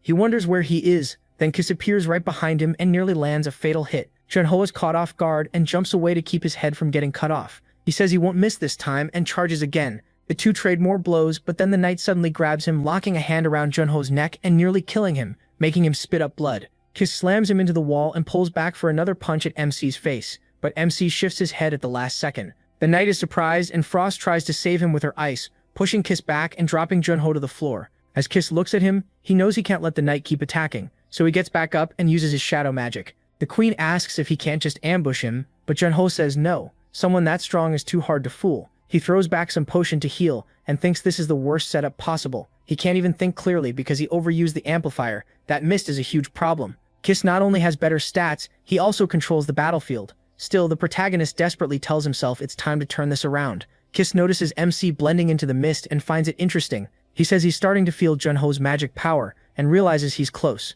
Then he spots a silhouette in the smoke, says he found him, and cuts straight through it, but there's no resistance at all. He realizes it's basically nothing, just ice. Then he understands it was a trap, but a trick like that won't be enough. But the protagonist stops him and asks if he knows how fog forms. It's just thick water vapor, so if the temperature drops enough, that vapor turns to ice. With that, he creates ice all through the mist. Kiss realizes he needs to pull back, but Jin-ho tells him it's too late. He sends all that ice at the knight and traps him in place. Even his sword gets caught. In seconds, he's frozen solid. The protagonist then thinks of Kiss Bremagne of Nilfheim and gets ready to strike. Beside him, the Frost Queen just watches. Then he drives his sword into the knight and ends the fight. But once the ice starts to melt from the blood, he can't believe it. Kiss is still alive, and now he looks even angrier. Then he asks the queen for forgiveness. The protagonist says Kiss is calling to her and asks why she won't show herself. She says she doesn't deserve to. A monarch should protect her people, and the knights of the Winter Castle were also people of Nilfheim, but she failed to save them. He asks what she means, and she places a hand on Kiss, telling him to remember. This is what it means to be weak. He dies in tears, and she says crying alone with no one to help you is the only thing the weak are allowed. Sometime later, he clears the Winter Castle. As a reward, he gets the arsenal key. Part of his stats recover, and Limit Break raises them even more. He also clears the secret mission, Prove Your Chivalry. His weapon mastery goes from A to S, and he admits the rewards are huge, which makes sense after spending 3 months there. Thanks to Limit Break, his stats rise again, and he can feel the difference. Seeing him grin like that, the queen gets uneasy. She says his smile bothers her, then tells him to come see his real reward, so he heads to the arsenal. He unlocks it with the key, and the moment he sees what's inside, he's stunned. This place really is the Winter Castle's arsenal. Then he learns that once he picks a weapon, he'll be teleported out. That shocks him. He only gets one. Frost wonders if Gray had the same reaction. It seems the administrator is still watching, and the protagonist says that obsession is making him uncomfortable, so he starts wondering which of these weapons is the best choice. Then one catches his eye, a halberd called the Unique Grawl, Cruel Executor. It causes bleeding, makes wounds bleed even more than normal, and it's enchanted to feel much lighter than it should. It also has Blood Pact. Whenever an enemy's blood touches the weapon, the user's stamina recovers. He didn't expect effects like that. Frost asks if that's the one calling to him, and he says of course. With Blood Pact, even if he's fighting a whole group, he can keep getting stamina back. She says that's enough for her. What matters is that he likes it. Then they decide to leave, and he agrees. But on the way out, he notices a painting he hadn't seen before. When he looks at it, he says it's beautiful. Then he spots the clothes and hair, and they seem familiar. Frost explains that it's the frozen kingdom of Nilfheim, her domain. Then it finally clicks, and he asks if that's her in the painting. He starts to think it is, and tells her to take off that strange blindfold. She turns bright red and refuses, telling him to stop talking nonsense, and just leave. Meanwhile, back at the association building, the protagonist is being treated. He thanks them, and Miss Cha just stares at him in shock. She says she knew his return would be awkward, but right now he looks like a beggar. He asks if it's really that bad. She says no matter how he looks, she's just glad he came back safe. While they talk, everyone around them is whispering about him. They say he cleared 3 incomplete gates in 3 months, and they can hardly believe he's from the same association as everyone else. Chak says he must be exhausted and offers to take him home. Then she leads him out. On the way, she apologizes and says she should have taken him somewhere quieter. He tells her there's nothing to apologize for. He vanished for 3 months, so their reaction makes sense. But she says that's not even the worst of it. While he was inside the gate, complaints kept piling up. Requests, sponsorships, and commissions stopped coming in. Some sponsors even demanded their money back, and the president had a hard time. Still, she says there wasn't much they could do since he was the one who built the association's reputation. Even if people hate them, they can't stop. but the protagonist tells Cha that it doesn't matter whether their reputation is good or bad. They don't need to care about what people say. She asks if that really doesn't bother him since everyone changed in just 3 months. If it were her, she'd feel hurt and start wondering why she should keep fighting. But he says she has him all wrong. He never fights for other people's approval. He's fighting for his own goals, and if that disappoints her, then that's the truth. But she says she's not disappointed, she thinks he's right. Maybe she should have started living like that sooner. She feels dumb for not seeing something so obvious. That finally helps him relax, and he even agrees, teasing that she can be pretty dense sometimes. She immediately asks what he just said. The mood lightens right away. Then he says she must be way too dense to remember her actual job, like delivering the message from the 6th grades. She instantly says she's leaving, and he hurriedly tells her to wait. Somewhere else, a man heads to an important person's office. He's told to come in and explain himself, and he says they've received a message from Spectre. They note that 3 months have already passed. When asked what Spectre said, we see it's Shin So-hyun, master of the Akebi Guild, and the assistant explains that Spectre wants them to gather information on demons and send it within 30 minutes. Shin orders every report below the mid-level to be sent, but then asks if that will really be enough, since Spectre probably made the same request to the other guilds. He also saw messengers from the other 6 grades in the dimensional elevator. Shin realizes Spectre is making the guilds compete. He must have guessed they had already agreed on how much information to give him, and now he plans to ignore the ones who hold back. In other words, he has them in his hand. Even so, Shin orders them to send everything that isn't marked ultra-secret, and his subordinate agrees. Shin says they need to show Spectre their value, so the Akebi Guild will be the only one working with him. Back in his room, the protagonist remembers telling them to send everything within 30 minutes.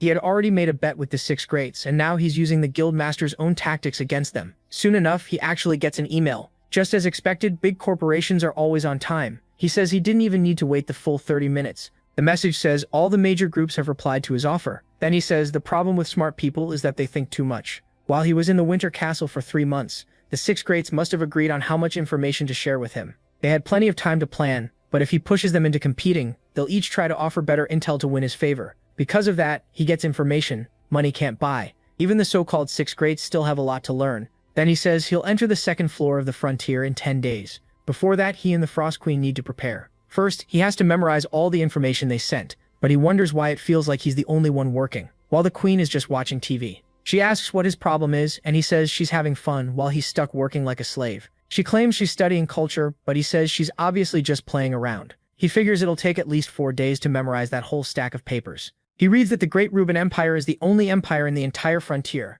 In other words, most of the 2nd floor is under Ruben's control, and for the last 25 years, the 6th grades have been spreading themselves all across it. Now there are 3 main factions. First are First Touch and Silent Moon, both tied to the imperial family. They focus on gaining power inside the palace and have the most nobles on their side. Next is the aristocratic faction, Labyrinth and Sky Soul, which focus on taking control of other regions. And the third faction is the Church. Silver Constellation controls the Church of the Sun, the Empire's main religion.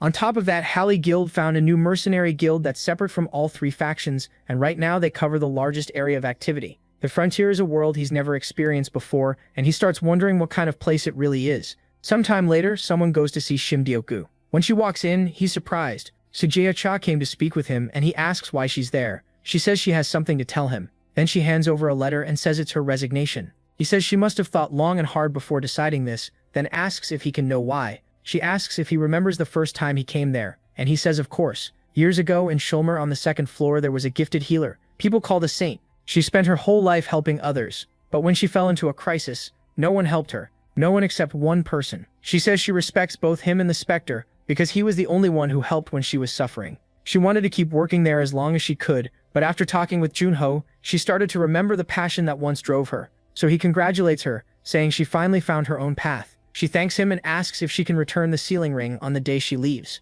He says of course, and welcomes her back. Player Chaka Maze. A little later, Shim Rock takes another hit to the heart when he learns Junho made the 6th grades compete with each other. He says yes, that's all the information he got from them. Shim Rock jokes that he could probably sell heat in the desert. Then he stops to think for a moment, looking over everything, and says he thought they might at least catch up, but the association still has a long way to go. Jeonsu says that's not much of a motivation speech, and Shimdeo quickly answers that they'll reach that level someday. The protagonist asks what the association has been doing on the 2nd floor, and Shimdeo Kuo explains that they've been recruiting players, rebuilding their intel network, and slowly expanding their influence across the frontier. Still, getting close to groups that have been there for 25 years is hard. They already control the best areas. The rest are just scraps, and that's frustrating. MC asks if a major contribution could change that. Shimdonagu thinks he's making it sound easy, but he says you never know, and tells him he's heading to the 2nd floor in a week. Shimdonagu is stunned, but nods anyway. He says he feels ashamed because if he had expanded their influence more, they could have helped him better on the second floor.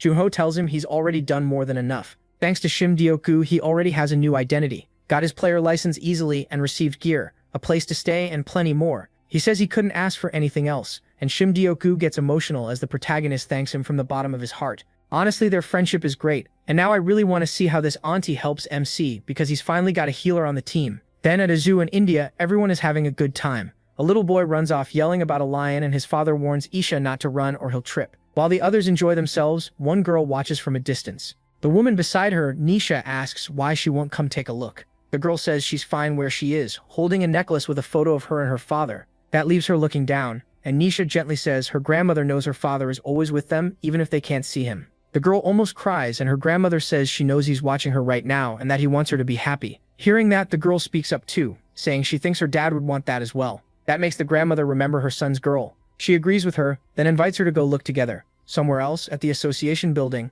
Junho is surprised by Chaki, who suddenly appears in his path. She comes over to talk and he asks what she's doing there so late. Chaki says she was helping the president with some documents. The protagonist asks why he's making her do that and says he'll have a word with him later. She gets awkward, and Junho tells her it's late, so she should head home. She agrees, says goodnight, and as she leaves, he watches her go. Then Shim Dioku asks if he still hasn't left yet. MC asks if he's been making his secretary work this late. Shim Dioku is confused at first, then remembers she asked him to keep her resignation secret, so he tells him not to worry about it. He adds that the protagonist came at the perfect time, saying he forgot to give him something earlier, and tells him to take a letter. Junho asks if it's a memo, then asks what it actually is. Shim Dioku says it's Arthur's address, and MC asks if he means the boy. Shim Dioku says yes, and tells him he should meet Arthur and help him out. He wonders if Arthur will even remember his face. But as he steps into the elevator, Shim Dioku stops him with one more question. Will he go see him as Spectre? Jomhu says he'll think about it a little more, then leaves Shim Dioku behind. Sometime later, the protagonist says he's hungry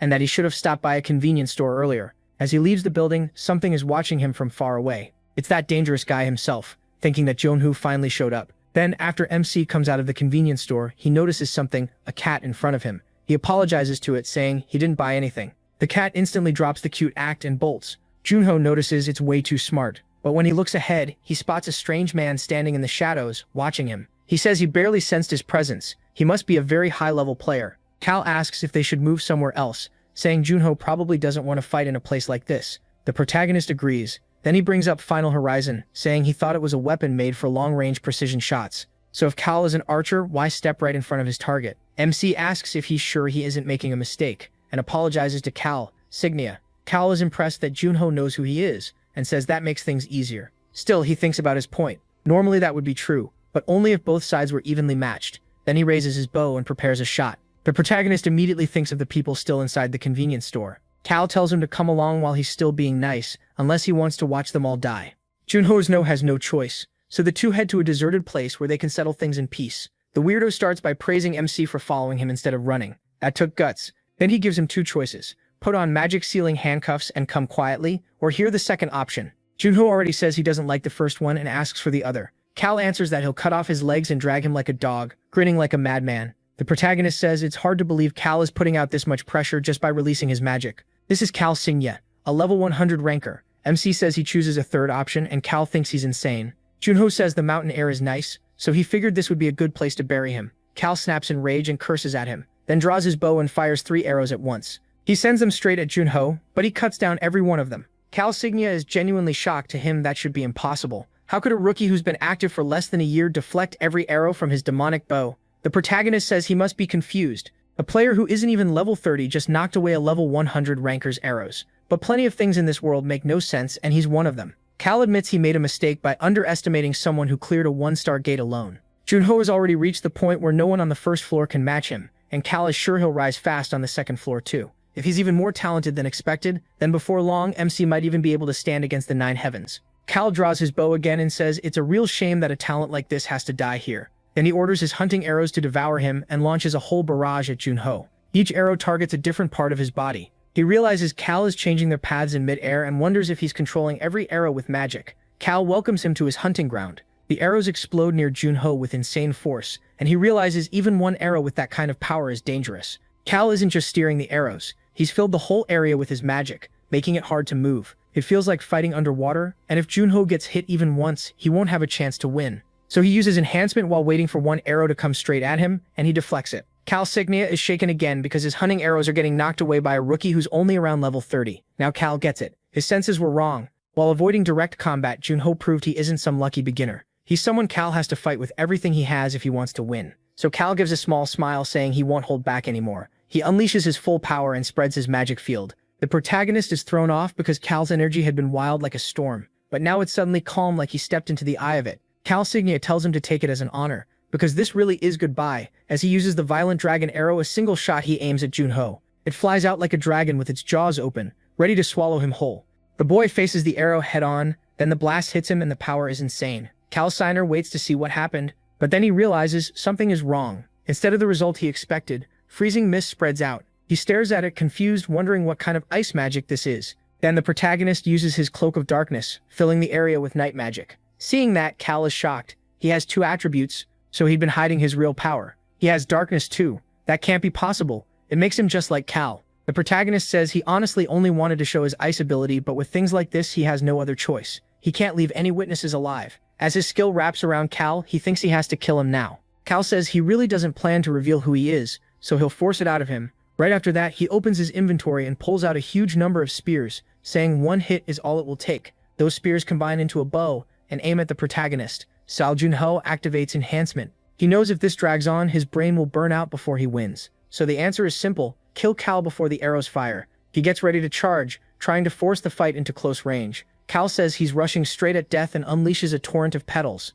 He says that hellish rain will leave nothing behind. But then he freezes in surprise. The protagonist is charging straight into the arrows. Cal can't figure out why the kid is smiling, and Junho says he'd been waiting for this. For the moment, Cal would relax and think it was over. At that instant, he uses Shadow Teleport and appears behind Cal, nearly cutting him down. But Cal jerks back at the last second. Junho clicks his tongue, thinking Cal really is fast. Then Cal strikes back with claw-like attacks from his hands and blasts MC away. He gets irritated by that cursed regeneration. Even after his hand was cut, it healed right up. Cal explains that to become a demon, you have to drink demon blood. Since humans usually can't handle that power, most dilute it with water first. Even so, every now and then some lunatic wants overwhelming power and drinks the blood pure. The few who survive become demons with the powers of the demon whose blood they drank. Cal adds that the skill letting Junho vanish must have activation conditions, otherwise he would have used it from the start. Then Cal walks toward him and promises that this time he'll send him to hell. The protagonist can't believe Cal figured out the weakness that fast. Then he mocks him, saying he's been in hell ever since he saw him. Cal answers that if he puts on magic restraining cuffs right now, he'll let him live. Junho just smiles and tells him to put them on his own mother. Cal snaps back that if MC wants to kill him, he should aim for the neck. Then the protagonist braces himself and leaps at Cal. Cal figures the kid is really tired of living. Junho feels like his head is on fire, but he keeps moving. A few arrows hit him as he runs, yet he keeps pushing forward and forces himself to focus. More arrows come and he keeps advancing. He pushes his concentration to the limit, and Cal notices he's cutting down every arrow. It's obvious Junho is at his limit, so Cal can't understand how he's still going. Cal does everything he can to kill him quickly, but then he locks eyes with him and closes the distance fast. At the very last moment, just when he thinks he's reached Cal, Cal suddenly lifts the boy by the throat, choking him in the air until Junho coughs up blood. Cal starts laughing. Sure, he finally caught him, but it was only the protagonist's shadow clone. The real one says the one who got caught was Cal. In one strike, he drives through Cal Signer's chest. Junho doesn't even get to finish cleanly, and Cal staggers away. Cal Signer asks how he did that, but MC orders his shadow to devour him and calls out the guard dog. At that, Cal says he understands now. Junho is the enemy of all demons, the Spectre himself. He calls him a coward for lying to everyone, and asks why he's hiding his identity. He says that's not something a dead man needs to know. Then he unleashes his skill on Cal, swallowing him whole and finishing that demon for good. While all that was happening, the queen was back home, watching TV and eating popcorn, enjoying the show until she starts to feel that something is wrong. She tosses the popcorn aside and calls for her contractor, asking if he didn't say he'd be back before the episode ended, and where he is. Meanwhile, the protagonist is still finishing things with Cal Signer, throwing him fully into his skill. After that, he thinks about that bastard. While the raid was chasing him, he came down to the first floor to kill someone like him. Junho wonders if this whole mess happened just because Cal was being hunted. Still, since he managed to pull some things from Cal's memories, it wasn't a total loss. The Demon Association is in the Schumer region on the second floor, and what he learned matches the info he got from the Akebi Guild, so if that's true, this information should be very useful on the second floor. Then a system message appears. His skill rank went up from repeated use, and Confession of the Dead rose from C to B. Junho is surprised, because now he can see things he couldn't before, but the skill still can't be used again on a target whose memories were already read. and he thinks that, just like he expected, it won't be easy. Then he decides he should grab Final Horizon before heading back. But when he picks up the bow, a crushing pressure slams into his whole body. He's shocked. Someone already arrived. It's Kim, the sword saint of the 7 heaven among the 9 heavens. Kim says he was sure Cal was still on the 2nd floor from Signer's memories, but he tracked him all the way here. He's fast. Then Kim draws his sword, saying he didn't expect him to come down to Earth. He says it became a real problem when his scent suddenly vanished from the 2nd floor,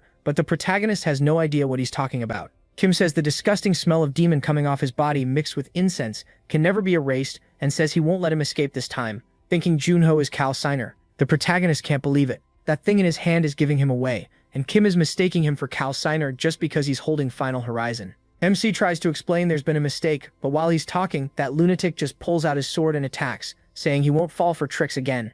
Junho gets seriously scared, and Kim says he won't make the same mistake twice, so he realizes Kim has no intention of listening. Annoyed, he says he killed Cal Signer. Kim thinks that's another trick, but the protagonist says he can prove it. Then he pulls out his smartwatch and starts calling someone. When the call connects, Kim asks who it is, and after a bit, everything gets cleared up. Junho notices nothing was left untouched, and Kim tells Shim that he'll visit next time he gets the chance, settling things with Shim. Seeing that, MC finally relaxes a little, and Kim apologizes, saying he completely misunderstood him. Junho says it's fine, he would have done the same thing. Even so, Kim says he still wants to make up for the trouble, and asks him to lift his face. Then he applies something to the wound on his cheek. He says it's an elixir, and that it will help heal his injuries. The protagonist says using a legendary elixir on a cut like that is too much, but Kim tells him not to worry. He just wants to take responsibility for his mistake, and Junho is surprised a truly honorable player like him still exists, but Kim says there's still something he wants to know. He knows all about MC's abilities. He cleared several gates and even fought Spectre. That's in his Cave of Trials record. Even then, he can't believe a level 30 player beat the demonic bow Signer alone. Junho says he can explain how he beat the demonic bow, but only if Kim agrees to one request. Kim asks what it is, and he says he wants Kim to announce that Kim was the one who defeated Cal, hiding the fact that he did it himself. He also wants Kim to never tell anyone about his abilities, and one more thing, he wants Kim's help someday in the future. Kim says helping him wouldn't be a problem, but if his power truly goes against the path of humans, he can't ignore it. The protagonist says that won't be a problem now or later. Then he shows him by summoning ice under his feet, saying he'll reveal his secrets. Since they reached an agreement, the area starts freezing over as he says he'll show him everything, and Kim finally understands, saying that power really could bring down the demonic bow. It even compares to most S-rank attribute skills. Still, he figures this must be the association's way of calming people down on the 3rd floor. That surprises Junho even more. He didn't expect him to figure it out so fast. Kim says he can make sure this never reaches the demons, so MC agrees. Kim draws his sword and shatters the ice. He says he understands everything now.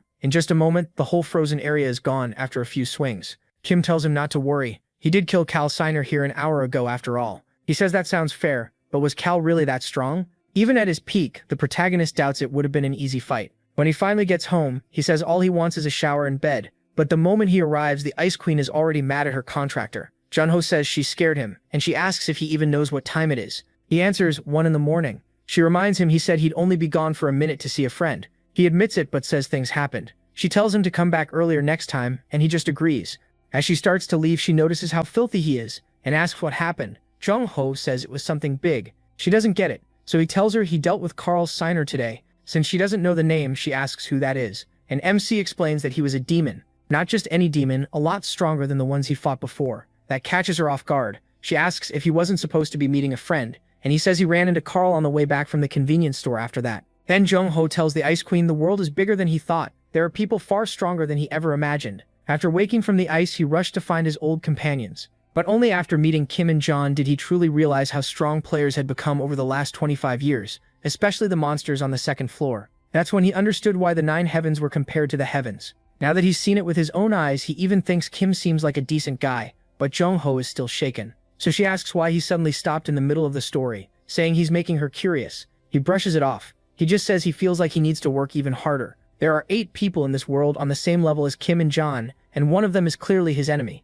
The King of the Dead, Nazat Halo, a weapon master, skeleton mage, and the demon who ordered Cal Signer to capture him. He already understood the 1st floor, so that was fine. But the 2nd floor is full of things he doesn't know. The Ice Queen tells Junho he'll be fine, and gently pats his head. That catches him off guard, and she says he'd been doing well until now. He complains, asking what that was for, since he never expected comfort from her. She says it's because he looked like a lost puppy in the rain. He answers that of course he'll do fine, he's the strongest being in this world. She tells him not to be so full of himself, But then he says he should probably leave earlier tomorrow. She asks why and what happened this time. He says there are some people he needs to say goodbye to before heading to the second floor. Meanwhile, Kim is with a girl and she demands an answer from him. He asks about what? She asks if he remembers what his mission was or if he forgot over the last few months. Kim says there's no way he could forget. She mocks him, saying the great young sword saint of the super elite couldn't possibly forget his mission. Then she asks where Final Horizon is. This is Sun Shao, Guildmaster of Silent Moon, and Kim doesn't even know what to say. She starts stomping her foot and tells him to say something. He did kill Sainya, and it was all over the news. Kim admits it. Yes, he took him down, but she asks why he didn't bring back the bow, which was the real mission. She can't believe Sainya was stronger than he expected. That annoys him, and he thinks that wasn't the issue at all. If he wanted, he could have killed him with one hand and forced any secret out of him too. But before he could get there, a rookie player, Jung Ho, a rising newcomer, defeated Carl Sainya.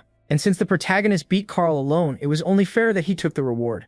Kim adds that he also made a deal with the boy and accidentally killed Signia before he could draw his bow. She's shocked that the famed sword saint Qin Yu Jong, born to be perfect, could make a mistake, and she loses it. She asks how that even makes sense, even wondering if he got hit in the head during the fight. Kim says he's perfectly fine. That finally calms her down. She says it's a shame about the mission, but there's nothing they can do and she'll report it to Doki herself. Kim apologizes, but she tells him to stop doing that. Then she asks for the real reason and warns him not to try some trash lie. He admits she already knows he can't fool her. She says she hasn't seen him smile in a long time. Kim says he may not have gotten Final Horizon, but he found something much more valuable. She asks what it is and he thinks for a second. Still smiling, he says the future. If he means Jung, then sure. He's really someone from the past, but he's also the future at the same time. After that, MC heads to another place to see his old people, one more time. He speaks to them, saying it's been a while. When he gets there, a system message pops up. It's the same problem as always. His magic stats are still too low. But the wording is a little different now, so he thinks he may be getting closer. He asks the Ice Queen about it, and she says she understands.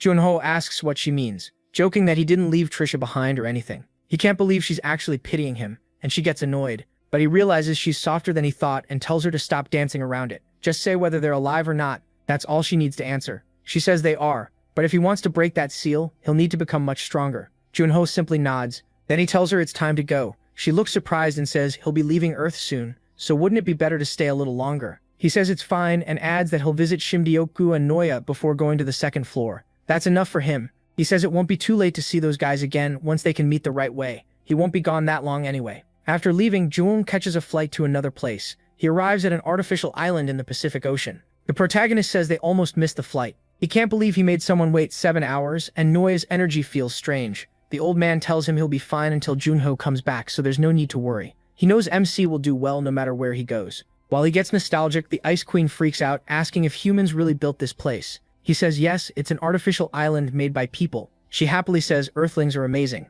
The protagonist walks to the elevator and says this must be the dimensional elevator. She says she can feel people staring at him, but Junho says he expected that. Then a man approaches and asks if he is player MC. He says the association told them he would arrive, and he has a few warnings for his stay on the second floor. First, once he reaches the frontier on the second floor, he'll be in the Rubim Empire. Its nobles are very powerful, so he should never challenge them.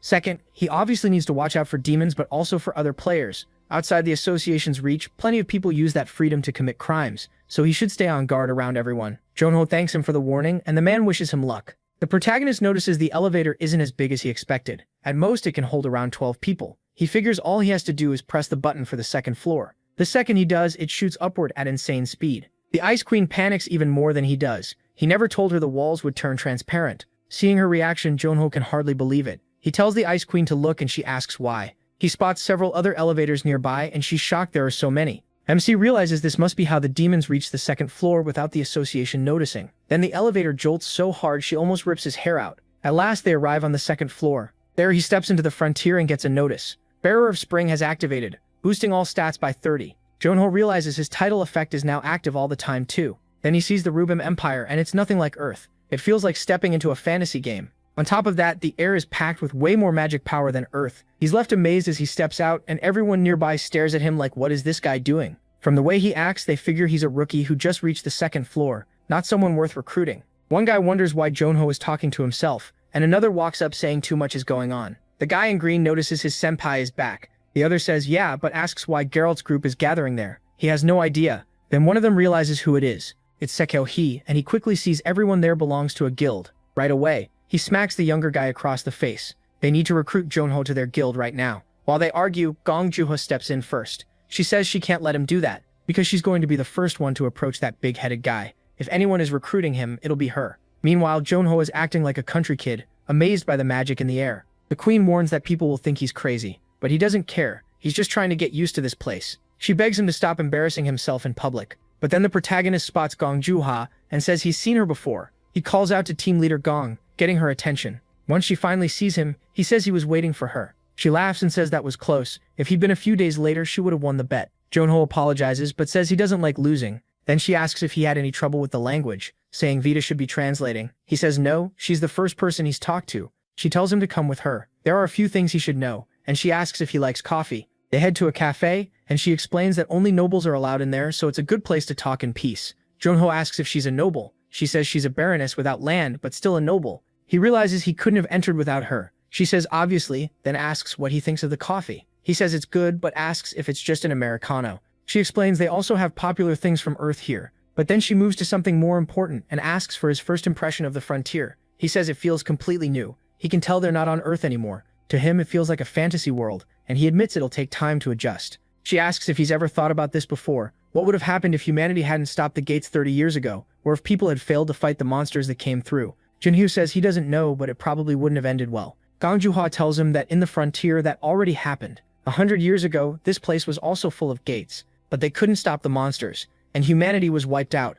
Much later, the gates vanished, though some monsters still remain. Joo-ha is shocked to learn he's in a ruined world. Then Gong Joo-ha shyly brings up what she asked him for the last time they met, asking how it went. He asks if she means the Spectre photo. She lights up, saying she loves Spectre, especially the little heart he added. MC is glad she liked it. Then she tells him to take this. Since he won the bet, she's giving him a gift. He jokes that it's a love letter, but she says it's actually a letter of recommendation. It will let him share a meal with Viscount Rosio of the Malivio territory, and Junho is surprised by that. But she says it's more than a meal. If the Viscount likes him, he might even give him a mission. He asks if it's like in games, and she says exactly. Complete requests from the people living here, and you get rewards. That's why everyone tries to get close to nobles for better ones. She adds that the easiest way to travel to another city is by teleport gate, but he probably can't use one yet. When he asks why, she tells him to check his status window. He sees that everything is up by 30 thanks to his title, but another status catches his eye, tourist. She explains every player starts with that status and can only stay for 90 days. If he works hard on missions, the Adventurers Guild will give him an ID card. Junho gets it, and she says if he's done here, she should get going. Before leaving, she warns him to be careful around other players. The protagonist says he's not going to get tricked that easily. She doesn't look fully convinced, then gives him a map of the Empire and a guide normally only given to members of her guild. She says she's making an exception because she's his senpai. MC asks if she's really allowed to hand that over. Her answer is simple, get stronger. Next time she expects a gift from him. The queen says Gong Joo-ha is fun, like a fox, and Joo-ho says she's still way too cute. Still, he doesn't think she's a fox, more like a cat or a dog. The queen can't believe how clueless he is about women. She asks what his plan is now. He wonders if this place is Gillian, then says they'll stay here for a while and look for somewhere to settle. The queen suggests Shangri-La nearby, saying she's been eyeing the building since they arrived, but the protagonist says he's staying somewhere else. When she sees it, she realizes it's a rundown tavern. Junho says it's called Resting Dew and asks if that isn't cool. What they need now is raw information from all kinds of people. She says Shangri-La probably has plenty of people too, but MC says he needs the rough kind of info totally raw. A little later, a man chases down a boy saying there's nowhere left to run. He corners the kid who says he has nothing and asks what he did to deserve this. The man says it should be obvious, he came to the frontier with no skill at all and caught Ply's attention. The boy asks who Ply is. The man says that's his name, then starts beating him. Other men stand nearby, keeping watch. Ply says he's sweating like crazy and now wants to see how much the kid has. The boy only has 30 gold, and Ply tells the others it was worth coming after him. Players are easy money. When Junho walks into the tavern, it looks pretty much like any game tavern. The queen complains that it's noisy, and he says it really does feel like a game in. Earth players are mixed in with this world's adventurers. The easiest way to tell them apart is that only the players have Vita. The queen asks how he plans to get information there, and Junho says he has a plan. Then a waiter asks what he wants to order, and the protagonist asks for the best dish, alcohol, and a cup of tea. The waiter suggests lamb, beer, royal tea, and black tea. MC says that sounds fine. The man says it'll be 51 copper, paid up front. Remembering that 1 copper is about $1, he is shocked by the price. He asks if the money he tosses on the table is enough, dropping a pile of gold coins. The waiter says that's gold, not copper. Junho is stunned and says it's his first time here, so he got mixed up. The waiter says he'll take 1 gold coin and bring back the change, but warns him it's dangerous to flash that much gold in public. The protagonist says he'll remember that. thinking about the 1,000 gold coins Shimdioku gave him before he came here. The queen asks if he was trying to show off. He says no. Team leader Gong already taught him what things are worth. It's just that people here get drawn in by money. One of them walks up to Junho and slams a hand on the table. He asks why they don't have a little talk. After a moment, the man gets straight to it and says he's interested in MC's money. So why not continue this somewhere private? Junho notices he's the strongest person in the tavern. While the queen says he still looks pretty weak, he agrees and tells him to lead the way. The man thinks his boss was right, players really are idiots. But once they get outside, the protagonist starts destroying all of them, even grabbing one guy's arm and using it to smash the others around like the Hulk. After that brutal beatdown, the bald guy is terrified, saying this is bad, really bad. But Junho stops his fist right in front of the man's face and asks if they've had their talk now. The guy hurriedly says yes, so MC orders him to kneel and starts counting down. The man instantly drops to the ground in front of him. The queen says they're incredibly weak, but he says now he's going to talk. Truntel tells him to spill everything, including where his boss is. The man tries to claim he doesn't know anything, but the protagonist lets his bloodlust leak out, making it clear he'd better tell the truth. The man finally says his boss should be at the betting house. After a while, MC heads to the gambling house where that boss is supposed to be. The second he walks in, he starts coughing. The place feels more like a drug den than a casino. He remembers the thug saying the boss's name is Ply, a big name in Gilliam, who controls gambling, bars, and all kinds of entertainment. He also works with nobles, so he knows far more than most people. Right away, Truntel can tell this place feels nothing like the tavern. Still, he walks up and asks if he can join a table. One man says he's never seen him before, and he explains he just got to Gilliam. The man laughs, saying it's crazy that his first stop was a gambling house. Then he warns him the bets here are huge, and asks if the kid can even afford them. Truntel says he'll be fine, and starts playing. As the game goes on, that guy gets more and more annoyed. He can't believe it, because he thought the protagonist was a newbie, but an hour later he's still holding his own. This is Fivor, the so-called gambling genius, and now he's down to 350 chips.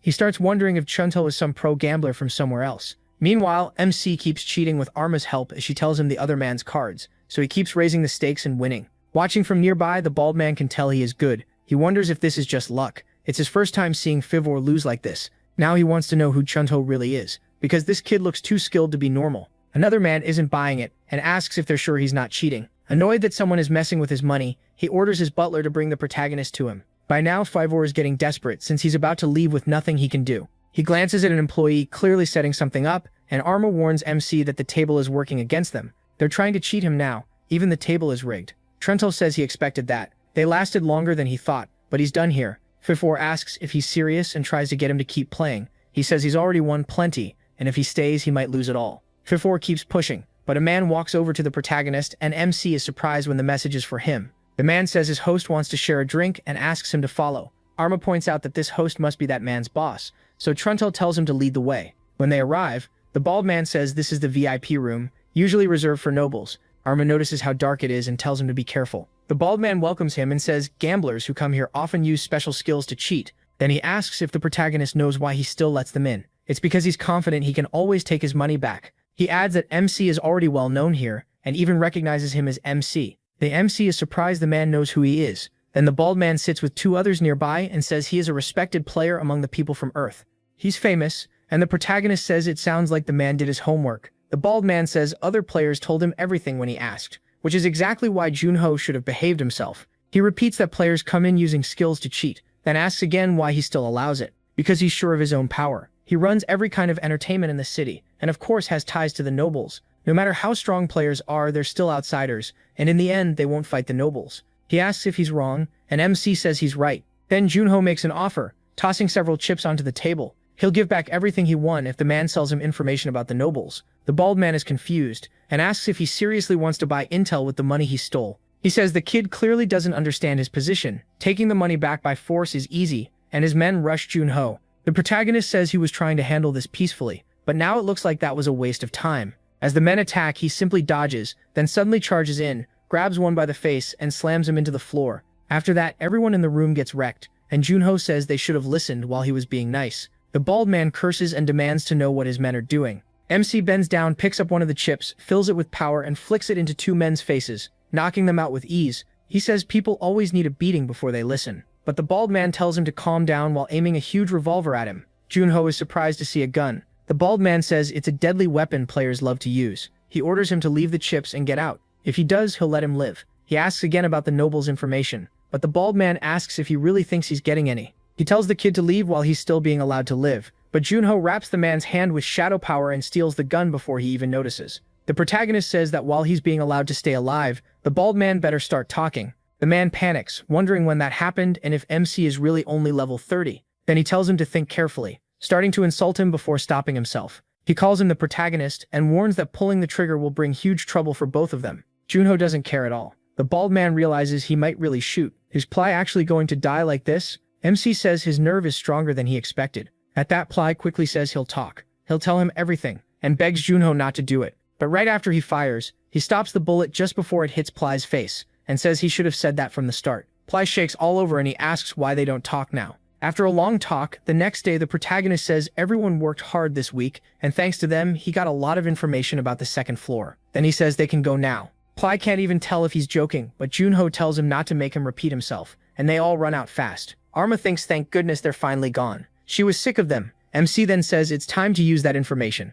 First, they're taking a mission. At the quest board, Junho looks through the options, wanting something that will help him practice hunting. He picks the whip wolf hunt and says this one looks good. The hunting competition starts in 10 days, so he plans to raise his level to at least 50 before then. Arma tells him he's moving way too fast and asks if he can slow down. He says she can just fly alongside him. She says she'll try to endure it for now since she doesn't want to waste energy. While the protagonist bickers with her, some men watch him from a distance. They say there's no easier target than someone new to the second floor, and all of them decide to follow him. These idiots are about to get destroyed if they don't leave him alone. Once Junho starts tracking the whip wolves, he notices from the tracks that they must be big. He wonders how strong Arma thinks they are, hoping they'll be fun to fight. She tells him that if he wants to see anything, he needs to get out of the fog first. He realizes she's right. He can't even tell where their territory starts. Still, she points out that even while saying that, he sounds excited. Junho says Earth doesn't have monsters like these, so this is a great chance to test the power of frontier monsters. Even so, Arma warns him not to let his guard down. He agrees, then catches a sound.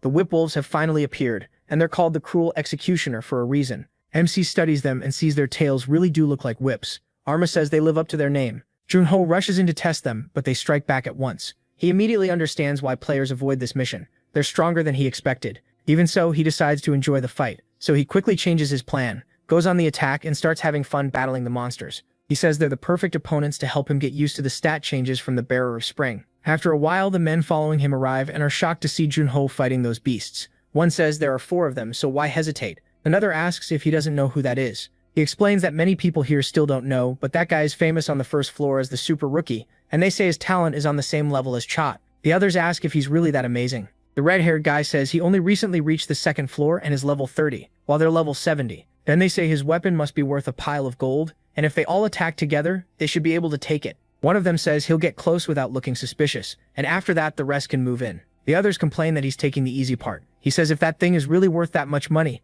their lives are about to change, and the group moves in. After the Proto wipes out the wolves, he says that once he turns in the mission, his honor should go up. The Queen asks if that fox didn't already say rewards get better based on honor. Still, the Proto asks why she keeps calling team leader Gong a fox. Then he says missions alone probably won't raise his honor much, but catching a criminal would. She tells him he's betting way too hard on luck. He shrugs and says getting lucky once is enough. Then he scratches his arm and she suddenly says it looks like his wish might actually come true. He asks what she means and she says someone has been behind him for a while. Didn't you notice? He thinks it might be a fan and she wonders how his brain even came up with that. The Prodata says anyone who made it through all those monsters to reach him has to be a fan, right? The guy nervously agrees and asks the Prodata if he can give him an autograph, shaking the whole time. The Prodata says sure and asks if he brought paper and a pen. Everyone else is shocked that this is actually working. He even offers to take a picture too if the guy has a Vita, but the man says an autograph is enough. Then the Proto asks if he wants a special message, and the guy says good luck will do. The others waiting to attack think everything is going perfectly. Meanwhile, the Queen asks if the Proto seriously can't tell he's being tricked. Of course they're lying. How would he have a fan out here? Then she asks what he just said, but the Proto can't believe they think he never noticed them. He wonders how much they must be underestimating him. Then one of them moves closer and the man the Proto caught is stunned, asking how many whipwolves he killed. He thought the Proto was only level 30. Seriously, you guys need glasses. He was killing those things when you got here. If you knew when to run from trouble, you wouldn't be in this mess. Then Dell asks the Proto for a handshake, but the Proto asks if he really thought 4 people would be enough, and Dell asks what he means. The Proto repeats the question. Did he really think 4 people could beat him? On freezes Dell's hand. Dell is terrified. The Proto says Dell should have brought at least 40 men before trying to talk big. One of them rushes him with a dagger, but the Proto throws the guy away with a single flick of his hand. Then the mage attacks and yells for Dell to dodge the fire, but the Proto just grabs Del and puts him right in front of the attack to take it for him. Then he charges the mage, grabs his head, and kills him in one hit. The last one begs for forgiveness, saying he never wanted this and was telling the truth, but the Proto kills him too, driving a cluster of ice stalactites through him. The queen asks if dragging them back will be a pain after this mess, but the Proto says they had it coming. He says they deserved it. He's sure his honor will jump a lot if he hands these guys over to the guards, and she agrees. It should go up by a good amount. When the Proto gets back to the guild, the clerk asks if he isn't the one who left that morning after taking a mission. The Proto says yes. So the clerk asks why he's already back, and the Proto drops the proof onto the desk. Their whipwolf hides in great condition, and the clerk says they could only come off like that if he killed them in one strike. Then he asks the Proto's name, and he introduces himself as Seo Jun-ho. The clerk realizes he's also the one who caught the criminals from the missing persons case. He calls him amazing, the savior of Giliham. The Proto is surprised the rumors spread so fast, and the clerk says from now on he'll prepare missions worthy of someone at his level. After the Proto leaves, the system says he gained 555 more honor. He realizes that with this much honor, he may not need the mission board anymore. Then she asks what he thought of the frontline fights. He says it was fun. It felt like playing Albion. She says he really seemed to enjoy fighting those new monsters, but then points out someone up ahead. He sees that same bald guy again, while another man is asking him for help one more time. The bald guy asks how many times he has to say it, and he keeps refusing, saying no, and that it's not happening. Then the Proto walks up and punches the bald guy in the head. The bald guy starts to ask which idiot did that, but sees the Proto and instantly changes his tone, calling him boss. Cedric Dunho asks if he's harassing people again. The man says that's unfair and asks why Cedric, the protagonist, is assuming that, saying he's the one being asked to do something impossible. That gets the Proto interested, because the other man has a noticeable presence and aura. He asks what the request is. The bald guy starts to explain, but then calls everyone into his office, since this isn't something to discuss out in the open.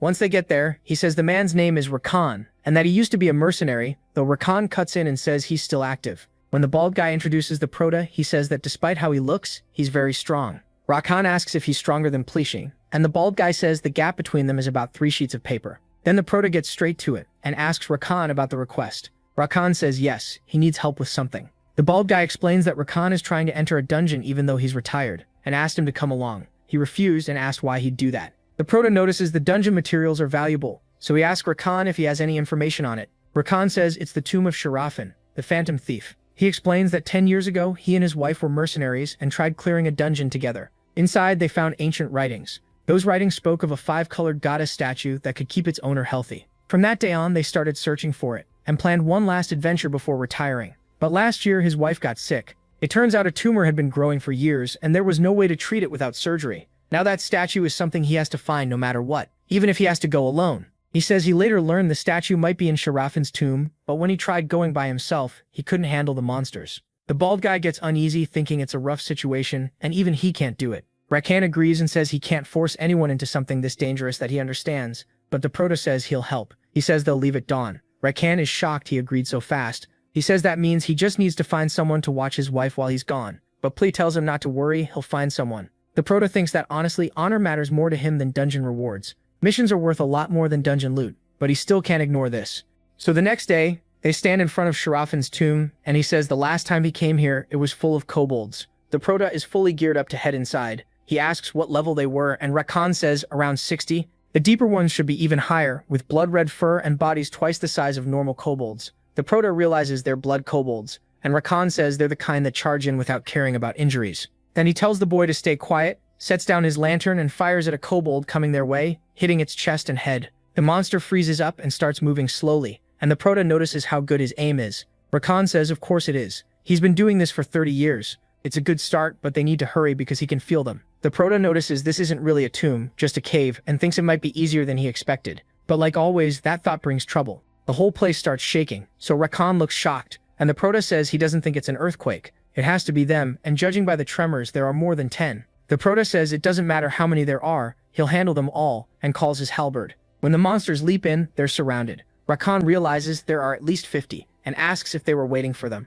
The Proto says kobolds have sharp senses, so they probably remembered Rakan's smell. Rakan thinks that if this keeps up, he'll never see his wife again. He tells himself they can't win, and tells Seo Jun-ho to run. He says to come back later with trusted people, find the goddess statue, and deliver it to his wife Sophia. Calling it selfish, he says it's his last request, but the Proto says he won't accept that. He tells Rakan to deliver it himself. His wife will be much happier that way. Then he starts cutting down the monsters, dropping one easily and handling the others that rush in. He keeps attacking everything in his path. Rakan is stunned by what Seo Junho is doing. The Prota tears through the monsters ahead with his halberd and ice and says he already told him no matter how many there are, he'll kill them all. MC still thinks quests are better for farming, but with this many monsters, the XP might be even better. Either way, he gets ready to take them all on. He spots 2 straight ahead and 1 on the left. Then he charges the pair in front first and cuts down the 3 on the right too. Just like that, he starts stacking kills with ease. He pushes through the pack, wiping out monsters so fast that Rakan is stunned. Even Frost notices it took only a second, and Junho says the training paid off. Rakan is blown away. In 30 years as a mercenary, he's never seen anyone this strong. To him, he fights like a level 80 player. He admits this cave would have been his grave without the kid. Calling him amazing, Rakan keeps going, but the protagonist jokes that he sounds a little too lively for someone talking about dying. Then Junho praises Rakan's crossbow skills and says they should keep going together. Rakan agrees, and they head deeper in. As they move on, MC clears out wave after wave of monsters. Rakan notices the fear is gone and says that after this job, he'll retire and spend the rest of his life with Sophia. He cuts him off and tells him to save that line until they clear the dungeon. People never get back safely after saying stuff like that. Rakan laughs and tells him to ignore it. But while they walk, the protagonist steps on a trap, and Rakan quickly warns him to watch out. Juno nearly drops into a spike trap that has already killed 2 people, and Rakan points at it, saying that being strong also makes it easier to get careless around traps. MC settles down, while Rakan reminds him that you can never lower your guard in a dungeon. Juno admits he'd be in trouble without him, and Rakan says at least he's not dead weight. Then Frost warns him again, there's another trap by his foot. He almost steps on it and grumbles that whoever built this tomb must have been really annoying, because there are traps everywhere. Rakan says it's a good thing trap setting and disarming is his specialty. He asks if the protagonist wants to learn, and the protagonist says yes if he's willing to teach. Rakan says he'll do his best and tells him to remember what he's about to do. He explains that if it's done this way, the pin stays in place even if the rope gets cut. Only then does Junho notice the huge axe overhead, ready to take someone's head off. He's shocked, and Rakan shows him the trap is really disabled. MC asks if setting it back up just means doing the reverse. Rakan says that's right, and MC figures that could work well with his ice skills. After a while, they pass through a door, and Rakan realizes they've finally found the 5-colored statue. He says they actually made it. Junho congratulates him, but Rakan says the credit belongs to him. He only hopes the rumors are true. The protagonist, though, feels it can't be this easy. Something is off. While Rakan walks up with tears in his eyes, he thinks about Sophia and wishes she were there with him. He says he'll grab it and go right back to her. But Junho suddenly notices something and calls out to Rakan, telling him to get away now, but a monster appears behind him. MC rushes in, saves him, and knocks the creature away. The monster jumps back, and now they're face to face with a Blood Kobold champion, demon-infused, level 83. Junho can't believe it's using dormant energy. It's obvious this thing was made on purpose, so he calls it out and goes in. At the same time, he wonders if the Demon Association is behind this again. The monster charges him for real, and he lands a full power hit, but even after taking it, the beast grabs his halberd and keeps coming. Then the system says Bleeding and Blood Pact have activated. Its stamina, magic power, and regen speed all jump by 600. But Junho just switches gears and opens fire, trying to push it back. After a barrage of shots, he riddles the monster with holes, but it still keeps attacking, so Junho uses a skill to get away. He's surprised the thing still wants to fight, then shrugs, if that's what it wants, fine. The protagonist drives a huge punch right into its jaw, sending it flying, then follows with a kick to finish it off. When the monster crashes to the ground, MC says it's tougher than it looks, but he still drops a meteor shower on top of it to make sure it dies, crushing it with pure force. He wants to see how much more it can take, but after that solid hit, the monster finally stops moving. Then Junho starts to fall back, and Rakan asks if he's okay. Lying on the ground, he says that demon energy or not, it was still just a monster. But Rakan says his body is burning up, and asks what happened. He brushes it off, saying this happens all the time, while Frost cools him down a little. At the same time, his level jumps several times. Rakan gives the boy some water, and the protagonist thanks him. He says beating one strong enemy really does give more than killing a bunch of weak ones, and all his stats go up by 3. Now at level 43, Junho says Rakan should be able to take the goddess statue now, and tells him to go ahead. Rakan says he can't believe it's finally in his hands. He tells MC to keep all the other treasure too. He's done more than enough to earn it, but he says that's a bit much, and tries to argue with Rakan, but then he spots a crystal and asks what it is. He checks the item info, and the system says it's a spirit crystal. A snack spirits like that boost their power. Junho likes that idea and says he'll give it to Frost when they get back, telling her to try it. She refuses, and the protagonist says spirits are supposed to like this stuff, plus it might make her stronger. Frost says she's a queen, even if she is a spirit. How is she supposed to eat a rock? She says she's fine with her tea, while Rakan asks if they're ready to head back. MC keeps staring at the spirit snack, wondering how he's even supposed to give it to her. Sometime later, Rakan returns to his wife. When he places the statue on Sophia, it starts to shine, and she says she can't believe the 5-colored statue is real. It even has all 5 colors, just like the legend said. Rakan tells Sophia she should start getting better soon, and she thanks her husband. Shin-ho then talks with Play, saying he heard he spent money on Sophia, which catches him off guard. He mentions the 2 caretakers and the expensive medicine, saying he didn't know Play had that side to him. Play gets embarrassed and says the couple fed him when he was younger, so he's just paying them back. Then Rakan comes over to the protagonist and says his wife is slowly recovering, and the legend of the 5-colored statue was true. Sophia says she doesn't know how to thank him that he saved their lives, and she thanks both him and Rakan. Rakan also thanks Juncho and says he really was their savior, but MC stops them, saying they don't need to bow like that. They did this together. Still, Rakan says it may not be much, but he'd like to invite him to dinner sometime. He says it would be an honor, and tells him to take good care of his wife until then. But when the protagonist leaves with Play, he notices the couple still seems short on money. Play says they probably earned a lot as mercenaries, but after Sophia got sick and Rakan spent everything on medicine, things got rough.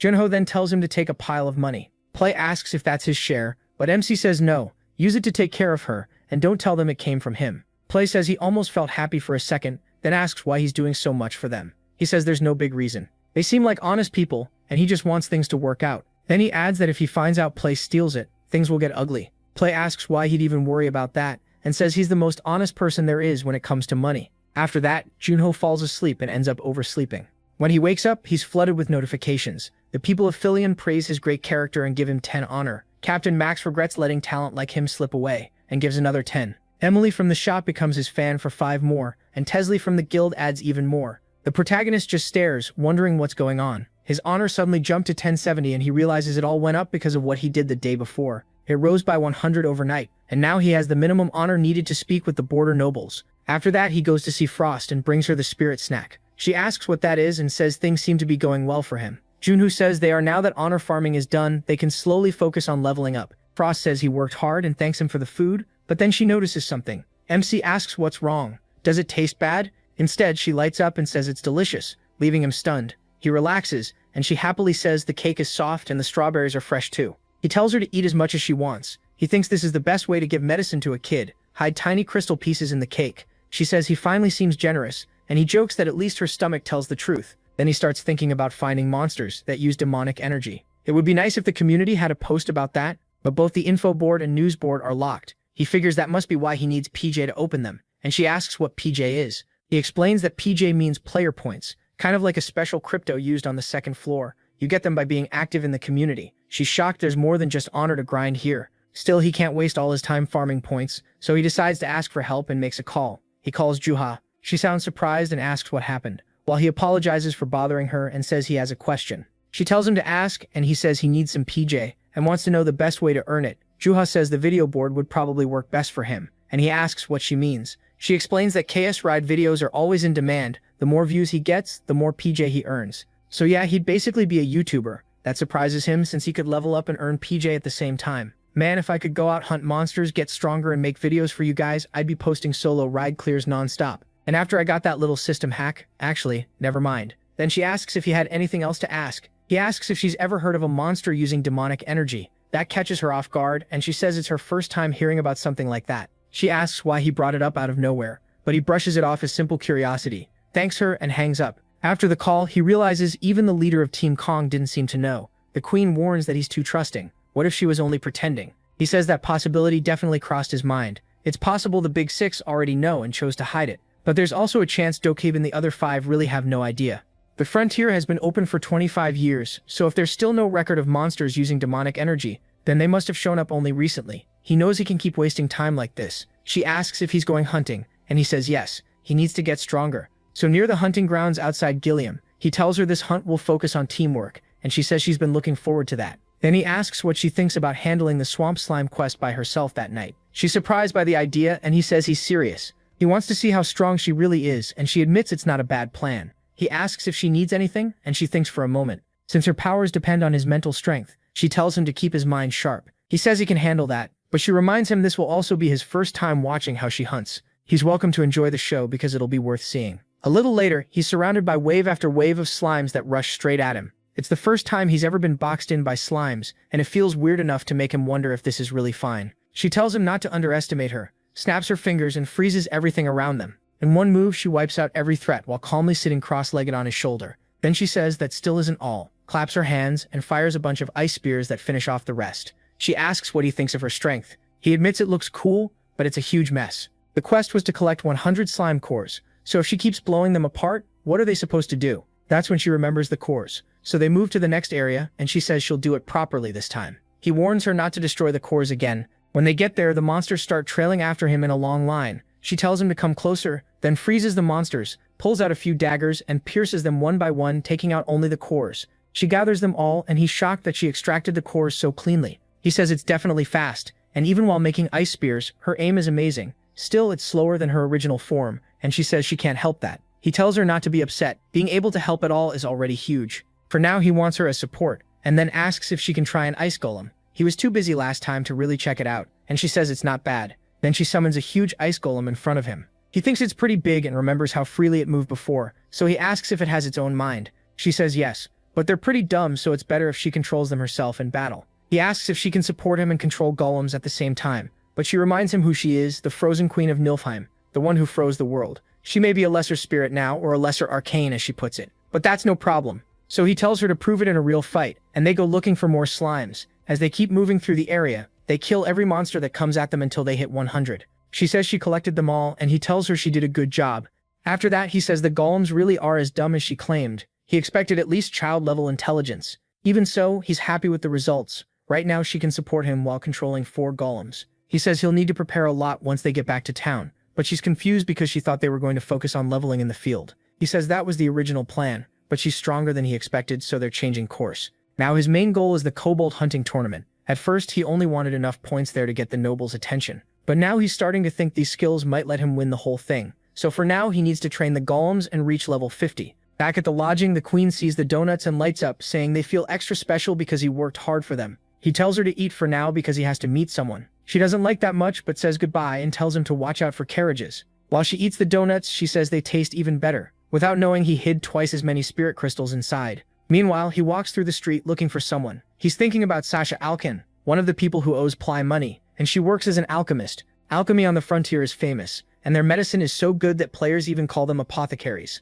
From the records he got from the Celestial Soul Guild, he saw a list of important families and nobles, and the fallen noble Charlotte Chemist stood out as a skilled enough alchemist to catch the attention of the Big Six. He doesn't know why she's hiding behind that name, but he knows this is a great chance. When he gets there, he wonders if that rundown house is really the place. He didn't even know a place like that existed in Gilliam. It looks like people would call it haunted. When he tries the bell, he notices even that has been left broken, and he calls out, asking if she's home. He raises his voice for the woman, and she peeks out from inside. He says he knew she was there, but she gives him a nasty look. Still, she comes over, opens the door, and asks who he is and why he's calling for her. That alchemist, though, the author really drew her well. He says he came because of Ply, and she immediately realizes it's about that cursed debt. She lets him in, but says she doesn't even have enough money to cover the interest. He tells her he's not there to collect, and actually, he's the one who can pay off all her debts. As he steps inside and speaks to Charlotte, he says he came because he has a favor to ask. He heard she knows a lot about alchemy. She says sorry, but she won't take the job, she's too tired. He asks if she's really refusing before even hearing what he wants, but she says it's obvious he's going to ask for some kind of medicine. Alchemists aren't just potion makers, they're artists who create things. But when he shows her the ash fox core, her eyes go wide. He says it's a difficult material, and not just anyone can use it. He wants her to use that core to make an elixir for him. Then he adds that if it's beyond her, maybe they have no choice. That clearly gets to her, and she says she normally doesn't fall for cheap provocation like that.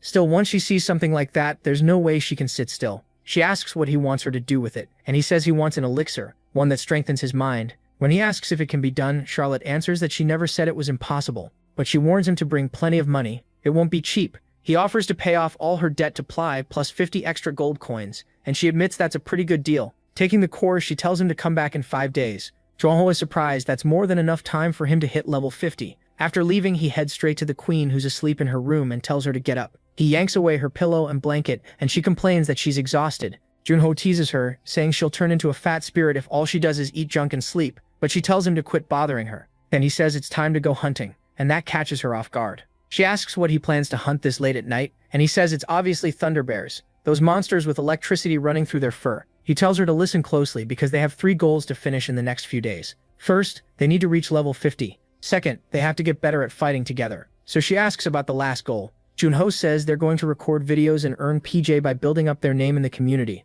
which shocks her. She asks if it's really okay to show her ice skill on video. but he says no. That's exactly why he won't use that power while they're filming. Then he tells Frost that he needs her to handle the camera. Right then, the bear charges at them, and when the monster attacks, Junho just kills it in a single strike. He asks if she got that on camera, and she tells him to check for himself. After watching the clip, he thinks it actually looks pretty good. But Frost asks why anyone would watch it when it's not fun, dramatic, or informative. The protagonist agrees it's not fun or dramatic, but says it is informative. She fires back asking how one-shotting a thunder bear with a sword is supposed to teach anyone anything. He just shrugs and says that's the only way he knows how to fight. Still, she asks how he plans to earn PJ with no real idea what he's doing. Just then, another bear shows up, and Junho says they can figure the videos out later. They need to deal with this one first. She agrees and says they can use this chance to improve their teamwork. The monster lets out a roar while MC asks if she's ready. Then they rush in together, and the bear lunges at Junho with its charged paw. Frost says the most important thing is staying in sync, and he dodges the blow while slashing it with his sword. Even then, the bear stays alive, but Frost quickly summons an ice shield to block the next hit for him.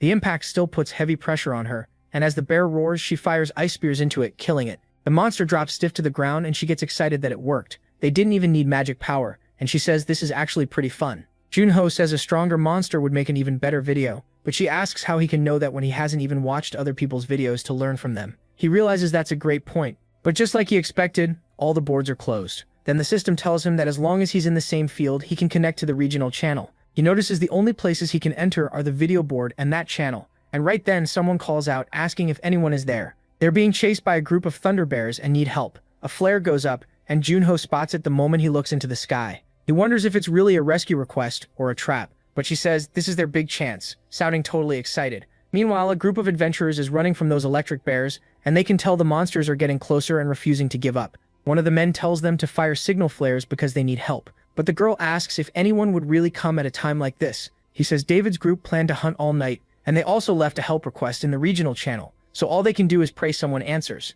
At that same moment, Junho sees the call. One of the men keeps running and jumps down a ledge when a voice calls out to him asking if Pompey can hear them. He realizes it's David. David says he checked the message as soon as he saw the flare, but they're still pretty far away. The bears are much closer though, and he says it'll take about 15 minutes to reach them. Pompey panics, saying they won't survive even 5 more minutes. Then he says they'll meet halfway and asks if David remembers where they handed out the supplies, but the bears keep gaining on them. Pompey says they can make it there in 7 minutes and tells everyone to hang on. Then one of the bears lands a hit on David's shield before he can keep running. Even though he blocks it, the monster's electricity still runs through his body, starting to paralyze him. He yells for the others to get past him and run while he holds it off. But before the bear can finish him, someone says they sped him up, and with that he gets enough strength to strike the monster back. The hit barely does anything though. It's nowhere near enough to kill it. He gets struck again and sent flying, even through his defense, while the shock tears through him. The others shout to Pompey, who's still down on the ground as several bears start to surround him. Their situation gets worse by the second. Pompey keeps getting hammered by the bears even while trying to block, crushed into the ground.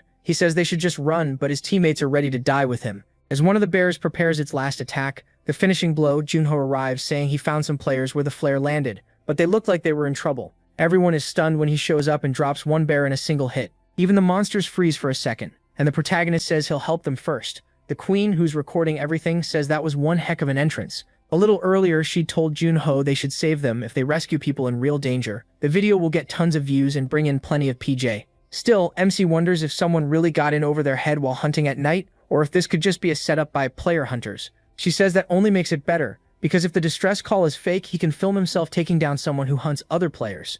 He realizes he wins either way and tells the icy queen she's actually a genius. As for the bear he hit, it's only dazed, not dead like he first thought. Junho figures he can't reveal too much on camera, but he also can't look weak. He needs to control how much power he shows. The queen thinks fighting that thing with a dagger looks fun, so she tells him to go for it. He follows his director's order and says most players don't hunt with daggers. There usually isn't enough reward to match that much risk. So if he can beat a thunder bear with just a dagger, no one will think he's weak. As the monster attacks, Junho slips aside, and while dodging, he counters at the same time, hitting the beast over and over, carving it up with a chain of quick hits until it finally drops. The queen says the other bears seem to understand what just happened, but Junho says he'll finish them too. The bears that were threatening the others turn toward him, ready to attack, while Pompey and his group stare, wondering who this guy is. The protagonist thinks that now that they've seen his speed, it's time to show his strength. He charges the bear as it builds up another electric blow, swinging both paws at him. Junho stops the attack with nothing but his dagger. He gets shocked too, but powers through it. He says one of his friends is absurdly strong, so stuff like this never bothered him. Then he slashes the bear's paw, cutting off several fingers. The bear stares at the wound, and Junho sees his opening. Even though he's using a dagger, he still manages to decapitate that thunder bear. That cut was insanely clean. After Junho pulls off something that ridiculous, everyone is left speechless. He wipes off the blood like it was nothing, and when the queen points out that 2 more are running off, MC says to let them go. They've already got enough. Then the girl walks up to Junho and thanks him, and another man says he knows they asked for help, but he never thought anyone would actually come. Then he asks if he's the player Sigo him. He says yes, and the man says it's an honor to meet him. He's read the protagonist's articles and always rooted for him. Another one congratulates him for taking first place in the Cave of Trials. Then the girl remembers something and says there's no way they can let him leave without a reward after saving their lives. She says they'll pool their PJ together for him, and Junho is shocked when she gives him 100 PJ. After that, everyone starts donating the PJ they have to him, all of it going straight to MC. One of them says the hardest part of reaching the second floor was earning PP. He wishes he could give more, but promises to boost his post when he uploads it to the community board. The protagonist says he didn't help them for a reward, but he still appreciates it. A little later, he says he never thought Queen would get PP as a gift. She says they really are good people, and Junho stops recording. Then he says it's time to check her filming skills, and she wants to watch too. MC is honestly surprised. The video she made is really good. Queen reminds him to cut the part where he gets PP. Then she picks a better angle and starts editing the video. He says anyone watching would think she's a real director. She proudly says she'll even pick the title. Looking at his style, she suggests The Return of the Black Knight. Junho hates the idea right away, and she says she has better ones. Even so, he decides to keep that test video title. She asks why he'd do that. He says having her around feels less like being with a queen and more like babysitting a little kid. After some time, Junho goes back to crushing Thunderbears head-on, with Queen helping him finish them off. Afterward, he tells her she did a good job. She says she always does, but the protagonist points out that of their 3 goals, they've already cleared 2. Their teamwork got better, and they reached level 50. Then Queen suddenly wonders when they're going to check the test video reactions. MC remembers and asks if she wants a snack first or wants to look now. She chooses the reactions. She's too curious. Junho says he obviously didn't make the top search rankings, but once he sees the views, he has to admit the number is huge. Queen isn't sure though. Other videos had a few 100,000 views too. Still, he notices the amount of PP they earned is no joke. He also sees a ton of comments. People have figured out the Black Knight is him. They're saying he's insanely strong, and that getting first place in the Cave of Trials clearly wasn't luck. Some wonder what level he is, maybe around 50. Others say no way, he's killing Thunderbears like they're goblins, so he has to be close to level 80. Then they start asking how he got that strong in less than a year. Of course, one guy starts hating on Junho for absolutely no reason. Even the protagonist feels awkward reading it. The guy keeps going, saying it's all thanks to MC's gear that he's just some rich brat wearing Noir Workshop armor, and that should be obvious. But someone fires back, asking if that complainer could do the same thing just by putting on Noir Workshop armor. He instantly claims it would be easy, like anyone could do it. Queen says people from Earth are always fighting over stuff like this, and it's really rude. Junho tells her it looks like he'll have to prove himself again, even on a kobold hunt, so nobody can doubt him. Meanwhile, his video is being watched elsewhere, and the viewers are shocked. They admit he really is impressive, and now they get why Spectre uses him as his messenger. One of the girls says they probably can't keep calling him Snakehead anymore. Then she asks if Spectre trains Seo Junho. Someone asks why she thinks that. She says she's watched all of Spectre's footage, and the protagonist's dagger style looks very similar. The other person says if MC learned anything from Spectre, it would have been swordsmanship, not dagger fighting. That actually makes sense to her. Still, she remembers that just a few days ago, he was asking how to earn PP. Now, he probably won't have to worry about that anymore. Meanwhile, with the demons, their leader Nazad meets with a man who reports that they found Seo Junho's location. The man asks if they should bring him in, but Nazad says no, this isn't the right place, because there are too many eyes in the city. For now, they should only watch him and move after he shows himself. The man says he understands. He also watched the protagonist's video and says the kid's movements are impressive, so sending a level 90 should be enough. But just to be safe, he plans to go too, making Nazad furious.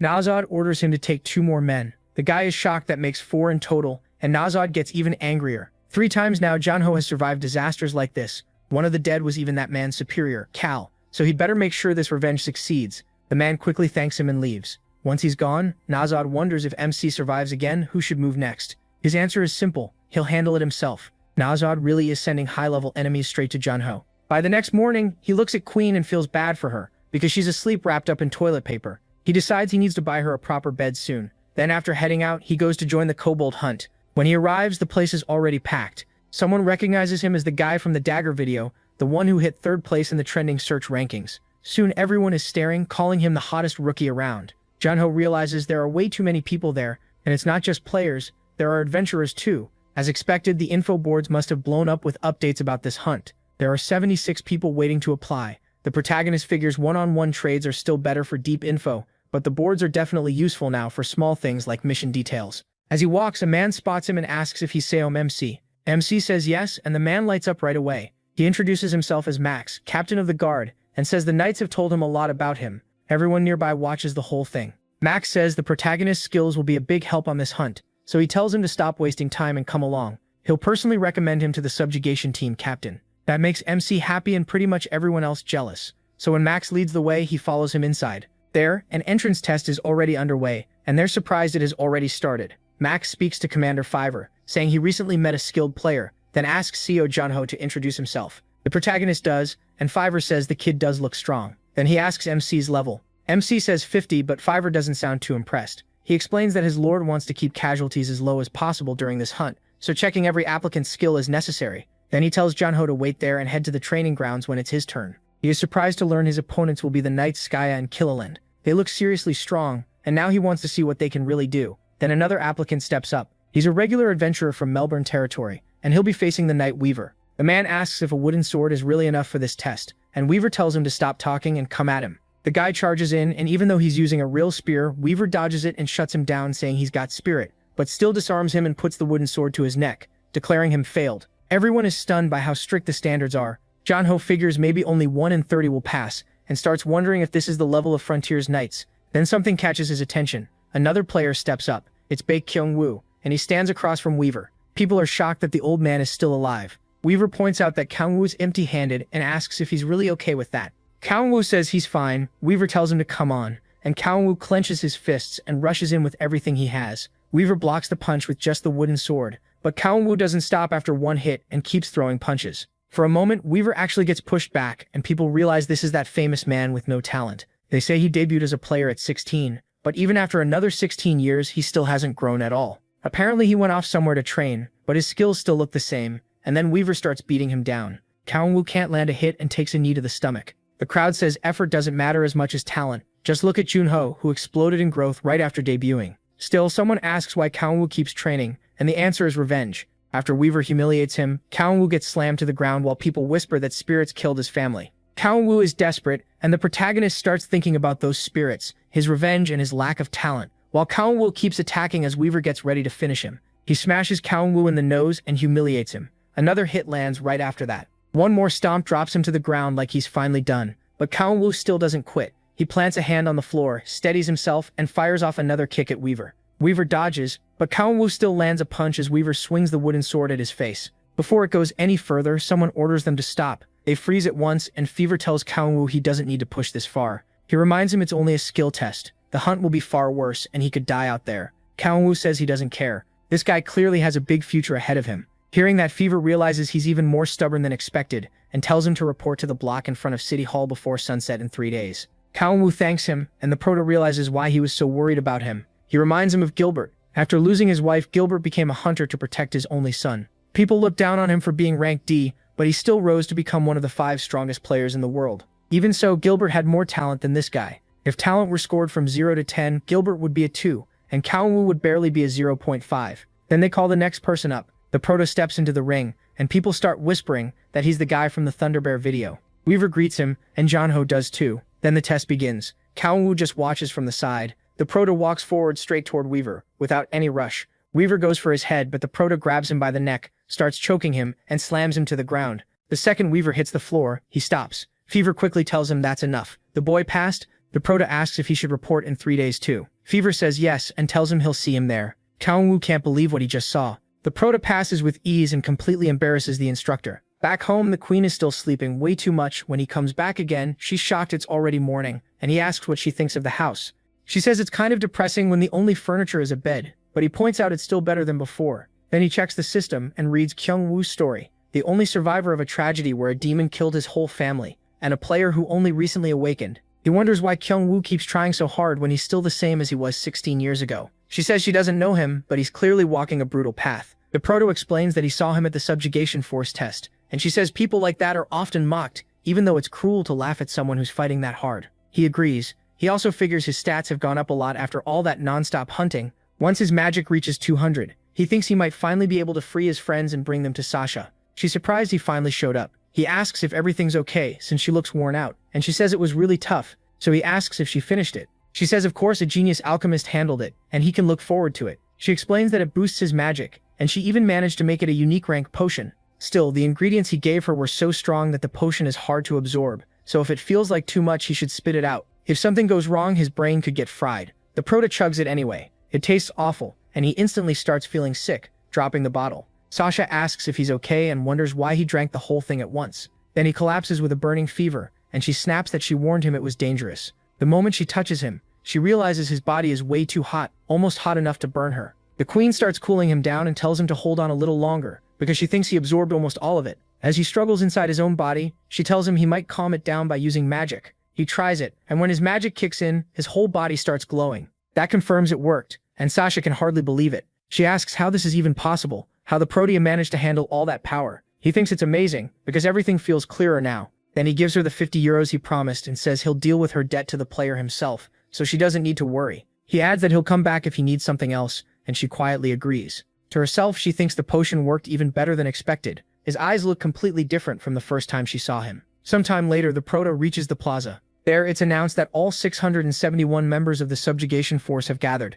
and they're thanked for coming to fight for Gilham's future. Fever explains that for the past few months, Gilham's east gate has been shut because of violent kobold hordes living in the Ranau Mountains. Their mission is simple: wipe out the kobolds hiding in those mountains, and take down their leader. He reminds them that rewards will depend on contribution. Around then, Genju shows up, and some people wonder if the leader is a kobold champion, or maybe even a kobold lord. The Prota decides he'll do whatever it takes to find the city's lord. With that, the force prepares to head for Gilliham's east gate and begin the Raihenawam mountain operation. This is the Gilliham Castle event, and Fever orders everyone to move out at once. The Prota is about to earn his title, and now it's time to see how much stronger he got after that stolen potion.